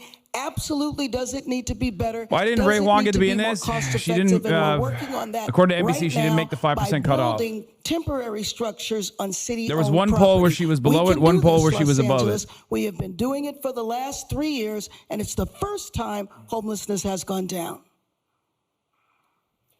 Councilmember Raman, so you promised to clear half of the encampments by the Olympics and all of it by the end of your term if you get elected. Yes. My question to you, you've been in the city council for 5 years. Why are we barely seeing this plan yesterday? I think it was posted on your Instagram. And is this realistic? Absolutely, it's realistic, and it's realistic because I've done it in my own district. This is exactly the plan that I've operationalized in my district to get a 54% reduction in tents and encampments in my district in 3 years. Okay. In 3 years. She's not the mayor, Yes. but she is a council district member, which is almost as powerful as the mayor, and united more powerful than the mayor. This time, it is absolutely realistic. But what I want to go back to is Literally. the idea that we are satisfied with our People don't homelessness understand. In Los system Angeles, right a mayor is like a downgrade. in Los Angeles right now can say that we are satisfied with spending City council is extraordinary more amounts powerful of money than on our the mayor homelessness is. response and getting only incremental progress in response. I want to change that.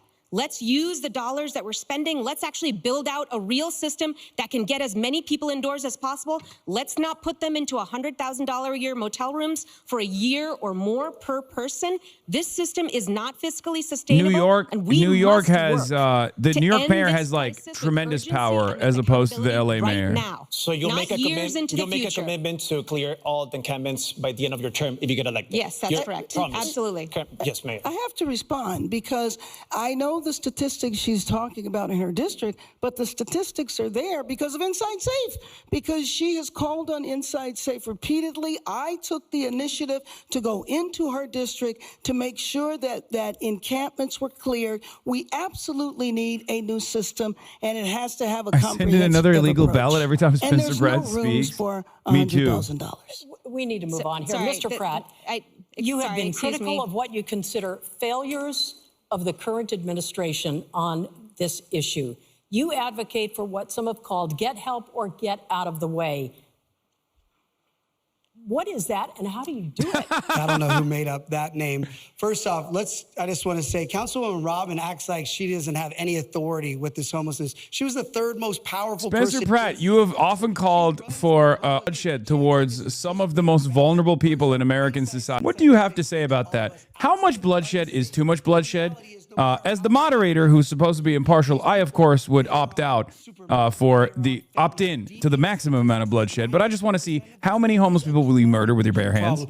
Nithya, Councilwoman Robin's plan for treatment first. I will go below the Harbor Freeway tomorrow with her, and we can find some of these people she's going to offer treatment for. She's going to get stabbed in the neck. These people. Wait, what? She has done that. The fuck? She's literally done that. Nithya at this point could just literally be like, between you and I'm the only one who's actually done that and seen success in my fucking district, to be fair. This is the one area where she is. Both Karen Bass and Nithya are far better than he is. I mean, he's a fucking demon. I want to just say to everybody who's watching today, you're going to watch today as Mayor Bass and Spencer Pratt attack me because they want to run against each other in the general election. Each of them thinks that running against each other is what's going to help them win. And they don't want to run against me because my ideas, which are based on real results in my district, which are based on real data, a real analysis of the system, and a focus on accountability and using every dollar as effectively as possible, which we have done in my district. I want to take this citywide. This is why this is happening today. Councilmember Rahman, we're out of time. I'm going to give each of you 30 seconds to respond to this. I would Mr. love Pratt, to I'm going to start with Thank you, and then I'm going to go to Mayor Bass. First off, Mayor Bass and I are definitely not working together.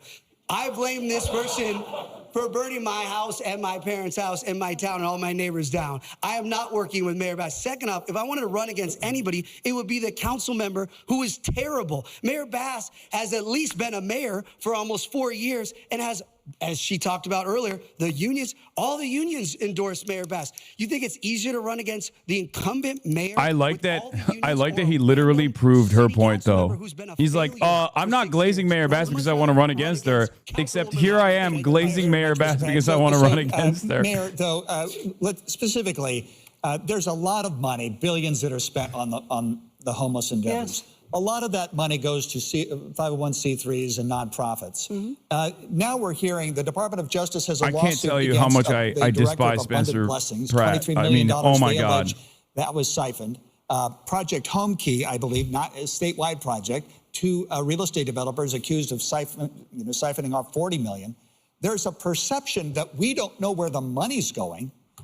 And that we have, the legislative analyst in Sacramento said there are $26 billion in state funds. We're not sure if that did any good. So how can we have confidence that the investment we are making in the future is not going into the pocket of some director who will end up in federal court? First of all, I don't think it's shocking that you do find corruption in big programs like this, and I think it is extremely important to hold them completely accountable. But I will just say that for the first time, we've had a reduction of homelessness 2 years in a row because of policies that I have put in place. I also believe we need to have an overhaul of the system, but I can tell you that streets that we have cleared, crime is down. Firefighters don't have to spend 30% of their time putting out fires that are related to homelessness. Businesses are able to have customers. Kids are able to walk to school and parents without navigating tents. That's what I would say. But I have to say about my colleague here is that, yes, she is a member of City Council. She chairs the Homelessness Committee, but she also, in order to get anything passed in City Council, council, she has to build an alliance with her colleagues. And she has not been successful in doing that, which is why she has not been able to pass Mayor the Bass, your policies time is up. that she's talking about. Thank you. Councilmember Raman, so this also happened under your watch. Your plan calls for fully staffing the Bureau of Homelessness Oversight, which the City Council established under your leadership. So the question is, why is it not fully staffed as we speak right now? It's not.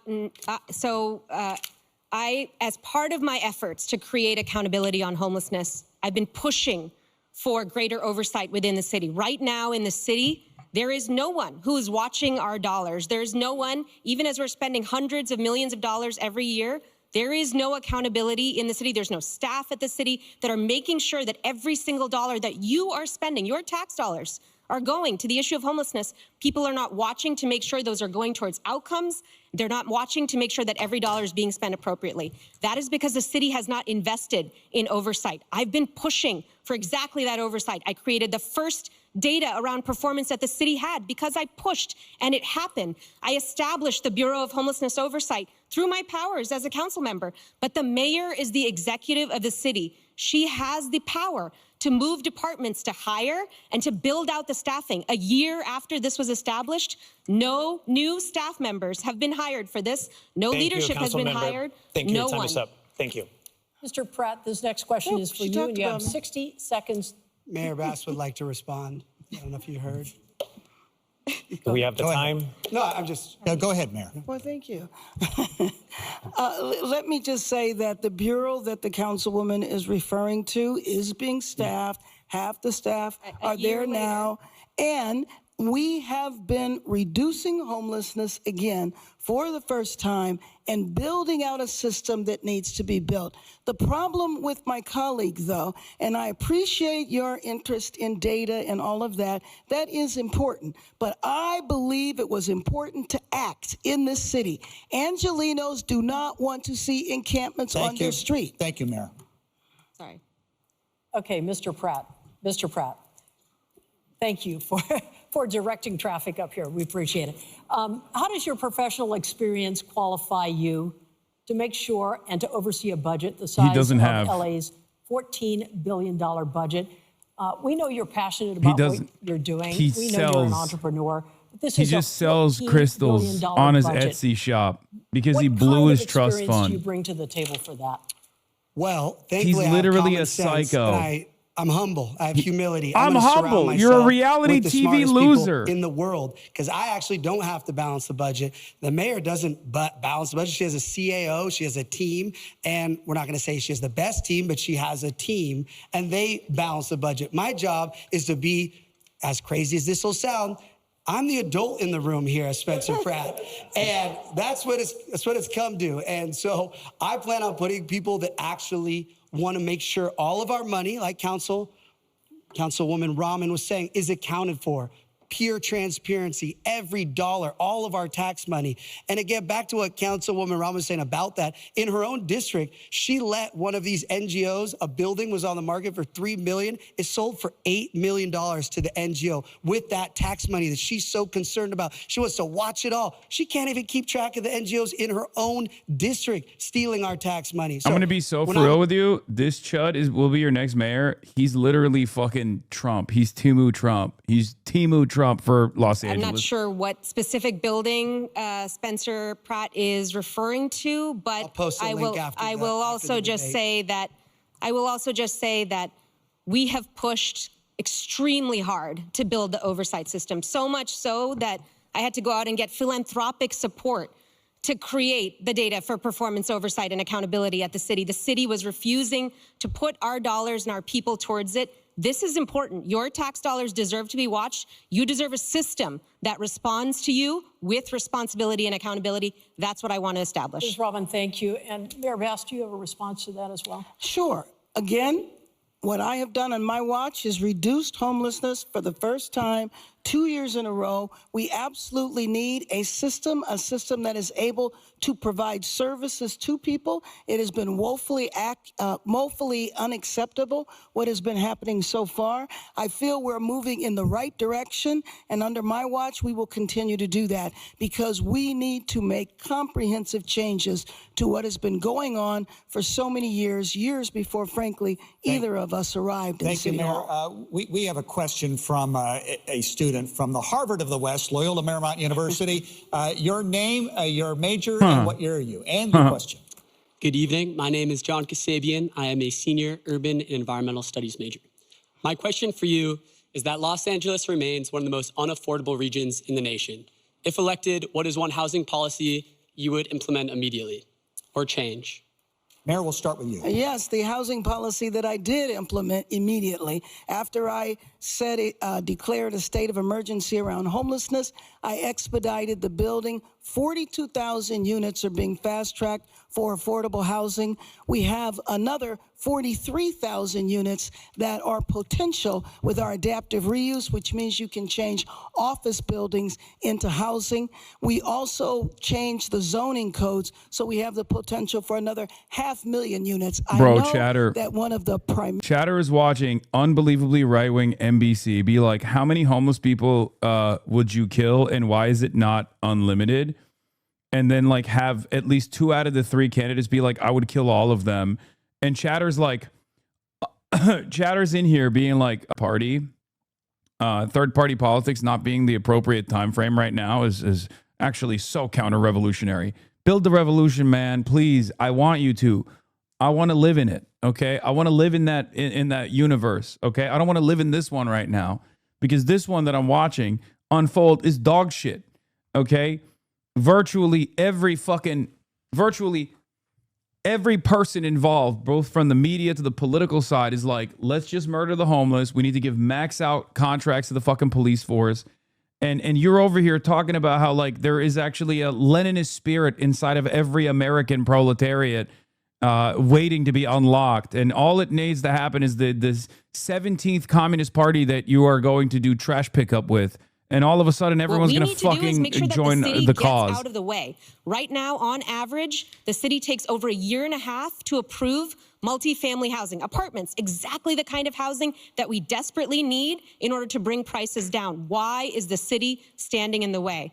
As mayor, I will take my executive authority over the departments and ensure that they respond to new apartment applications within 60 days if they are zoning compliant so that we can build exactly the kind of housing that will make this into a city of opportunity again. Ms. Rahman, thank you. Mr. Pratt, you have 60 seconds. She also mentioned me. She did. I heard it. See how nice they are being to each other? He's a nice person, actually. That's good Go to ahead, know. Mayor. What's going on here? Well, first of all, I disagree in terms of how much time it takes to go through the process. We have cut red tape so you can go through much quicker than that. The 42,000 units of housing that are being fast-tracked, 6,000 of those units are actively under construction, but there are definitely other factors that have weighed into that. And some of the factors are the price of construction materials, just the general economy, and we are doing everything we can to make sure that we are able to fast-track that housing. We want to see people move in right now, Mayor? which is why we've come up with a variety of ways in addition to that. Thank you very much. Mr. Pratt, are you ready? I am. Thank you All so right, much. you have a minute to respond. Well, the good news is when I enforce the law and clear the street of the drug addicts that have taken over 40 blocks of downtown LA, abandoned buildings that have drug addicts just lighting them on fire every other day, I will have potentially 20,000 units available to build. And thankfully, I spent a lot of time in a town that has a lot of builders, and I see all the new 3D printing and the potential of how fast we can do it. And with this ED1 that Mayor Bass is talking about, I met with the developer this week, Carlos, and he said, yes, she did an initiative where she fast-tracked it 6 months. It's been 2.5 years, and he hasn't been able to get his permits. The best part is some of these developers that are taking all of our tax money are charging $750 a square foot for stuff that should be costing $250. And Councilwoman Rahman, this plan that she's going to build all these units, guess what? She's going to sue all the people that actually rents to the tenants, and then they're not going to even want to rent to anybody because she wants people to squat in there for a year and not pay. So I don't know how her plan's going to work. Councilmember Rahman, you have 30 seconds to respond, and then Conan has a question that coincides with all of this. Please. Great. I mean, I'm not sure how to respond to that vision of Los Angeles. This is a MAGA Republicans' idea of what Los Angeles looks like. This is really not the city that I love so much. We need to make this city so much better. Yeah. We have to work so hard to ensure that this city works for everyone who lives in it. And crucial to that is actually ensuring. I'm sorry, I was still speaking. Continue, Council. Okay. Okay. So if you don't mind, the governor the other day expressed frustration, Mayor, with you. It appears the city has delayed the implementation of Senate Bill 79, that is high density along transit lines. Yeah. I know that you wanted him to veto that law. He didn't. I know, Councilwoman, you supported that law. Mr. Pratt, I'd like you to weigh in. I don't know if we need a minute for all of this, but can you just tell us, with regard to building transit, a lot of neighborhoods are concerned about this. High density, up to 9 stories at Nithya, transit this is lines. the big leagues. What are you doing? Why did you want to delay can't get that, fucking Mayor? dog walked over Well, I wanna Spencer delay Pratt. it. Well, first of all, Call him I Timu don't Trump. support Tell him to shut the fuck Sacramento up. saying that this is what we Call need him a to do goddamn here in Nepo Los baby. Angeles, especially our city, where we are very much committed to building housing. And I feel, don't even know how especially Ray after would all do of the here units that I either, to be talked about, fair. we are on track to build housing. We need absolutely more housing built, but SB 79 basically says you can build it in any residential area, and I don't believe that that is necessary. In some areas, and I always talk about Sherman Oaks, they don't want their individual neighborhoods disrupted, but they are very open to building housing on their commercial strips.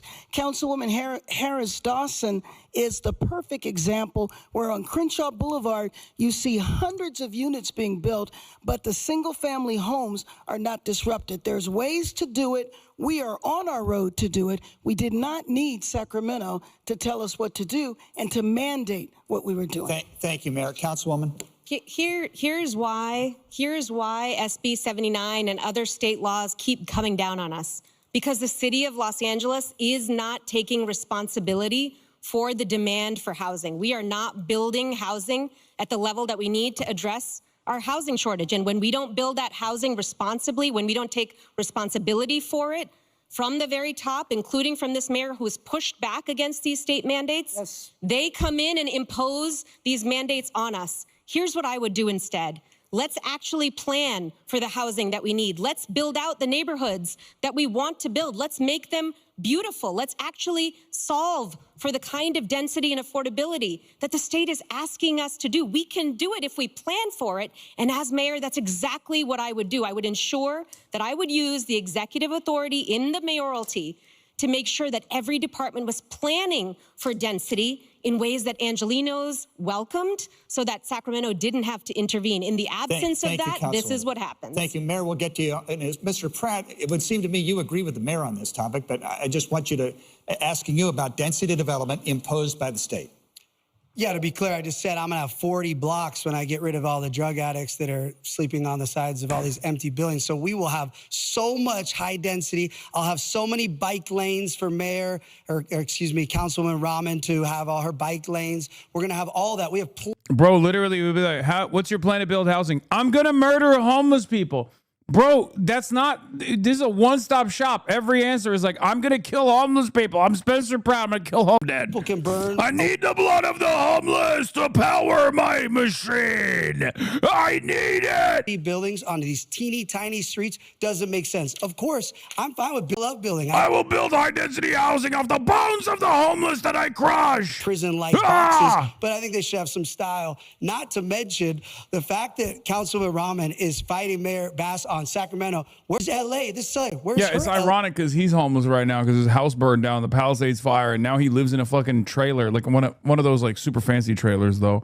It seems to be in I think Malibu or Palisades rises somewhere. there. The office buildings are worth a fraction of what they used to be. That will impact the budget, by the way. You have a graffiti tower. You have a $500 million bridge, 6th Street Bridge, where somebody ripped out 38,000 feet of copper, so it's in the dark. You have restaurants, Kohl's at 6th and Main, Clifton's at Broadway and 8th, that survived the Depression, Prohibition, and World War II, but they can't survive the human feces outside their front door. They're closed. What is your plan for downtown? Can we afford to let it die? Ms. Rama, we'll start with you. Would you agree to bring city workers back full-time to the office in order to help some of the businesses? I think we do definitely need to bring city and county workers back. In our office, we have people in the office 3 days a week in order to be able to address issues. There are some workers that should be in the office much more, and there's others that can be there 3 days a week, but absolutely. That is not the only intervention that downtown needs. And right now, the lack of care that's being demonstrated in downtown LA is part of our broken status quo. Downtown LA needs attention, and it needs real care. It needs more public safety officials on the streets. It needs work with businesses to ensure that businesses aren't just fleeing downtown LA, that they're actually staying there. It needs regular cleanups. It needs real maintenance. It needs a strategy. Instead, what Mayor Bass has done is to dismantle our economic development department. We don't have a strategy to keep businesses here in Los Angeles, and we're watching as they walk away from this city instead of investing in it. That's the kind of investment that I want to encourage people to make by actually investing in a real economic development strategy for LA. Mr. Pratt, how do we solve this? Are you want to bring workers back into the city full on? I mean, what's the solution for this problem? He mentioned a lot of problems. What's your plan? Thank you, sir. Well, first off, I was just talking to my friend Rachel, who works in downtown LA.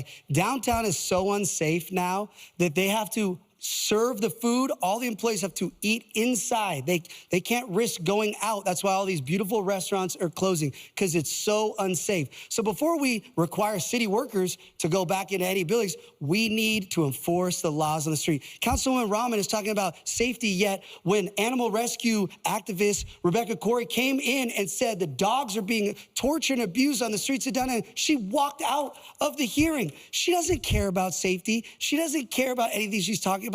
I can't stand this motherfucker. Pretends to care. Mayor Bass, can we afford, and you've got a minute to answer this question, can we afford to let downtown LA die? As No, Kona we pointed out, absolutely cannot afford. but it's in a crisis situation at this point. Absolutely. It And seems to be going the wrong way. So let me just tell you that we absolutely cannot.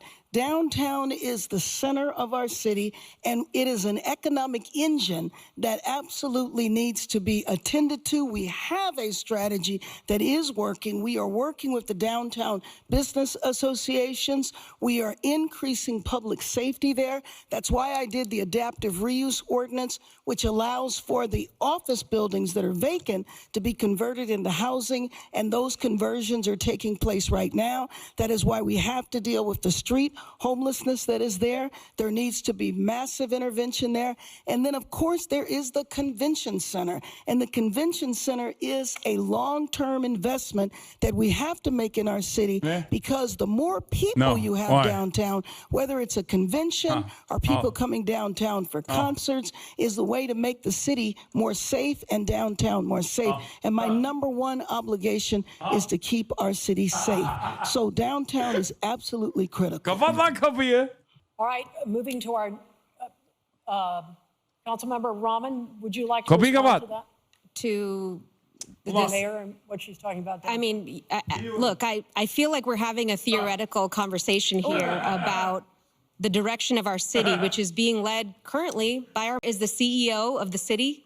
She sets the direction of this city. Right. And if you are satisfied with the status quo, then I've got great news for you. The incumbent is on the ballot. What I'm here to say is that we need more urgency to respond to the issues right now. We need real plans. We need real efforts to make sure that we're keeping businesses here, that we're keeping workers here, that we're keeping residents in downtown LA. That is the strategy and effort that I want to bring to this role. Councilmember Rob. Councilwoman Robin you know what? endorsed We Mayor Bass 2 weeks before she ran for election. 2 hours before the candidacy closed, she endorsed Mayor Bass. So all of a sudden now she has all these problems with Mayor Bass. They do. We have so many more topics, and you know what? I know we're passionate. You're passionate about what we're talking about. But voters really want some concrete evidence here, and they want people to be direct. But she referenced moving me. along, I need Mayor, to I'm respond so sorry to to that. have to cut you That's off. supposed to be part of the rules. Yeah, go ahead, Mayor. I haven't been offered that in a lot of this debate. So Well, I think I'm joining you there. Absolutely, the status quo and breaking up the status quo and dealing with the bureaucracy is exactly why I ran. And I started doing that by addressing homelessness, but also by bringing coalitions together to make sure that we can deal with downtown. Did you know that we are the only major city that does not have a comprehensive infrastructure plan? So it's been haphazard up until now, left to the wishes of every single council member. I have instituted and started a comprehensive infrastructure plan and moving right away into replacing 60,000 solar lights. Thank you, Mayor. Are we good on this topic now? Because this next topic, a lot of viewers, when we put up the QR code, wanted to know about this. It has to do with the film and television industry. A lot of people think we're nowhere close to where we should be. I know it bounced back the first part of this year, but it's at least 30% below what it was pre-COVID time. So the question becomes, and Mayor, I'm going to start with you.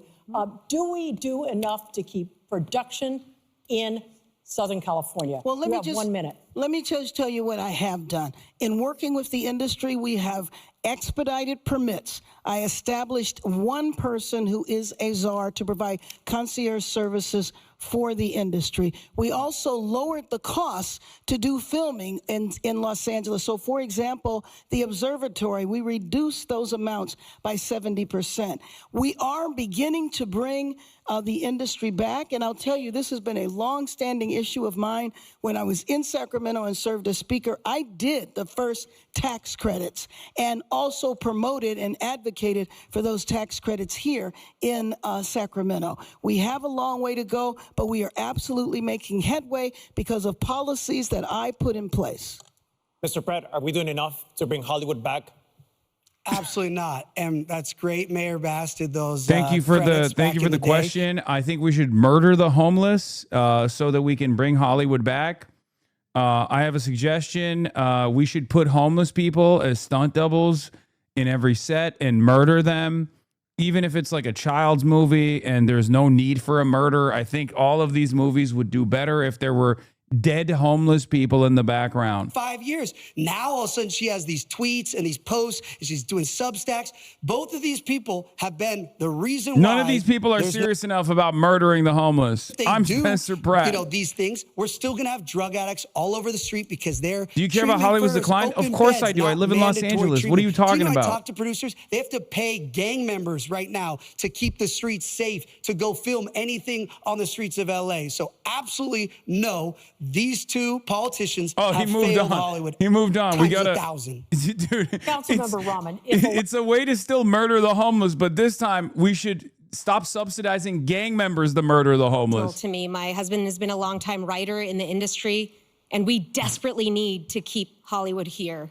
And I feel like the mayor's role is really to be the loudest advocate for the best possible version of the policies that we need, including a tax credit that has no cap, that is guaranteed years into the future so that production, so that studios can actually invest here and they know that they can invest here. We need to make sure that we're reducing red tape in City Hall to make sure that productions have no bar to being able to film here.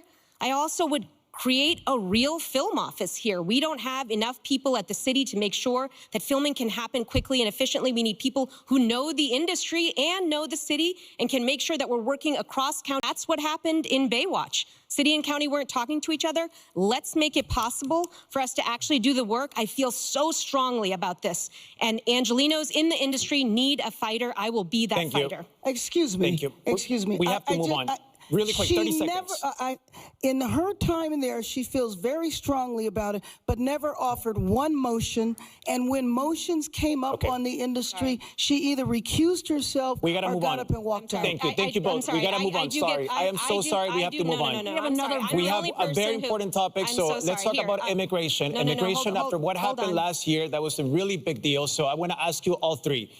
This is a yes or no question and answer. So there's an LA council member. He wants voters to decide. He is saying that non-citizens, should they be allowed to vote in local elections? Is this a yes or no? Mr. Pratt? No.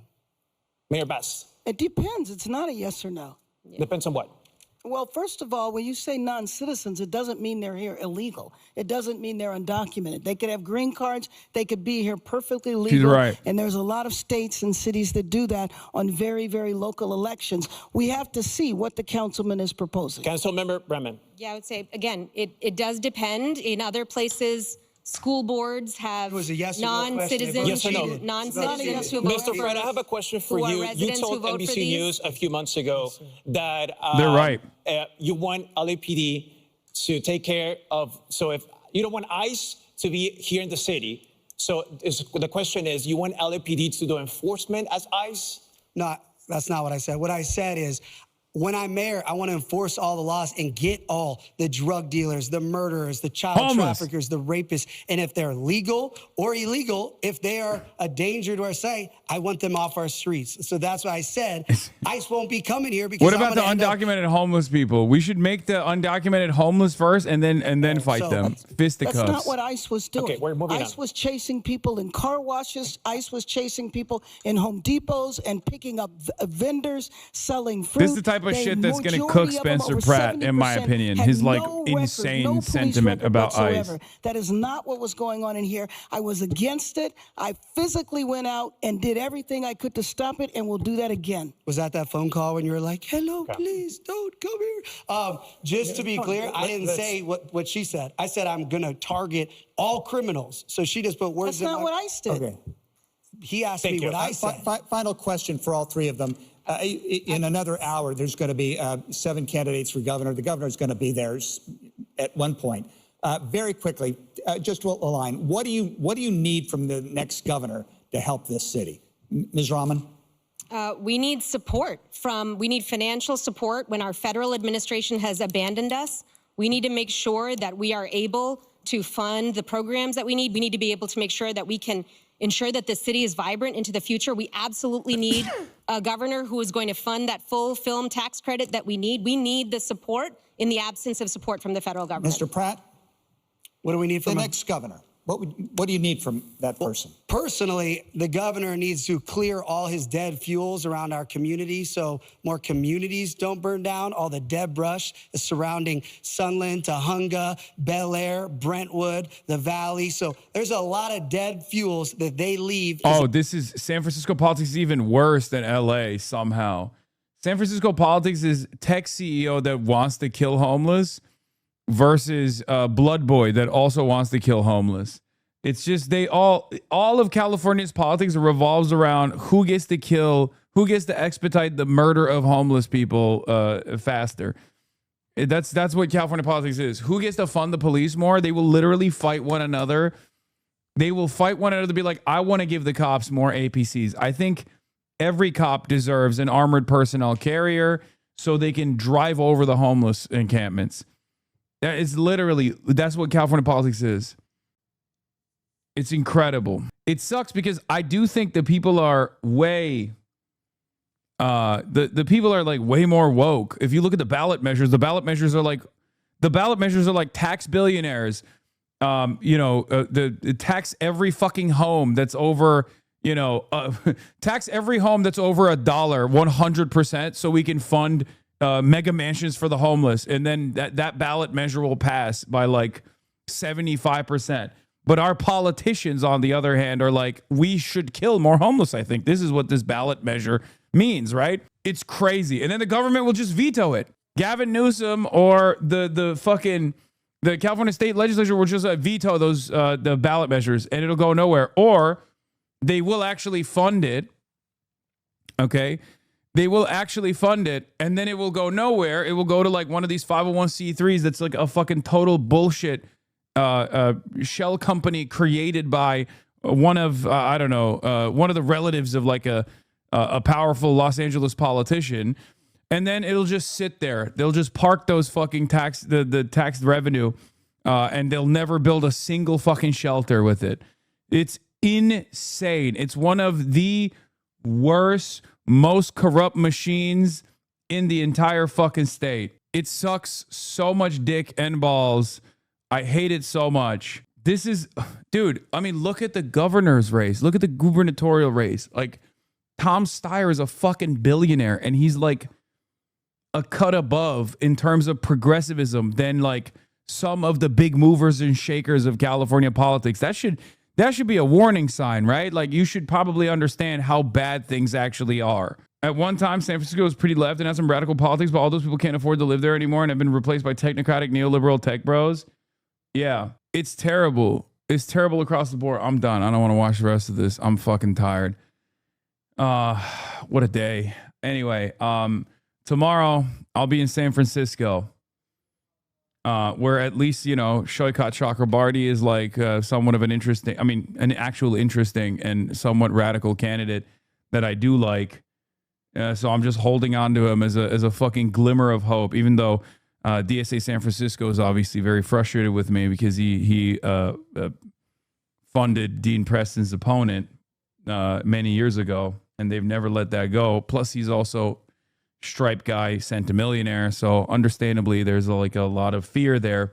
But he's going up against Scott Wiener, who also fucking sucks majorly. Okay, oh, what a mess. What a fucking mess this entire thing is. But yeah, I'll be in San Francisco.